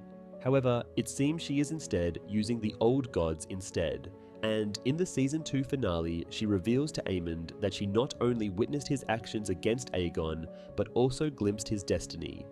This exchange is absent from Fire and Blood, and the concept of Helena possessing prophetic abilities is completely absent from the source material.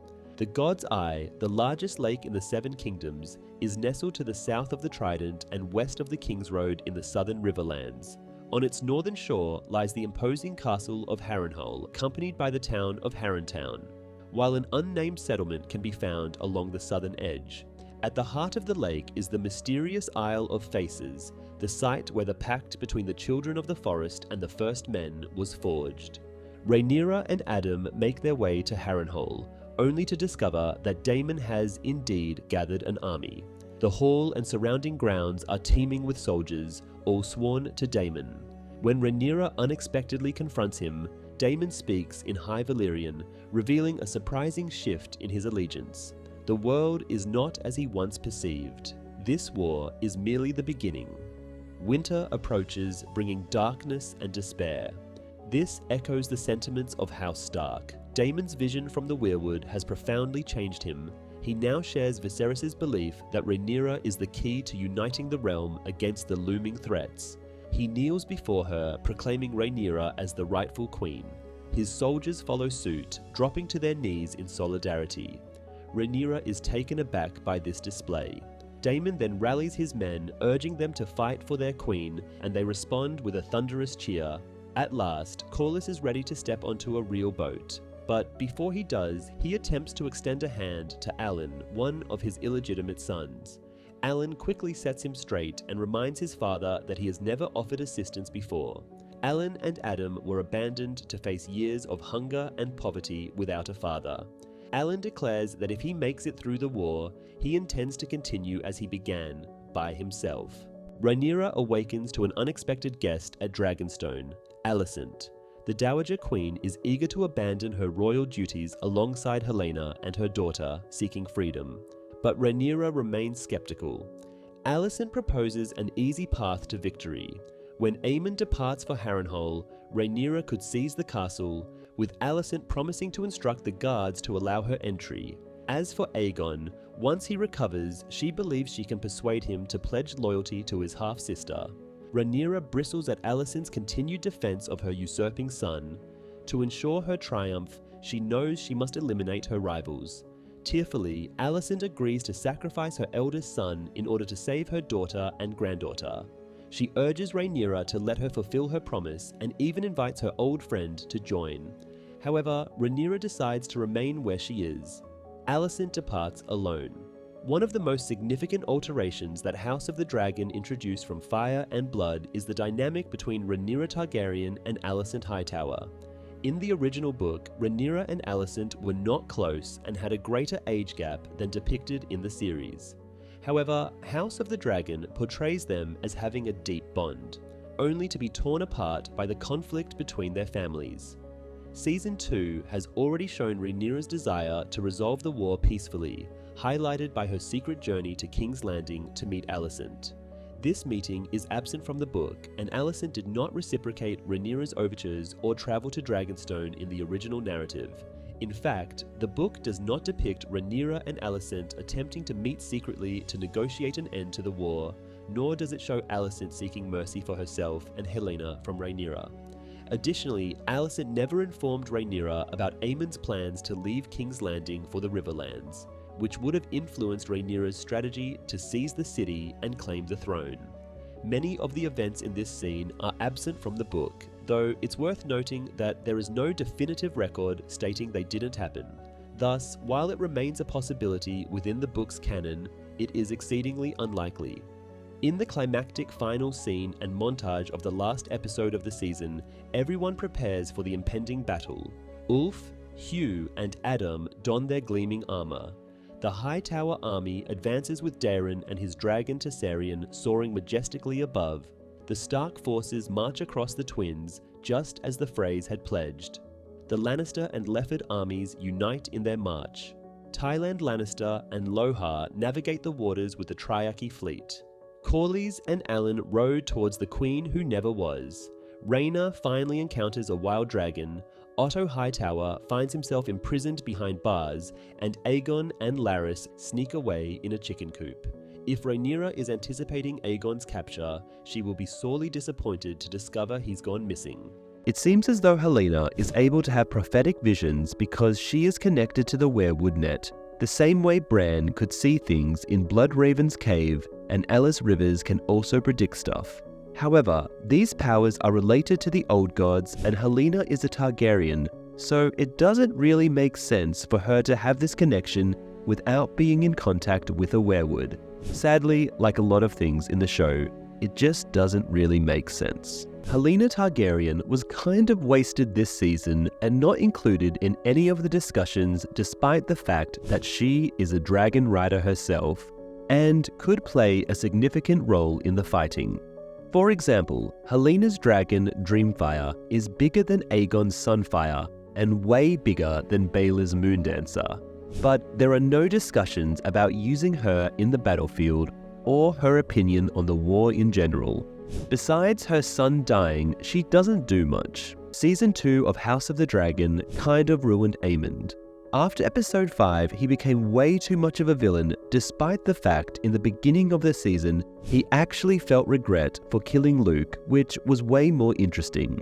He also treats everyone in his family horribly, from his mother, brother, sister, and no one likes him when, in the books, he was loyal to the Greens and they all seemingly liked and trusted him.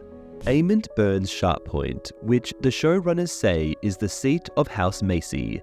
But in the books, Sharppoint belongs to House Bar Emmon, which lies very close to the Stone Dance, the seat of House Macy in the books.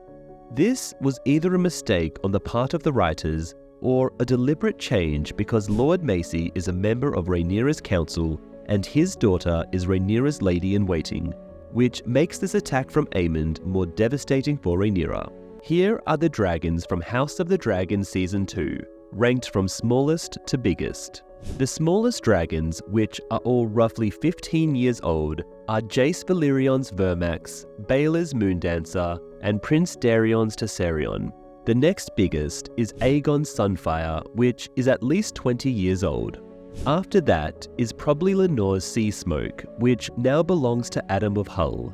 Then Rhaenyra's Sunfire, which is 35 years old. After that, we get into the big dragons. Rhaenys' dragon Meleys is next, followed by Daemon's Caraxes. Both of them are about 65 years old. Helena's dragon Dreamfire is 100 years old and should be the next biggest, followed by Ulf the White's dragon Silverwing. The second biggest dragon is Hugh the Hammer's Vermithor, and lastly of course is Aemond's Vhagar. However, the show actually hasn't shown us Helena's exact size or sheep stealer, which will probably go to Rhaena. Rhaena Targaryen had the most boring plotline in Season 2 of House of the Dragon. She essentially did nothing but felt sad and honestly did not need to spend so much time with her. Also, Sheepstealer being in the Vale makes no sense. Even George R.R. Martin pointed this out when he said dragons do not roam, which might be a slight dig at the show. They are obviously giving her the Nettles plotline from the book, but they're making it boring. Alicent going to Rhaenyra and regretting her earlier decisions and wanting to put Rhaenyra on the Iron Throne is so dumb. It is crazy that she only realized now how awful her sons are, and only after getting demoted does she see the error of her ways. And her wanting Rhaenyra to run away with her is too funny. Also, her agreeing to put an end to Aegon's life is just insane that she would do that to her son. In the books, there was no prophecy guiding the characters. However, the show seems adamant about including prophecy and visions that ultimately go nowhere since we already know how it all ends in Game of Thrones Season 8.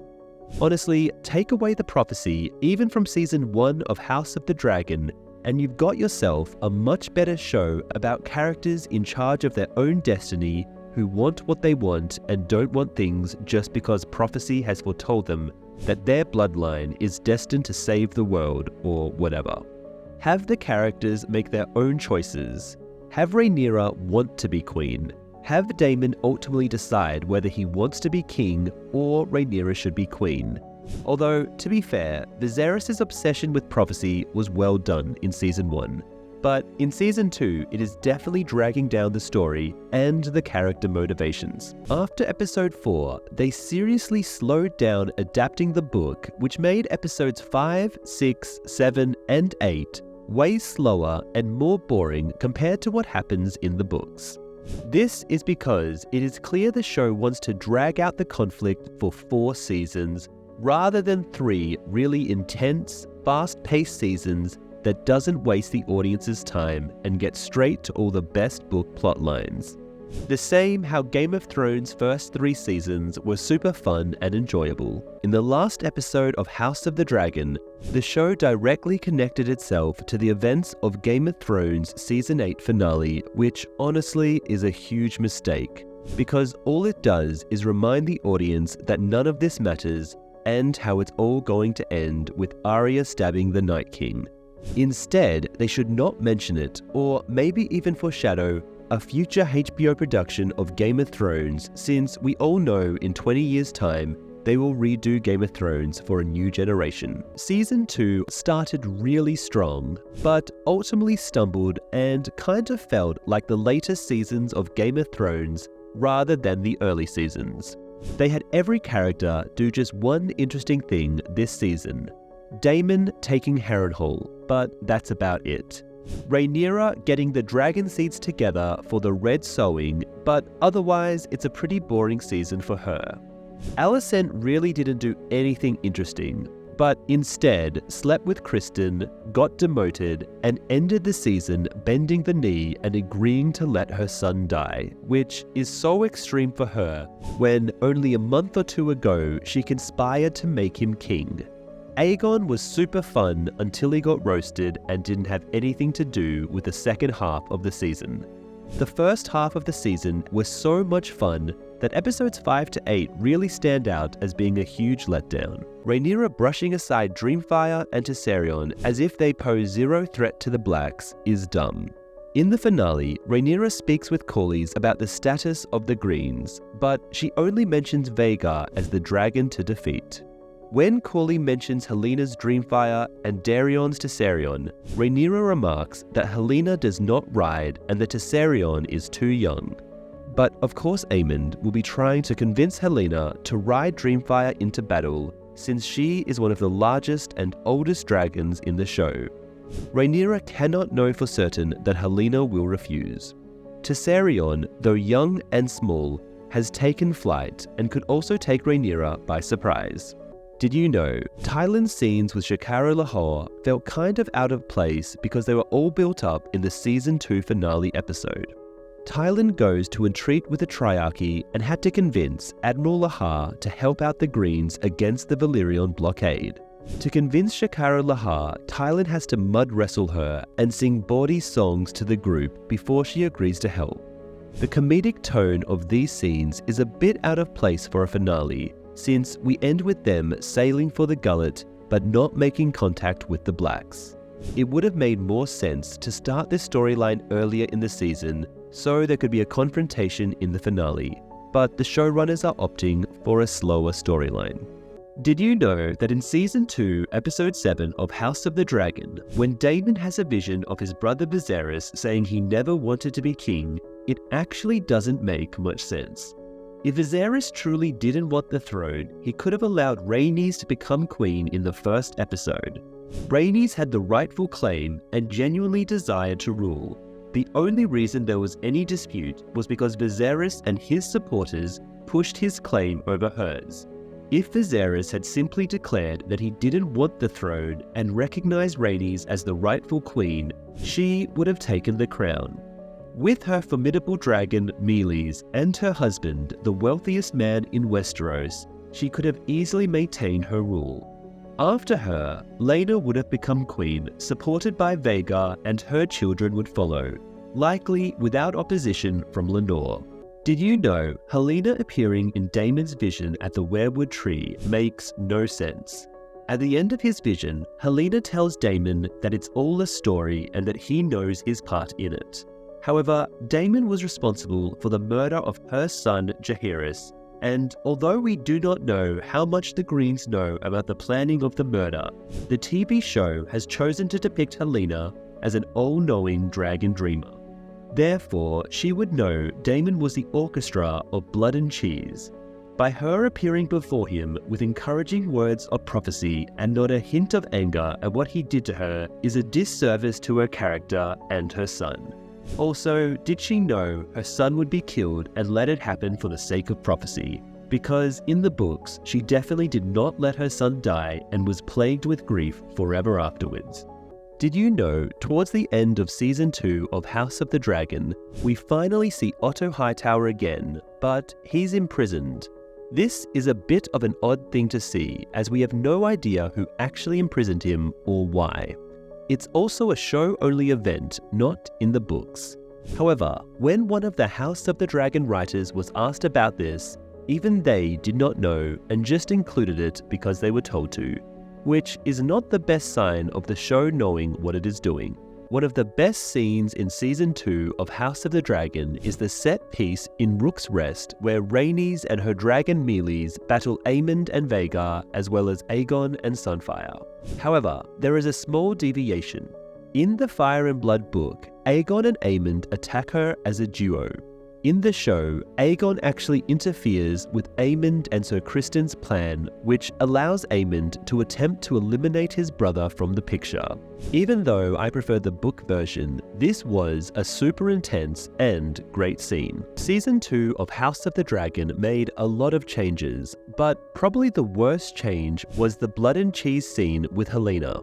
In the show, Helena identifies Jaehaerys to be killed by the duo, and although there was a moment of doubt, Cheese believes she's actually telling the truth. However, in Fire and Blood, she chooses Maelor, her youngest who was not present in the show, to die, and Blood and Cheese go on to kill Jaehaerys instead, which would have been so much more twisted and memorable.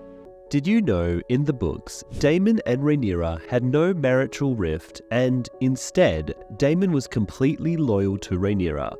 Season 2 should have opened with Daemon taking Harrenhal and securing the most strategic castle in the realm for his queen as a rallying point for Rhaenyra's forces. Since, in the books, him, Jace, and Luke all flew off at the same time.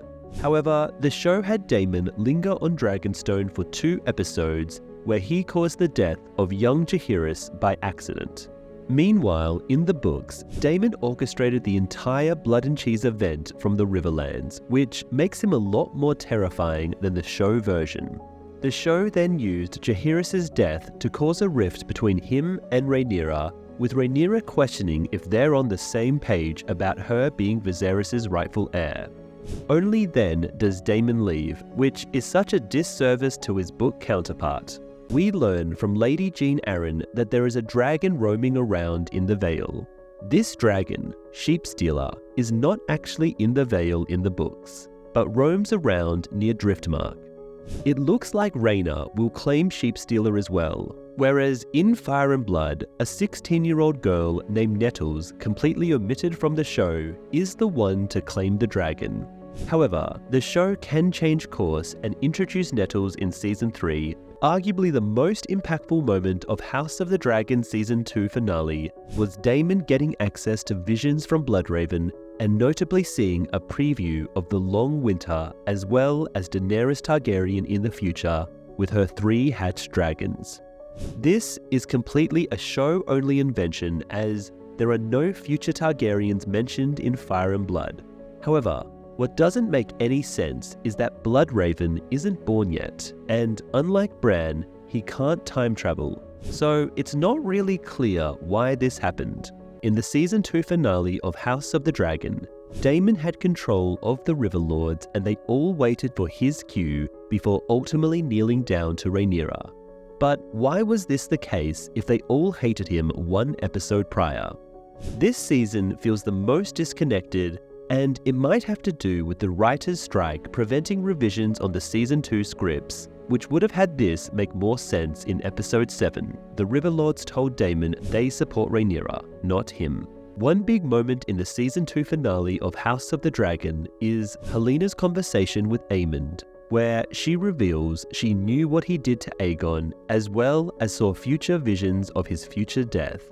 This is show only, as she not only never has a conversation with Aemond in Fire and Blood, she is not even hinted to be prophetic in the first place. But after hearing this, why would Aemond ever go to Harrenhal or the God's Eye? In the books, Daemon is a proficient and dangerous war leader, whereas in the show, he was kind of a bumbling idiot. So in Season 2 of House of the Dragon, Blood is a gold cloak that Daemon hires to assassinate Aemond. But in the books, Blood was not actually a member of the City Watch. Instead, he was a former sergeant of the City Watch who had lost his gold cloak for beating an to death whilst in a drunken rage. Daemon and Mysaria gave him and Cheese explicit instructions to kill one of Aegon's children and not botch the job by going for Aemond. This was more to send a message to the Greens that blood will be paid back for blood. Moreover, even though Blood got caught in the books, Cheese didn't, and there is a crazy theory that Larys, who uses rats, was involved in the killing of Helaena and Aegon's son. House of the Dragon Season 3 is not set to release until the summer of 2026. However, Thrones content will continue with A Knight of the Seven Kingdoms scheduled for release in 2025. This series is based on George R.R. Martin's Dunk and Egg novellas set 90 years before the events of Game of Thrones. It follows the adventures of Duncan the Tall and his squire, Egg. Duncan would later become the Lord Commander of the Kingsguard, serving Egg, who ascends to the throne as King Aegon V Targaryen.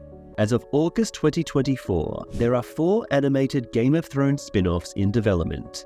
9 Voyages of the Sea Snake, focused on the past of Corlys Valyrian, and Golden Empire of Yitai, focused on the Far East-inspired Essosi Nation.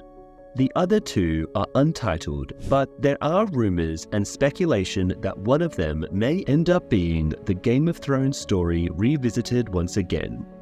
Given that it would be an animated series, it could very well include a more accurate representation of the story by staying true to the source material and including characters not present in the HBO show, such as Ariana Martell, Lady Stoneheart, Strong Belwas, and more.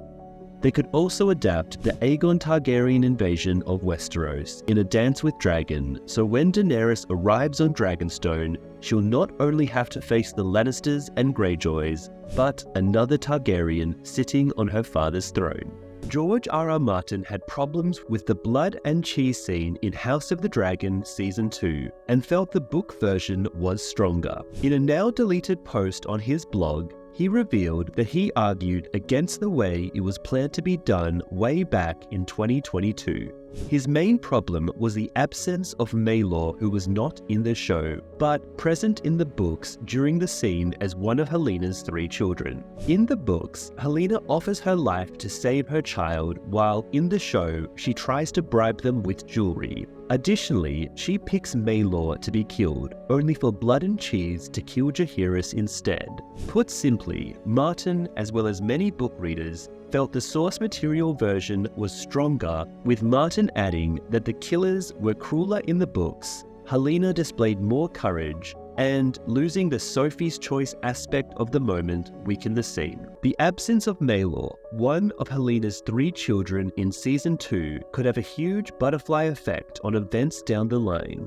George R.R. Martin already criticized House of the Dragon for not including Maelor in the blood and cheese scene, and although he was told it was due to budget issues and was assured Helaena could give birth to him in Season 3, Martin later learned there were no plans to include Maelor at all. This is a problem, as in the books, Maelor plays a role later on with regards to what happens to Helaena. George R.R. Martin has been pretty scathing in his now deleted Not a Blog post, which he might have had to take down for legal reasons, as he is most likely under contract with HBO. It also doesn't bode well that George says there are other problems being contemplated for House of the Dragon Season 3 and 4. And when you get the chance, check out our Game of Thrones inspired Choose Your Own Adventure game here on YouTube by clicking the video link on the screen right now.